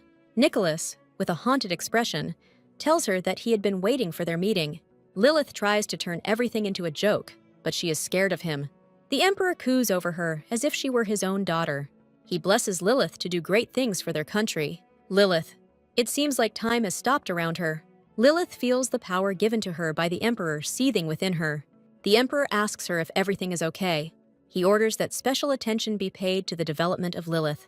And then the Emperor conjures something. All children gain magical powers, a gift from the Emperor. Lilith is sure that the Emperor is making obedient slaves out of them. Lilith sees other children looking at her with envy. Children cannot use magic without an Emperor, and Primera is the highest rank. Lilith is glad that the Emperor has discovered her core of magic. Lilith walks through the dorm. She is confident that she will succeed. Lilith thinks that the whole academy is somehow strange. A group of girls runs up to her and wants to meet her. The pink-haired girl introduces herself to her as Alice. The other girls are Diane and Michelle. They are happy to meet you. Ellis was visiting Lilith with Erica. Lilith is glad to meet them, but remembers that there are only 5 girls. One of the girls can't say hello to Lilith. Lilith guesses the names of her other neighbors. Alice offers Lilith something to eat, and she agrees. She decides to take Lilith with her to the dining room, but the red-haired girl doesn't want to meet her and lies in bed. Michelle tells the red-haired girl to get up and bring them something to eat. Alice reminds her that Lilith is an important guest, and she will not wait. The red-haired girl suddenly gets out of bed and scares her neighbors. The girl suddenly turns out to be a rather rude boy who does not want to see Lilith. Lilith understands that not everyone is happy to see her at the academy. The boy glares at her and doesn't want to serve her. Lilith understands that everything here depends on the ranks of the badges. Lilith decides that they will bring the food themselves and head to the dining room. Lilith understands that not everyone at the academy will be her friends. She notices that people like Jem are bringing food to another class. Lilith clearly remembers something about the world of the novel. She suddenly realizes that Cheshire also has a white badge. Cheshire is clearly not having a good time in the boys' room. Bruce Chambers says that the academy has its own rules, and talking to people like Lilith is prohibited. Bruce asks our hero what his relationship is with Lilith. He tells his assistant, Simon, that Cheshire is definitely going to get punched in the face. Cheshire has a very noble face for a commoner. The boys laugh at Cheshire's face and want a snack. Bruce orders Cheshire to bring them food. The Cheshire Cat is surprised. He is not at all a servant to these naughty boys. Bruce points to his badge, telling him that Cheshire is here as a servant. Cheshire realizes that he is in the same room with the nobles to serve. But Cheshire does not give in and refuses to follow the academy's harsh rules. Bruce rudely asks another boy what to do with him. Cheshire looks to see who the vile Bruce has addressed. He turned to the silver-haired boy, reading a book, Gerard Schmidt. He rudely remarks that he is busy reading, and Bruce apologizes. A boy, whose face is hidden by his fluffy hair, asks them to stop quarreling. Bruce calls him over in a commanding tone, and then Bruce punched the kid in the face with all his might. Cheshire is horrified. He doesn't understand why the poor boy was hit. Bruce yells loudly at the boy that he must speak when he orders. Cheshire stands up abruptly. He's about to fight. Cheshire says he will bring food so the boy won't be beaten. Bruce pats him on the shoulder and says, "That's how it should be." The boy runs after Cheshire, who turns around when he hears his name. The boy warns Cheshire that he shouldn't be rude to Bruce. The boy just can't get along with Cheshire. The poor child was driven to stutter. Cheshire only sighs. So they come to a canteen that looks like an army. The boy tells him that this is where he can get food. Cheshire notices Lilith tugging at her badge. Lilith notices Cheshire and runs towards him in fear. Lilith tells him about what happened to her. Cheshire says he came to get his portion, but Lilith doesn't believe him. The boy introduces himself as Rom and meets Lilith. He tells her about Bruce and his mission. Lilith demands that Cheshire stop obeying. He is in the Rubenstein family. Cheshire reminds her that they are nobodies here, and their names mean nothing. Many children look back at them and are already interested in what is going on here. Lilith asks Cheshire to remember who he was and to stop acting like this. Cheshire tells her that he doesn't want any problems at the academy. Lilith says that Enoch would be pleased to hear that he doesn't want to cause trouble. Lilith asks how many people are in the room. Rom says 5. Lilith puts out some food and asks them to tell the boys that it is from Lilith. She points to Cheshire and says that if they keep Cheshire as a slave, she will come to their room herself. Lilith won't hold back if Cheshire is treated like a slave. Rom thanks Lilith for the food and invites her to visit them. Lilith says she is happy to help them out and promises to come. Dinner begins. All the children have gathered in the dining room and are talking about something. Some children carry food to those who are senior to them in rank. Alice complains to Lilith that she is not satisfied with the order here. She notices that Jem doesn't want to follow the orders of the other children. Michelle is outraged that they carry their own food. Lilith reproaches the girls for this and says that they are lazy. Lilith suddenly notices something and looks forward. Cheshire and Rom, carrying a pile of trays, go to their neighbor's table. Lilith puts the tray down abruptly and approaches Cheshire. Lilith asks the boys if they don't believe her. Cheshire asks Lilith not to make a scene here. Lilith decides to help carry the heavy trays of food. Rom asks Lilith not to interfere, but she doesn't want to listen to him. Lilith approaches Bruce and brings him food. Bruce immediately becomes friendlier towards the girl. Lilith places a tray of food in front of him. Bruce is shocked. Lilith asks Bruce if anything is broken. Lilith orders Bruce to carry food himself from now on. Lilith tells him that it is not fair to force others to carry food. Bruce tries to explain to her that it's all because of the badges, but Lilith doesn't want to listen to him. She understands Bruce and shows that she knows the rules of the academy. But then she becomes gloomy and says that from this day on, Bruce's life will turn into hell. He will obey her.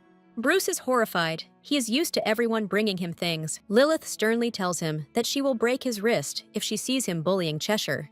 Bruce says that he will do everything as Lilith tells him. Lilith menacingly asks him if he wants to obey her. Suddenly, the boy Gerard begins to quietly laugh at them. Gerard wipes away his tears and thinks things are getting fun here. Lilith notices that he has a gold badge. Lilith tries to remember where she heard this name. That oar tells Bruce that he will have to listen to Lilith. Bruce is in shock. He did not expect betrayal from his brother. Gerard sternly tells him to bring himself some food. Lilith is left alone with Gerard.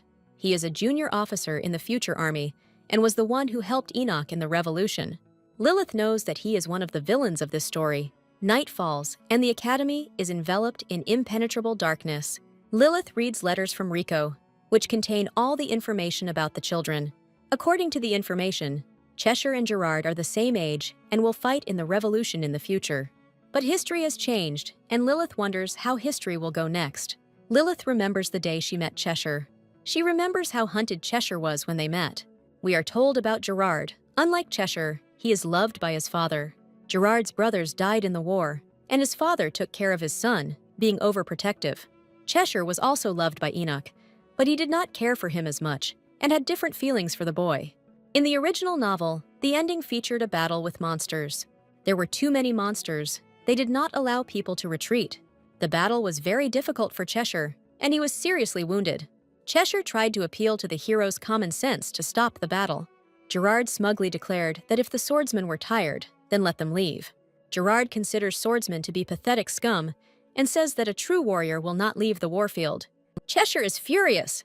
Does the soldiers' lives mean nothing to him? He just smugly goes out onto the battlefield, determined to defeat the monsters. Leon and Cheshire are outraged. How could this scoundrel do such a thing? Leon asks Cheshire if he really does everything against orders. Cheshire just silently watches Gerard leave. Cheshire managed to defeat the monsters, but at the cost of the lives of a lot of soldiers. Cheshire is being shouted at to get away from the battlefield. It is becoming dangerous. Leon is wounded. Blood is flowing from the young man's mouth. Leon was pierced through by the monster's clawed paw. Blood splashed. Cheshire was horrified. He decided to save his brother. Lilith cannot forgive Gerard, because it was because of him that Leon died. Lilith is confident that now everything will go according to the plot. Lilith knows that Gerard is also an ally of the rebels. She knows that Enoch's rebellion was supported by 3 families, and Gerard's family is the most important one. Without it, there is no way. Lilith decides that she will re-educate one of the novel's villains. The next day at the academy, there is no sign of trouble. Bruce asks Gerard if he is really a low-level mage, but he asks him to keep quiet. Bruce boasts that they now have servants, and 2 of them at that. But suddenly, Lilith comes, and Bruce falls silent. He wonders why Lilith carries the tray herself. Bruce whispers, "Lilith is going against the academy system." Cheshire is surprised when Lilith walks towards their table. Bruce immediately tells her that he didn't touch Cheshire. Lilith turns her attention to Gerard, who is eating his food. She places a jar of apple juice in front of him. Lilith asks Gerard to drink some juice. She smiles sweetly. The boy looks at her with surprise and calm, assessing her. Then, an atmosphere of friendliness flares up between them. Bruce is shocked. She didn't offer him juice. Gerard looks like a very smiling and calm boy. Cheshire can't understand where this strange atmosphere is coming from. The boy waves a jar of tasty juice in front of his nose. Cheshire eats calmly. He doesn't understand what it was about. Alice asks Lilith about what happened in the cafeteria. She tells Lilith that the boy is quite popular with girls. That light hair, that dreamy look, and that calm disposition. The girls are crazy about Gerard and dream that he will marry them. But Lilith ruins their dreams by telling them about Cheshire. The girls immediately remember the unsociable boy. They are clearly not his fans. The girls decide to have a serious talk with Lilith.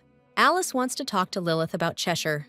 Lilith is puzzled why Cheshire doesn't want to know that they live at home together. Cheshire asks Lilith not to tell anyone about this. Cheshire asks Lilith to just keep quiet about it. Lilith tells Alice that they are just close. The girls are dying to talk to Cheshire. Diane thinks Cheshire isn't that cool. Suddenly, the girls' gazes are drawn to Gerard, who seems to be waiting for Lilith. Gerard approaches Lilith and greets her. He hands the girl a jar with some kind of juice. He happily informs her that he will drink what she offered. Lilith is not very happy. She understands that Gerard's character leaves nothing to be desired. Lilith realizes that she needs to undergo training. She calls to Cheshire, who notices her. Lilith is worried about Cheshire. Maybe someone was bullying him. She asks menacingly if anyone has offended Cheshire. Lilith. It seems like Cheshire doesn't want to talk to her. Cheshire sadly says that everything is fine. Lilith realizes that something is clearly wrong with Cheshire. Lilith begins to shake our hero with all her might. Cheshire asks Lilith why she did it. He menacingly asks Lilith why she gave the juice to that boy. Lilith realizes that she cannot tell the truth. She's afraid that Gerard is hurting Cheshire. Lilith happily informs him that they will now cross paths more often. She asks Cheshire to make friends with someone. Cheshire rudely tells her that he doesn't want to be friends with anyone. He asks if Lilith is forcing him to do something. Cheshire says he doesn't want to be friends with anyone, and it's none of her business. Lilith looks at the students and doesn't understand what's wrong with Cheshire. Lilith is asked to move away from Cheshire. The woman introduces herself as Bella Remoff, and she invites Lilith to begin her classes. She decides to talk about the courses and the institute. Lilith is surprised. She realizes why 2 teachers came in. The man talks about Manhwa and how they became gifted. Cheshire listens attentively to everything, but his thoughts are elsewhere. He's worried about Gerard and Lilith becoming friends. Cheshire is very upset that Lilith has become close to someone other than him. Cheshire is taught that he must listen and obey. Lilith listens attentively, and she promises that she will graduate from the academy. Lilith is asked if she knows why they have light and black magic. Lilith tells how to open the core of magical power. Bella asks Lilith to try lighting the candle using the formula. She tells Lilith that the formula is very difficult to memorize. Lilith knows that mana control is not something she needs. Lilith decides to use flame to make it happen. Bella is impressed. She didn't know Lilith could do it. She tells Lilith that she is clearly the chosen one and gifted with power. Lilith is surprised. She didn't know she could do it. She understands that she can do it without any books on magic. Lilith decides to learn how to control people like zombies. Bella notices that some of the students have also succeeded. She sees that Cheshire has succeeded in creating a black flame. Cheshire turns his gaze to Lilith, calm and cold. Lilith is happy for him. She didn't expect anything else from the main character. During recess, Cheshire stands in the toilet and washes his hands. Gerard rudely asks him how school is going with Cheshire. Cheshire tells him that he has succeeded. He asks if it is too difficult for the boy to master magic.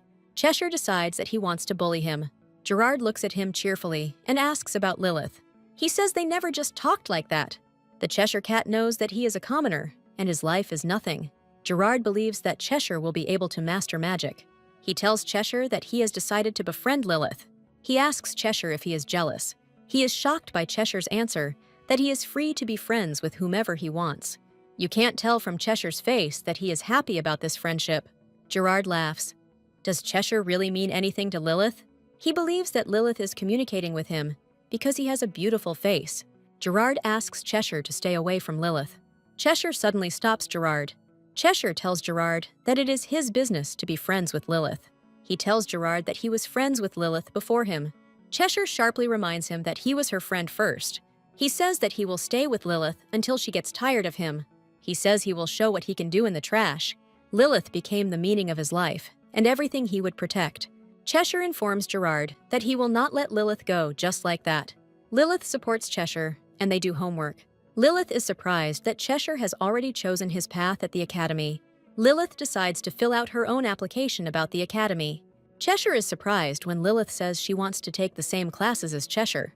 Lilith cheerfully asks him if he is tired of her. Cheshire tells Lilith that he is not tired of her. Cheshire sheepishly tells her that he likes Lilith. Lilith is shocked. She didn't expect Cheshire to say that. Lilith invites him to take part in the competition. Cheshire tells her that he wanted to suggest it himself. Cheshire tells her that he will help her go home. He tells Lilith that their relationship is now moving to a new level. Lilith hugs Cheshire. She is touched by his words. Lilith looks at Cheshire as he looks at her.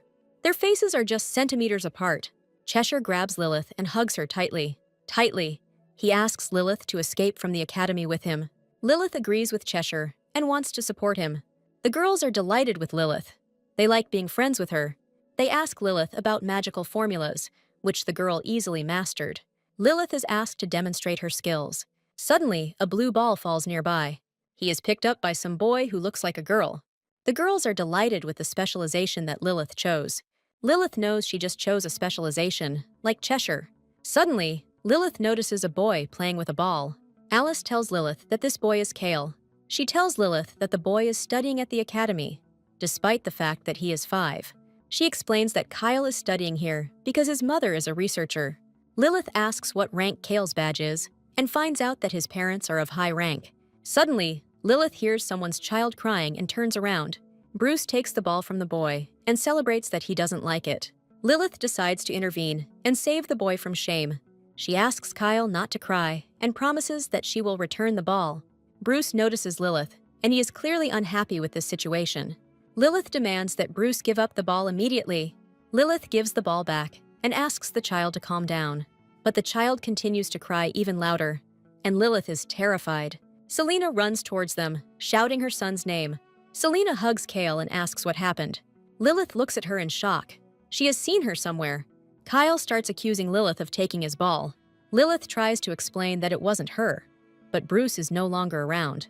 Selena looks at Lilith in surprise. She has seen her somewhere. Lilith is surprised.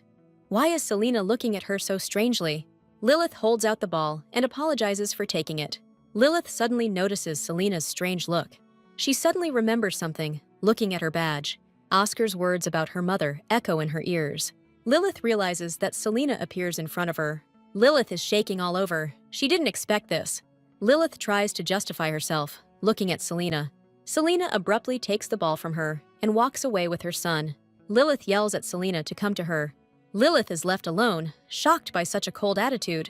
All the girls and boys around saw this scene. Cheshire sees this scene and decides to support Lilith. In class, they are learning another magic formula. Lilith realizes that it is very boring to sit in this lesson. Lilith's thoughts are occupied with what her mother did. She keeps thinking about that look her mother had.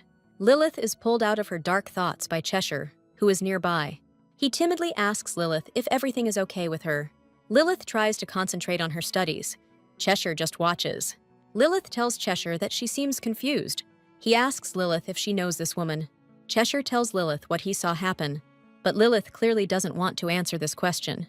She tells Cheshire that it was her mother. Cheshire is shocked. Lilith never talked about her family. Cheshire is shocked by what her mother did to Lilith. Lilith tries to show that she is okay. She tells Cheshire the truth about her mother. Cheshire listens to her attentively. He wants to support Lilith. Lilith doesn't want to study. The meeting with her mother simply knocked her out. Lilith is sad. She doesn't know what to do now. Thus, the day passes, and the academy is slowly enveloped in night. Lilith goes to the dining room and suddenly notices someone. Kyle walks up to her and gives her a piece of candy with a sweet expression on his face. Kale decides to leave her, and Lilith is shocked, but takes the candy. Kale runs away, and Lilith doesn't know how to react to Kale. Lilith sees that she has juice in her hands. She asks Kale to wait, and he turns around. Lilith thanks him for the candy. She is happy to see her brother and hands him the juice. Lilith and the child smile at each other, looking into each other's faces. Suddenly, Selena runs up, and she grabs Kyle in her arms and takes him away. Selena looks at Lilith with such a terrifying look that she feels unwell. Selena asks Lilith what she wanted to say. Selena asks Lilith what Kale did to her. Lilith tells her that the child just gave her candy. Selena takes the juice from the child, despite his protests. She returns the juice to Lilith, who is shocked by this. She tells Lilith that the girl should leave and not come near Kale again. Lilith understands that she will not have another chance and decides to talk to Selena. Selena passes by Lilith and Cheshire, who happens to be nearby. Cheshire looks menacingly at Selena and then at Lilith. He asks Selena what Lilith did wrong. He asks Selena about the incident and doesn't want to let her go until she tells him everything. Selena is surprised by Cheshire's mature behavior. Cheshire takes the juice from Lilith and looks at Selena. He returns the juice to the baby, who smiles happily. Cheshire states that Selena is behaving terribly and there is no poison in the juice. Selena shuddered under Cheshire's gaze. Cheshire defends Lilith and says that she did nothing wrong. Selena frowns at the boy as Kyle reaches out to them. Cheshire demands that Selena explain what Lilith did wrong. Cheshire takes Lilith's hand and they walk away. Lilith is becoming more and more scary. What will happen next? Lilith tells Cheshire that it's okay. She'll survive without her mother. She is still little and doesn't know what it's like without children. Lilith says that she has no right to be angry with her mother. Lilith believes that everything will work out, and she and her mother will become friends. Lilith thinks that everything is complicated. She is an orphan, and this is the first time she has experienced such feelings. Lilith apologizes to Cheshire for telling Cheshire such things. Cheshire tells Lilith that she doesn't need to try. He speaks wise words that people are different. He asks Lilith not to forget her father, who loves her very much. He asks Lilith not to seek the love of someone who does not love her. He reminds her that she has a loving dad. Lilith agrees with him. She will not abandon her dad. Lilith realizes that what Cheshire said is true. Lilith thanks Cheshire and says that she feels better now. And then she wants to do something with Cheshire, which surprises him. Lilith leans against him and says that she has him. Lilith doesn't need anyone else. She has her dad and Cheshire with his brothers. The action moves to high mountains, like in The Hobbit. Our knights decide that they will ask Enoch about everything. The knights have been on an expedition for a long time, and they are just walking.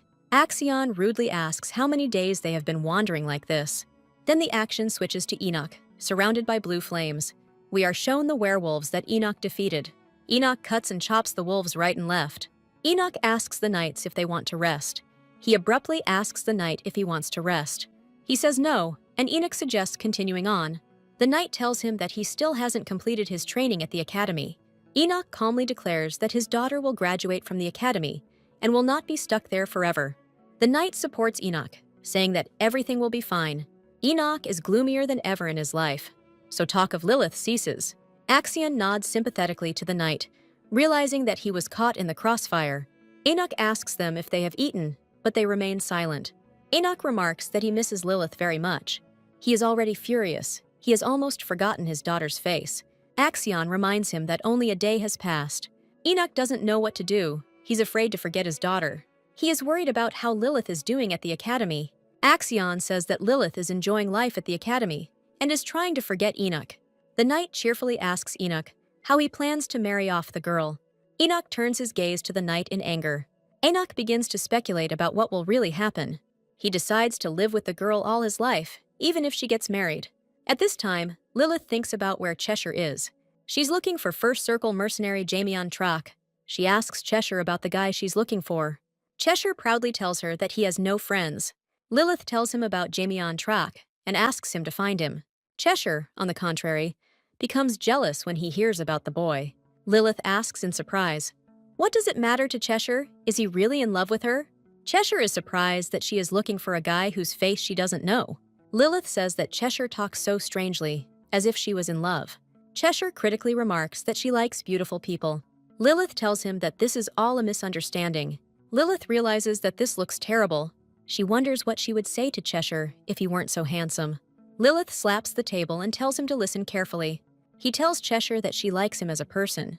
Lilith says his face doesn't matter. She states that she likes Cheshire as a guy.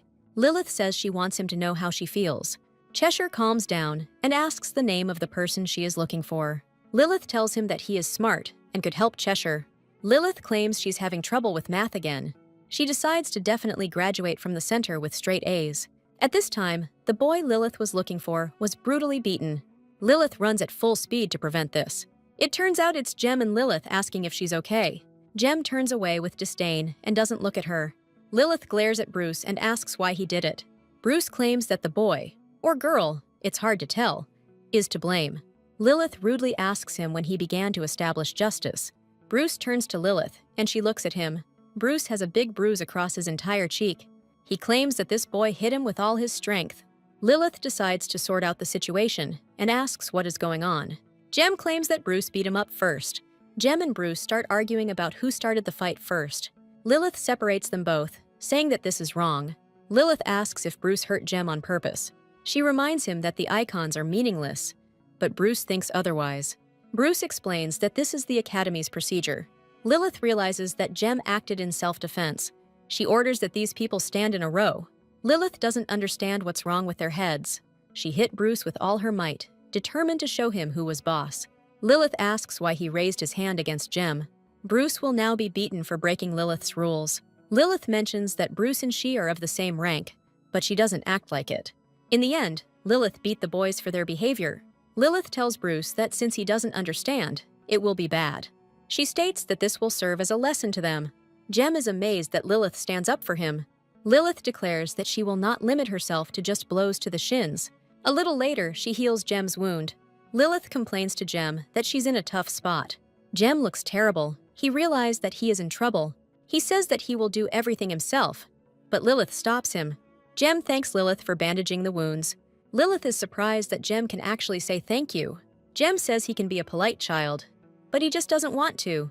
Jem asks if there are any good people among the nobles. Lilith says with joy that yes, there are good people. Lilith invites Jem to eat together, and they decide to have a snack. Lilith says that from now on they will go to the cafeteria together. Lilith asks if this is what Jem wants. Jem replies that he will think about it. Jem sees Lilith looking at him and smiling. Lilith and Sem come to an agreement and are now friends. Lilith decides to meet Jem and introduces herself. The child extends his dark palm to the girl. He introduces himself as Jamian Fuck, Lilith spat. Lilith looks at Jamian in horror. She herself doesn't know how this happened. Lilith learns that Jamian is actually a girl posing as a boy. Jamian's gender has finally been determined, and now Lilith can communicate with it more easily. Jamian begins to argue with Lilith, asking if she really thought she was him. Lilith remembers everything related to Jem in the book. Lilith asks Jem if she is a second year. Lilith decides to ask Jamian about math. Jamian is good at sports, and she gave the slippery nobles a run for their money. Lilith reminds Jem that she was the one who got her out of the situation with Bruce. Jem says that the difficulty of studying at the academy is due to the monthly test. Lilith thinks that it is quite difficult to pass the test. Lilith knows she can handle getting Jem onto the team. She tells Jem that she can help her, and Jem looks at her questioningly. Lilith suggests taking this test every month. Jem is afraid that she won't pass the test this time. Lilith promises that she will help Jem cope with this. Lilith pleases Jem by telling her that she has a special training session ahead of her. Lilith happily welcomes her new friends. She invites Jem to be friends with Cheshire, and they are shocked. Cheshire is glad to meet him and also gives his name. The guys clearly don't know how to be friends and why Lilith introduced them. Lilith suggests taking an exam every new month. She explains that the final exam consists of fighting monsters in groups of 4. Everyone wanted to get into the group, but there had to be a person with a white badge. Jem says she didn't even know about the rules, but she's happy to be on the team. Lilith is starting this whole mess with the icons again.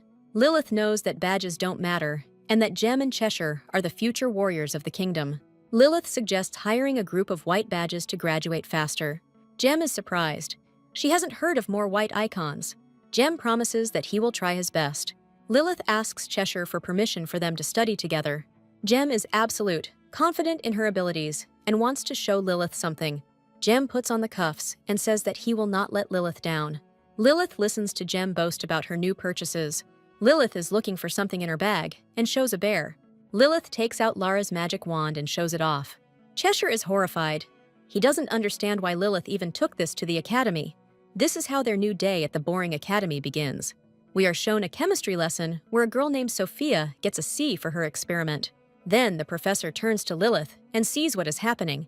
Many students whisper incredulously as to why Lilith has already been allowed to practice. Lilith has already made enemies who do not believe in her abilities.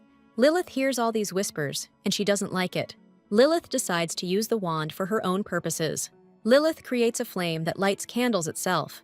The professor is delighted with Lilith and her abilities. Suddenly, there is a clap, and Emperor Nicholas himself appears. Everyone immediately greets the emperor and throws themselves at his feet. Nicholas is delighted with Lilith and asks what she created. He tells Lilith not to be modest. Since modesty does not adorn magicians, Lilith is perplexed as to how the emperor can even say such a thing. He menacingly asks the servants how Lilith is doing. He is impressed by her skills in perfecting magic. He believes that if this continues, Lilith will be the first to achieve rank. Nicholas notices Lilith's gaze, which shows she is dissatisfied with something. He decides to take the wand from Lilith, since it doesn't suit her. The wand emits a burst of magic, and Lilith is surprised by what happened. Lilith just wants to hit the vile emperor. Eventually, darkness descends upon the academy, and the entire building falls into a deep sleep.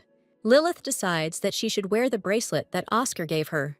The girls tell Lilith that she was simply magnificent. Michelle is upset that Lilith didn't have any activities in common with them. Lilith says that she will show you something now. Lilith draws a blue tongue of flame in the air. The girls are delighted and congratulate Lilith on her victory. Lilith hears some beeping and looks to see what it is. This is her bracelet, which reflects 3 seconds. Lilith becomes curious about what this number is. Lilith suddenly realizes what is going on. She sees the number decrease as she creates a blue light. Lilith sees that she has only 1 second left. Lilith realizes that this is the time when she used magic. She remembers Oscar's words about this being a magical artifact. She remembers that this magical artifact must be worn with care. Lilith realizes that her life force is diminishing when she uses magic. Lilith is terrified that her lifespan is shortening. She realizes that Oscar is a real asshole, and he knew everything. Lilith is horrified by what she sees. The majestic academy rises against the backdrop of the sunset, illuminated by the sunlight. Nicholas asks Oscar if he is going to visit Lilith. Oscar is horrified. He has no idea how he will answer the Emperor's question. Nicholas listens attentively to Oscar's report on Lilith's progress. Oscar says to let the situation be as it is. Oscar reminds that passage into the magic tower depends on him. Nicholas says he doesn't want to interfere with his work, but Lilith is an exception. Oscar says he cannot dispute His Majesty's decision. Nicholas demands that Lilith be admitted immediately. Oscar says this calls his work into question. Nicholas takes a sip of tea and declares that he knows this very well. In the magic tower, only professionals work on magic formulas. But what good are the gifted if they use magic incorrectly? Oscar says that the Emperor has no right to limit the tower's power. Nicholas tells him that he has the right to do so. Oscar is shocked by the Emperor's actions for the Rubinstein family. Oscar reminds him that he is cutting off all ties with him. Nicholas enjoys his tea and says that he can do as he pleases. After meeting the Emperor, Oscar punches the wall in rage. They try to calm him down, but he is ready to strangle the Emperor personally. Oscar is ready to kill the Emperor in the revolution. The scientist asks Oscar what it was about the Emperor's speech that angered him so much. He tries to reassure Oscar that the Emperor does not want to take control of the tower. But Oscar was furious because Nicholas was obsessed with Lilith. He understands that if he doesn't do anything, things will get worse. Oscar's arm hurts, and he is told to cool down a bit. Oscar suddenly realizes that if he uses the archive, he will end up at the academy. The scientist asks Oscar if he really wants to kidnap Lilith. Thus ends the day in the Tower of Mages, filled with sunlight. Lilith realizes that Oscar has been following her and knows who she really is. The bracelet shows Lilith how much time she has left to live. Lilith becomes curious about how many lifetimes it will take her to create an A-class magic spell. She realizes that she could age by 15 minutes. Lilith is afraid that she will reveal her essence because of the bracelet.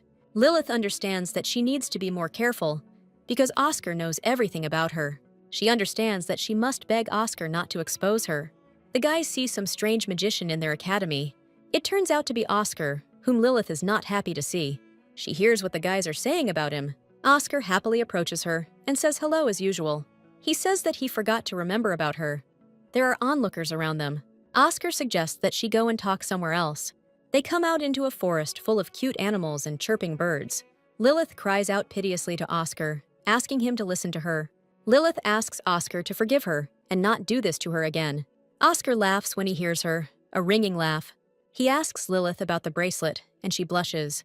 He tells Lilith that he won't tell anyone anything. He says that if he wanted to say it, he wouldn't have given her the bracelet. Lilith is shocked by his words and looks at Oscar. She doesn't understand why he decided not to give her away. Oscar tells her that he will definitely answer the questions in time. Lilith asks him how he knew about it. Oscar says he can't answer that question. Oscar suddenly starts bleeding ruby-colored blood from his mouth. Oscar is coughing up blood, and Lilith is simply horrified. Oscar is choking on blood while on all fours. Lilith realizes that she is the only one who can save Oscar. She will find out that she wasted half a year and will grow a year. Lilith decides to use her power to save Oscar. Oscar is gasping for breath. It's painful to look at him. His hair is disheveled, and blood continues to spurt from his mouth. Lilith notices that she has grown taller and that her hair has grown. Oscar roughly grabs Lilith's arm and yells at her for what she did. Oscar screams that it has already taken a lot of magic to hide her essence. Lilith tells him that she cannot watch him suffer. Oscar understands everything and asks Lilith to come to him. He asks Lilith how much of her life she has wasted. He touches Lilith's hair and cuts off the overgrown strands. Lilith thanks him for this, and he says that she will have to cut her hair so as not to give herself away. Lilith agrees and decides to save Oscar. Oscar wipes away the blood and has no idea what she's up to. Oscar asks Lilith not to waste her time on nonsense. He tells Lilith about the Emperor's plans to take her from the tower. Lilith tells him that she also has her own plans. Lilith looks at him carefully. She doesn't know what to say. Oscar also looks at her for a long time. He is not in the mood. Oscar believes that Lilith will come up with something. Oscar tells Lilith that she is quite funny. He thinks she's acting strangely in his presence. And then, he notices a butterfly above and tells Lilith to go after it. He decides to go further to avoid spitting out blood. Lilith calls out to Oscar, and he looks at her. Lilith wants to tell him something, but she is afraid that he will choke on blood. Lilith fidgets with the bracelet Oscar gave her. She thanks him for the bracelet, finding it quite cute. Oscar just smiles sweetly at her and leaves. Lilith wonders what has gotten into Oscar's head. She realizes that Oscar has broken the words of the ban. Lilith recalls the action of the novel. She remembers that Cheshire came to Oscar to cure Theo.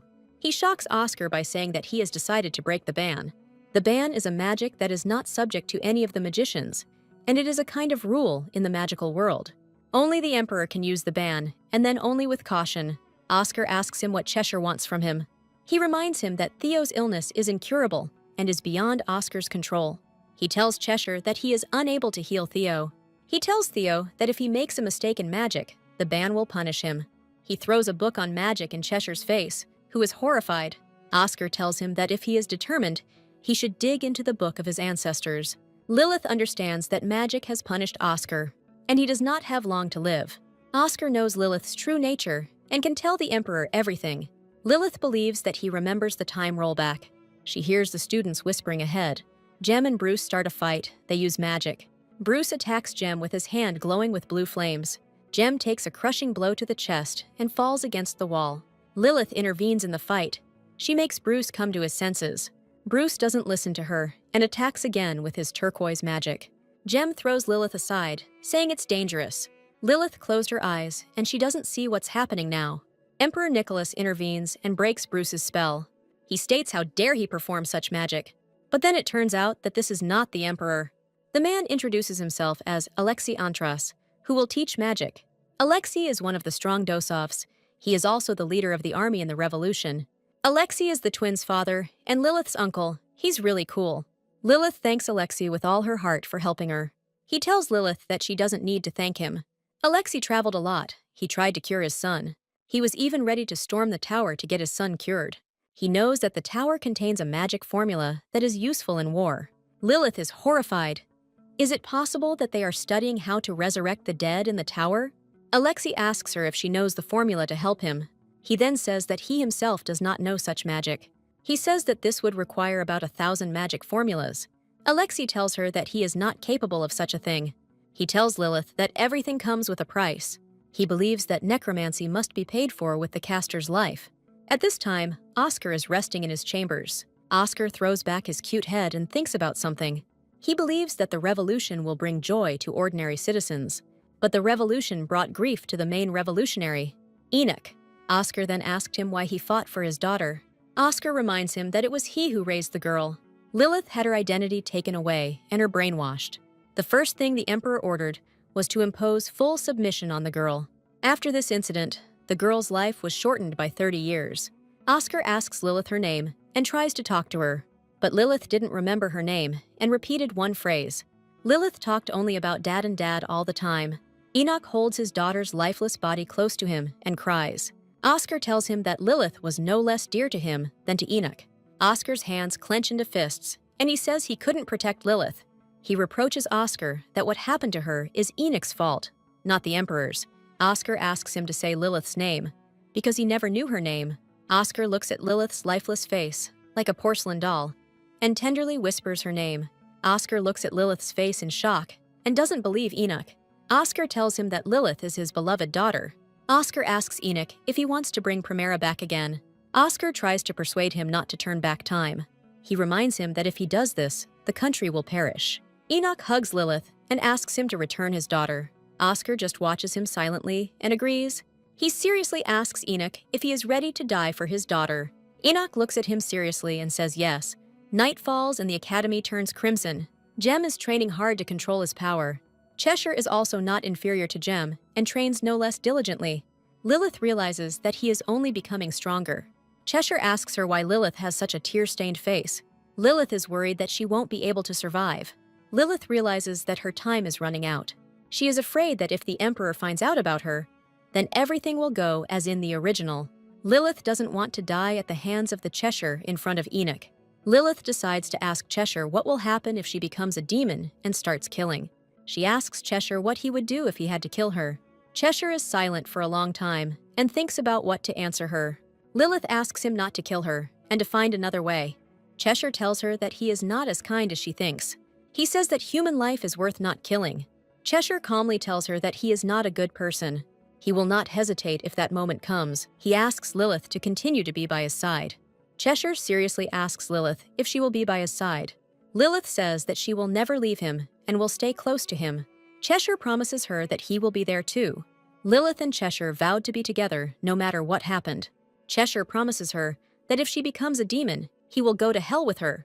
The action moves to the school cafeteria, where Lilith sees a strange sight. She is surprised by what Cheshire said and thinks the novel has descended into shabby romance. Lilith is brought out of her thoughts by Jem, who tells her something. Alice asks Jem if she would agree to take the test with Lilith. Jem asks what's wrong with her, and Lilith doesn't answer. Suddenly, Gerard appears in all his glory. He invites Lilith to walk with him, and she is surprised. Lilith tells Gerard that she will be doing homework with Jem. Gerard is surprised. The white icons are the weakest. Lilith just doesn't know how else to explain it to him. Gerard knows she won't graduate at this rate. Lilith proudly declares that she will catch C-rank monsters. Lilith is perplexed. Why is the badge so important to Gerard? She shocks the boy by saying that friends are the most important thing. He looks at her for a long time and says that it's time for him to go. Gerard tells her that he will wait for her to win the exam. Lilith oversees the squad's grueling training. Lilith thinks it would be good if one of them could heal. Ram runs up to her, shouting words. Ram brought her food, which is so important for restoring strength after training. Ram asks them not to overtrain so that they don't get tired. Lilith asks Ram who he will take the exam with. Ram immediately says that he hasn't chosen yet. Lilith invites him to take the exam with them. Ram states that he has no intention of graduating. Ram says that he doesn't want to leave and that he likes it here. Lilith tells him that it is wrong to stay here because of his mother. Ram looks at her in surprise, as if she said something strange. Cheshire assures him that he just needs to graduate. Lilith tries to encourage our hero to change his mind. The guys encourage our hero, saying that he can handle it. Ram reminds them that he has bad grades. Roma has the most useless profile in his opinion. Ram shocks the heroine by saying that he is a healer. Lilith shares her impressions with Alexei. He claims that Lilith will cope, no matter what happens. Lilith asks Alexei when he graduated. Alexei says that he graduated in just a month. He asks Lilith how things are with Cheshire. Lilith objects to him. She can handle it herself. Alexei recalls how boys in his time confessed their love. Alexei says that during his studies he won over her aunt. Lilith is surprised that Alexei met her in the center. Lilith becomes interested in Uncle Alexei's love story. He begins to tell the story of his love at the academy. She helped them and was in her second year, realizing that the guy would not pass the exam. It was then that Alexei noticed her and decided to become her boyfriend. The girl missed her father and cried, which Alexei noticed. The release was delayed, and the girl wanted to see her father. Alexei approached her and suggested that she take the exam. Alexei promises her that he won't let her hands get dirty during the exam. The girl answers him with a long, tear-stained look. Lilith becomes interested in the story of how her uncle and aunt met. She answered Alexei that she was older and he should obey her. Alexei tells her that he caught an A-rank beast for her aunt.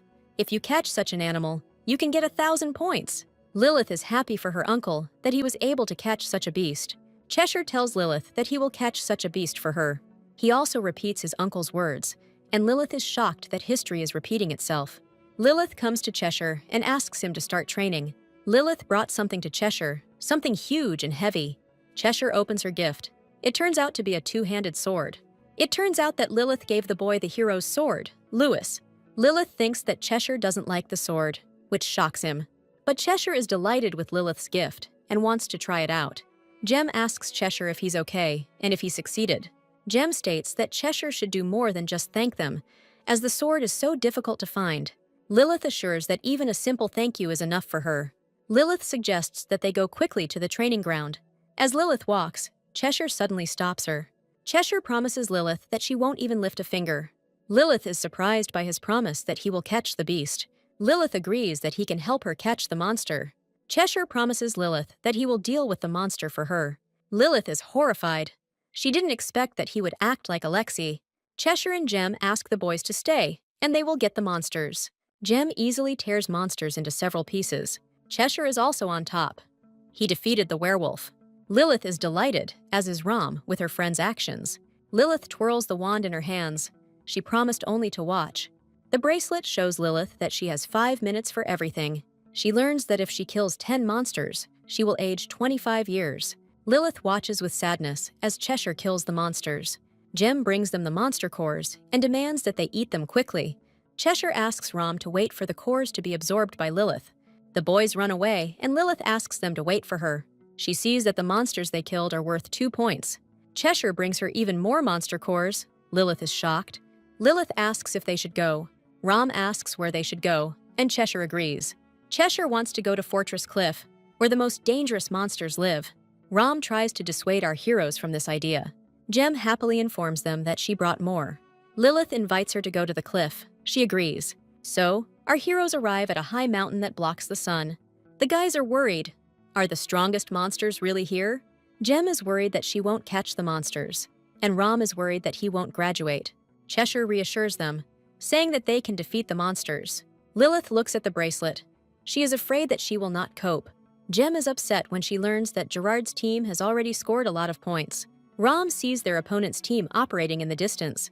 Lilith is perplexed. Why are they catching so many monsters if they have already earned points? Lilith sees Cheshire rushing forward. Lilith looks at her indicator in horror. The monsters are almost killed. Gerard leaves no chance for the heroes, killing monsters. The boy decides to take all the monsters from Lilith. Bruce informs them that he has almost collected a bunch of monster cores. Lilith asks them to stop, but they don't listen to her. Gerard remarks that Lilith should have been in their group. Lilith rudely tells the boy that he is doing this on purpose. Jem tells Lilith that they have almost finished off the monsters. Cheshire is suddenly attacked by a huge wolf. Cheshire has a hard time fighting the giant wolf. Lilith tells the boys to listen to her. She is scared. She understands that Bruce and his team want to stop her. She creates barriers and asks the boys to go to Ram for treatment. She asks the guys to try and find the monsters as quickly as possible. Lilith suddenly notices something and turns her gaze back. There are only 85 monsters left, and Lilith is terrified. Lilith decides to kill the A-class monsters together with Ram. The boy points to a high rocky cliff. Lilith sees a huge grizzly bear on it. Lilith is thinking about how they can get there and catch the monsters. Lilith sees that the cliff is very high, and she cannot climb it. Lilith comes up with a very strange and unusual idea. Lilith looks at how much time she has left to catch the monsters. Lilith is horrified. All their glasses are still too small. Jem runs up to them and says that Cheshire is saving up mana to kill more monsters. Lilith wants to help, but Jem stops her. They found an A-class monster that looked like a giant plant. Lilith is afraid that this monster will just kill them. Cheshire tells her that this monster has a magical shield and is difficult to kill. He asks Lilith if she can kill such a monster. They only have 30 seconds while Gerard scolds his subordinate. The boy wants to kill more monsters and not leave them alone. Lilith sees that he wants to kill monsters more and more. The boy walks without a shield towards the plant monster. Lilith is surprised why the monster doesn't move and attack the boy. Lilith suddenly realizes what is really going on. The boy is paralyzed, and the monster is about to eat him. The boy stands and watches as the monster threatens to eat him. Lilith screams in horror, and she and Ram call for help. Jem and Cheshire run to help Ram and Lilith. Lilith is puzzled by what the guys from the opposing team are doing. Bruce also stands and looks ahead of himself. He does not help the leader. Lilith calls his team very pathetic. Jem and Cheshire attack the monster, making their way through the spiky tentacles. Cheshire is ready to cut the monster into several pieces. He deftly jumps on the monster, which has spread its petals and is ready to eat him. The poison leaves Gerard's body in a huge wave of gas. The monster still had acid, and now the boy is seriously injured. The guys don't know what to do now to cure him. Jem notices that Bruce wants to run away somewhere. Bruce clearly intends to steal the monster cores while their boss is injured. But a sharp column of flame emanates from the core, which burns the boy. Bruce is approached by Cheshire, who stops right in front of him.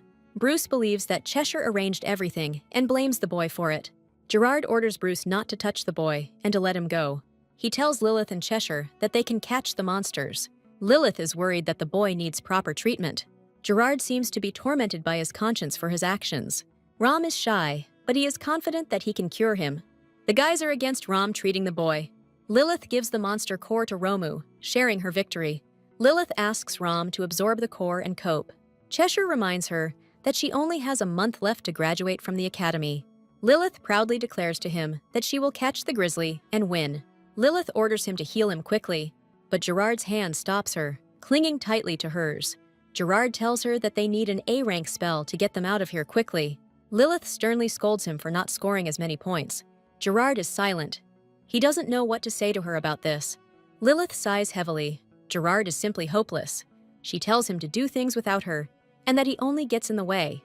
She reminds him that his squad didn't even take a step.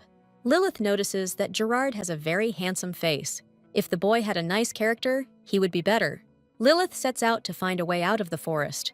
Lilith notes that due to the use of magic, she has grown. Lilith is thinking about how to kill the bear sitting on the cliff, but she took a course in magic from Oscar, so she knows she can handle it. Lilith waves her Lara wand.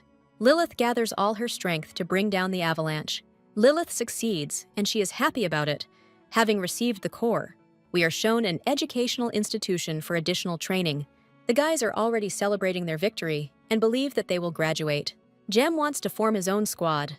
She will become the leader of the Red Mongrels Guild in the future, the most dangerous mercenary guild. Jem is very uncomfortable with Lilith's interest in the guild. Jem calls them Lilith's Wanderers and thanks the girl for helping her. She enthusiastically tells her that their squad will defeat the Emperor himself. Lilith asks Cheshire what name he likes. He declares to Lilith and Jem that he likes any name. Even Ram agrees that they should be called Lilith's Mongrels. Suddenly, Gerard comes out, and he's perfectly fine. Lilith notices that he has a new badge, which means he is now Dose. The guys are not very happy to see him and are whispering to each other. Lilith thinks he wants to fight when the boy stops in front of her. But suddenly, he thanks Lilith with all his heart, which touches the girl.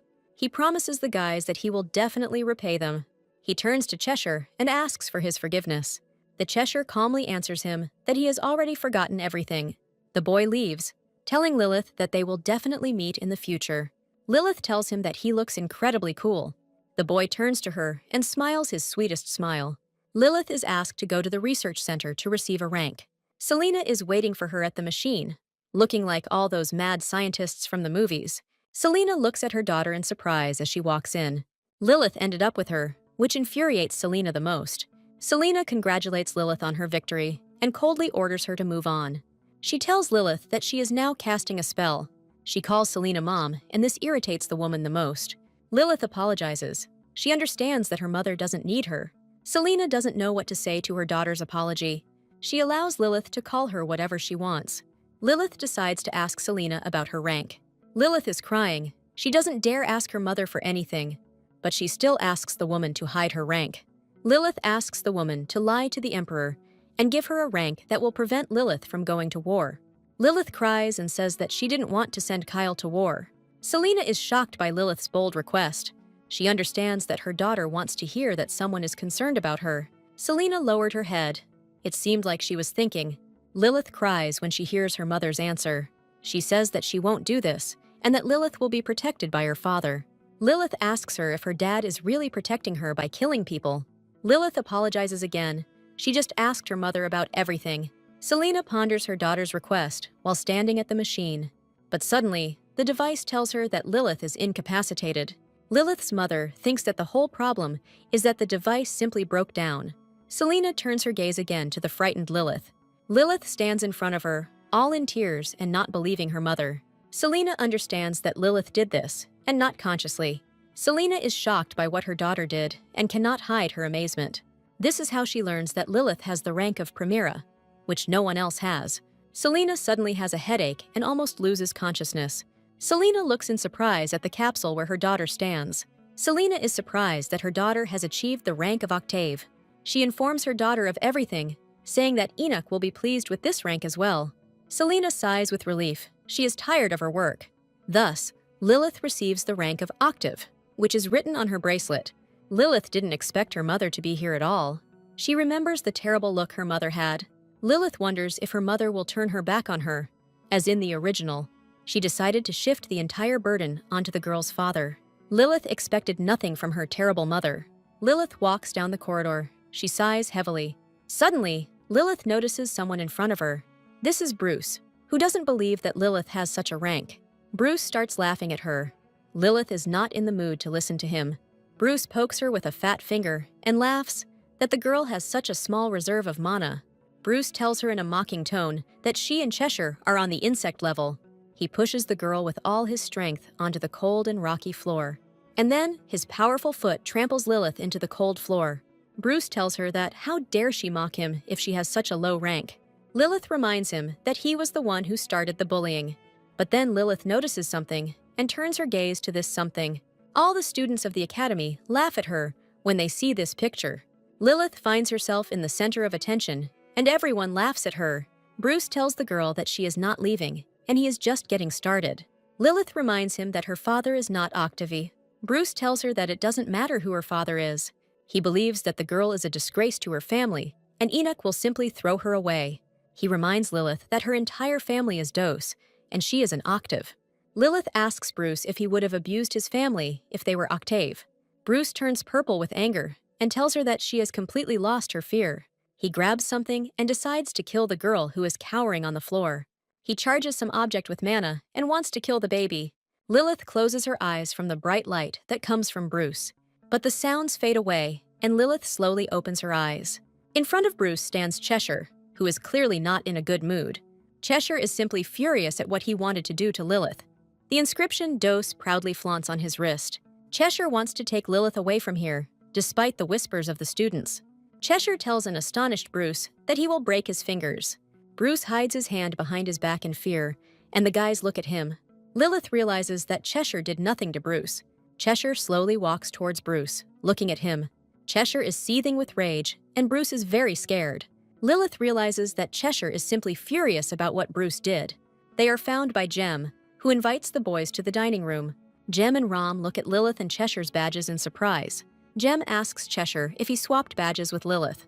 Cheshire asks Bruce if he wants to die. He shocks the guys by forcing him to his knees. Cheshire reminds him that he treated Rom the same way every day.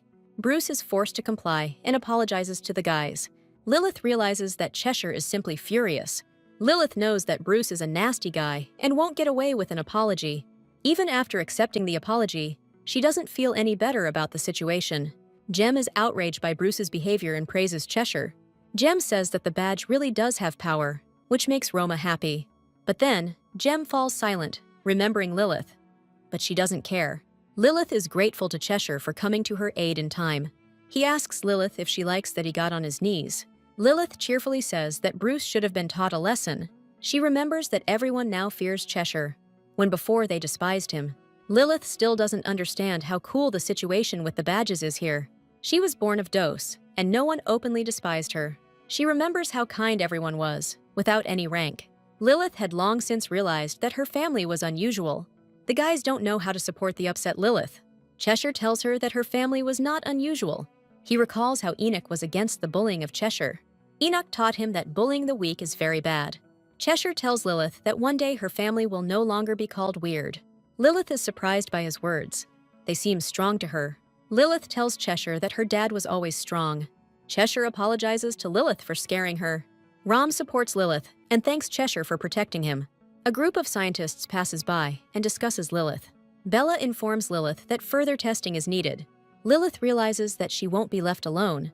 At this time, the Emperor is informed of everything that happened. The Emperor is shocked that Gerard and Cheshire are Doses.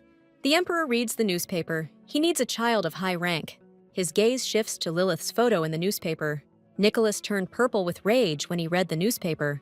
It says that Lilith is an octave, not an example. He furiously attacks the servant, who begs the Emperor to calm down. Nicholas is furious. He clutches the newspaper to shreds. Nicholas is shaking all over. How did it happen that Lilith is octave? The servant tries to calm the Emperor, saying that this is a misunderstanding. Nicholas can't even imagine how this happened. Nicholas realizes that the fourth rank is a pretext for Enoch to start a war. Nicholas knows that Enoch now owes nothing to the country, and he can start a rebellion. Nicholas makes a scary face and he's just furious. Lilith thought she heard the Emperor cursing her. Lilith sees how everyone is looking at her at the academy. The girls in her room don't want her to leave. Lilith walks gloomily through the streets of the academy, deep in thought. She asks Cheshire if he is disappointed in her. Cheshire is surprised. Now Lilith understands what he once felt. Cheshire doesn't know how to calm Lilith down because she's afraid of being abandoned. He tells Lilith that her father regretted that she was born into a family of knights. Lilith defends her father. She knows that it is not his fault. Cheshire tells her that her uncle will definitely be glad that Lilith doesn't need to go to war. Cheshire, on the contrary, is glad that he became Dose. Lilith suspects that he has a thirst for power. Cheshire is glad that Lilith won't be scolded for communicating with him. Lilith is amazed by what Cheshire said, and she is happy about it. Lilith decides to leave the academy with Cheshire and go home. Cheshire promises her that no one will hurt her now. Cheshire looks like a hero from famous novels. Lilith is worried that Enoch will treat her like an insect. Lilith bumps into someone. It turns out to be Alexei. Lilith greets her uncle joyfully. She thinks that he is glad to see her, but Alexei looks at her menacingly and asks what it is. Cheshire is ready to stand up for Lilith from her uncle. Alexei tells her that he couldn't believe all this. Alexei sternly asks her if anyone has offended her. He's not very happy that she has such a low rank, but he himself was afraid that Lilith would be persecuted for her rank. But Nicholas is no longer interested in Lilith, and she is no longer a pawn in his game. Lilith realized that the world was not such a bright place. Lilith says she has a dad, Cheshire, and an uncle. Alexei smiles when he hears Lilith's words. He strokes Lilith's head, telling her that everything will be okay. Thus comes the long-awaited moment of graduation from the academy. The announcement for the graduates comes, and they all freeze in anticipation. The emperor cannot attend the ceremony. Lilith guesses that he is having a hard time accepting defeat. They announce Gerard and Bruce as Dosov and congratulate them. Cheshire is also congratulated on his victory. He is now Dose. Lilith is also congratulated on graduating from the academy. Our uncle Alexei decides to take all the heroes from the academy. Alexei has a rather gloomy face. Something doesn't suit him. Alexei gloomily tells Lilith that everything is fine, and she has nothing to worry about. He says that Enoch irritates him. Lilith is worried about it. He says Enoch is clearly testing his patience. He sees that many aristocrats come to pick up their children in person. For example, Gerard's father arrived and hugged his son. Lilith is happy with what she saw and decides to say hello. She sees the carriage stop and Leon get out of it. Lilith runs to the carriage. She is happy to see her brothers. The whole family came to visit Lilith and pick her up from the academy. Lilith suddenly notices something and stops her gaze. The carriage is empty. Lilith is surprised where Enoch is. Lilith asks her aunt in surprise where her dad is, and she replies that they arrived without him because Enoch didn't return home. Lilith is terrified. She is worried about her dad, who did not return home. The brothers tell her that Enoch has gone to clear out the wild animals. Lilith knows that this purge was simply necessary. Lilith realizes with sadness that Enoch is too immersed in his work. Lilith is worried about her dad and asks her family to find him, but they only smile and laugh at her, which frightens her. Nordic tells Lilith that she doesn't know her father well, and there's no need to worry about Enoch. Alexei and his sons know to worry about the magical beasts, not Enoch. So they decide to take Cheshire and Lilith home. Cheshire reassures her that nothing like that will happen. He thinks that Enoch is probably buying Lilith some kind of gift. Lilith notices someone talking in the window. Joseph has arrived, and Lilith is trying to figure out who is with him. Next to Joseph stands a pleased Bruce, which Lilith doesn't like. Lilith is horrified that Joseph decided to talk to Bruce. At this time, Enoch is lost and does not know where to go. Enoch believes he can load his own weapon. Enoch recalls that the purge took away his time to retrieve Lilith from the academy. He decides to use the cursed power and go after Lilith. He asks the priests to hurry as quickly as possible. Enoch tells them a sad story about Lilith, that he urgently needs to go to the academy and pick up his daughter. Eventually, the priests send Enoch away by opening a portal. Enoch asks the knight to inform him if there is any problem with Axion. Enoch decides to step into the portal. He wants to see his daughter. Enoch looks on in shock as he hears his princess's screams. Lilith runs up to him with wild screams. She is worried about him. She falls into his arms. She was very worried about her dad. Enoch is glad to see her again. He hugs his daughter. He cannot survive separation from her. Lilith asks Enoch if he is okay. And then Lilith hits our hero with all her might. Alexei calmly tells him that he told Lilith that he would be late. Enoch doesn't know what to say when Lilith asks him where he's been. He asks Lilith to calm down and slow down before she beats him. Enoch was a master swordsman at 16 and couldn't remember anyone caring so much about him. No one doubted his safety until Lilith appeared in his life. He knows that Lilith is a rather fragile girl. She is not fit to fight. He dives into the past, when Lilith was still a child. He asks Lilith not to worry, as everything is fine now. He consoles Lilith, saying that all the monsters are behind her. Lilith tells him that she missed Enoch very much. We are shown Enoch's house, illuminated by the crimson sunset. The Lilith brothers are thrilled that Cheshire has become Doe's. Even Auntie and Nordic praise Cheshire for what he has become. But no one asks Lilith. It seems that Alexei has already told everything. Father is fussing over her again, hugging and kissing her. Enoch tells her that the rank she received does not matter to him. Lilith feels uneasy about the rank she received. Enoch asks Lilith to show him the icon. He feels something is wrong. Lilith decides to please her dad and play with her toys. She hands him a green octave badge, which is about the size of a bead. Enoch asks her in surprise whose badge it is. Enoch clutches his head in dismay. He doesn't know what to do.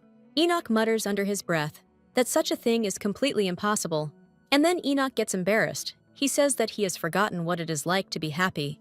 Lilith doesn't understand what's wrong with her father. He hugs Lilith. Enoch is glad that the girl won. Enoch congratulates the girl, saying that this is her small victory. For Enoch, it doesn't matter what rank the princess has. Lilith has simply terrible thoughts in her head. Lilith is worried that the nobles will be unhappy with this state of affairs. But Lilith calms down when she looks at her dad. But then, Lilith remembers that her dad is supposed to start a revolution in the novel. Lilith, in horror, begins to tug at her father as much as her weak arms allow. Lilith tells him about the fight she got into at the academy. She tells her dad about Bruce, and he becomes gloomy when he hears his name. Lilith also tells Dad that she saw Joseph with Bruce. Lilith is afraid that Joseph will get involved with the wrong person, and all plans will go down the drain. Enoch's face darkens at Lilith's words, and he becomes truly scared. Lilith notices this look and decides to understand what is happening. Her father says that Joseph came to him himself and wants to ask Lilith something. He asks Lilith about the letters the girl wrote. Enoch resembles a cunning fox who is about to do something nasty. Enoch takes a fighting stance and speaks with her voice. Enoch tells her how the letter began. But this had no effect on Lilith. Enoch was out of luck. Lilith is in a panic. She doesn't know what to do. Lilith understands that her father had suspected her before. Lilith puts on a sweet expression and asks what he means. Enoch looks at the girl for a long time. She feels uneasy. It seems like Enoch will simply burn a hole in her at this rate. But then Enoch smiles at his own joke. He tells Lilith that he must have mixed something up. Enoch tells Lilith that Joseph then came to him and decided to befriend him. But he says that no one should know about this friendship. If Joseph's situation becomes public knowledge, the Pope will have problems with the nobles. Enoch tells her that he asked Joseph to pretend to be friends with someone else. Lilith understands that she won't deceive her father so easily. And then the two go to bed and fall asleep as usual. Day breaks and light illuminates the Rubinstein estate. We are shown a luxurious reception hosted by the Rubinsteins. Lilith had to pretend for a very long time that nothing happened. Lilith pretends that everything is going as usual. Suddenly, Rico appears in a pink apron with buns. Rico tells her that security is now watching Lilith. Lilith is shocked that her affairs have become complicated. Rico tells her that Joseph has gotten involved with someone else. Lilith asks him to no longer think that everything is bad. Lilith treats Rico to new candies brought from the academy. She hands him some toffees and regular candies. Rico tells Lilith that she is being cautious as usual. Lilith finds out that Rico is also our pastry chef. But he wants to tell Lilith something, and she gets tense. Rico tells her the stunning news that Onyx wants to take his son away. He says Onyx is proud of who his son has become. Lilith is shocked. Didn't Onyx hide his son from the public? Lilith learns that the Marquis quarrels with his wife every day because of Cheshire. The Marquis wants to prove his relationship with Cheshire and gain guardianship over him. Lilith is shocked. Isn't Enoch the boy's guardian? If the biological father requests custody, he has the right to receive it. Lilith now dreams of only one thing, for Enoch to adopt Cheshire. Lilith enters her father's room. He was already looking for her. Father wants to tell her what he thinks about guardianship of Cheshire. Lilith is shocked by what her father decided, and she thinks. Enoch decides to tell his daughter everything. He says that Onyx wanted to take Cheshire. Enoch listened to him, but did not give up Cheshire. Onyx wants to take Cheshire back, because he is now proud of him. Enoch doesn't like all this. He remembers how he treated Cheshire. Enoch just wants to hit Onyx as hard as he can. Onyx falsely tells Enoch that he is grateful for his guardianship of Cheshire. Enoch is surprised that Onyx still claims Cheshire. Enoch is furious at what Onyx wants to do to Cheshire. Enoch tells Onyx that he should ask the child instead of bargaining. Enoch believes that he wants to make Cheshire's life hell. Enoch states that the child's opinion must be heard. Enoch orders Onyx to get lost and decides to talk to his family. Lilith tells Enoch that Cheshire cannot be treated this way. He is not a thing. Enoch says that if Onyx wants it that way, he is powerless to stop him. Lilith believes that this is why her father spoke to her about it. Enoch decides to first ask Lilith's opinion, because she will have a little brother. Enoch asks Lilith if she would mind having a little brother. Lilith knows that, according to the original novel, Cheshire will become her brother and Enoch's right hand in the revolution. Lilith decides not to hesitate and asks her father to adopt Cheshire. We are shown the training ground where the knights train. Lilith decides to talk to Cheshire and distract him from training. She asks Cheshire if he likes her. Lilith tells Cheshire that she likes him too. Cheshire is surprised by her offer to become family to her. Cheshire sheepishly tells Lilith that he wouldn't mind becoming her brother. But Lilith has a serious problem, and she is thinking about a solution. Suddenly, one of the knights notices Axion and greets him. Axion comes to them, who wants to formalize the adoption of Cheshire. Enoch asks Axion to take care of the design of Cheshire. Axion rudely asks where the child is, remembering the carefree Enoch. Cheshire is playing with Lilith. Something serious has happened. The knights watch Lilith and also want daughters for themselves. Lilith notices Axion and runs towards him. Lilith hugs Axion. She is very happy to see him. Lilith asks Axion what brings him here. Axion tells her that he needs to register Cheshire as Enoch's son. Axion asks Cheshire if he wants to be a swordsman. The knights interrupt their conversation, saying that Cheshire is being sought. Cheshire's father, Onyx, approaches him with a snake-like smile. Onyx asks Cheshire in an ominous tone how he is doing. Cheshire finds himself in Onyx's arms, but he himself is not happy about it.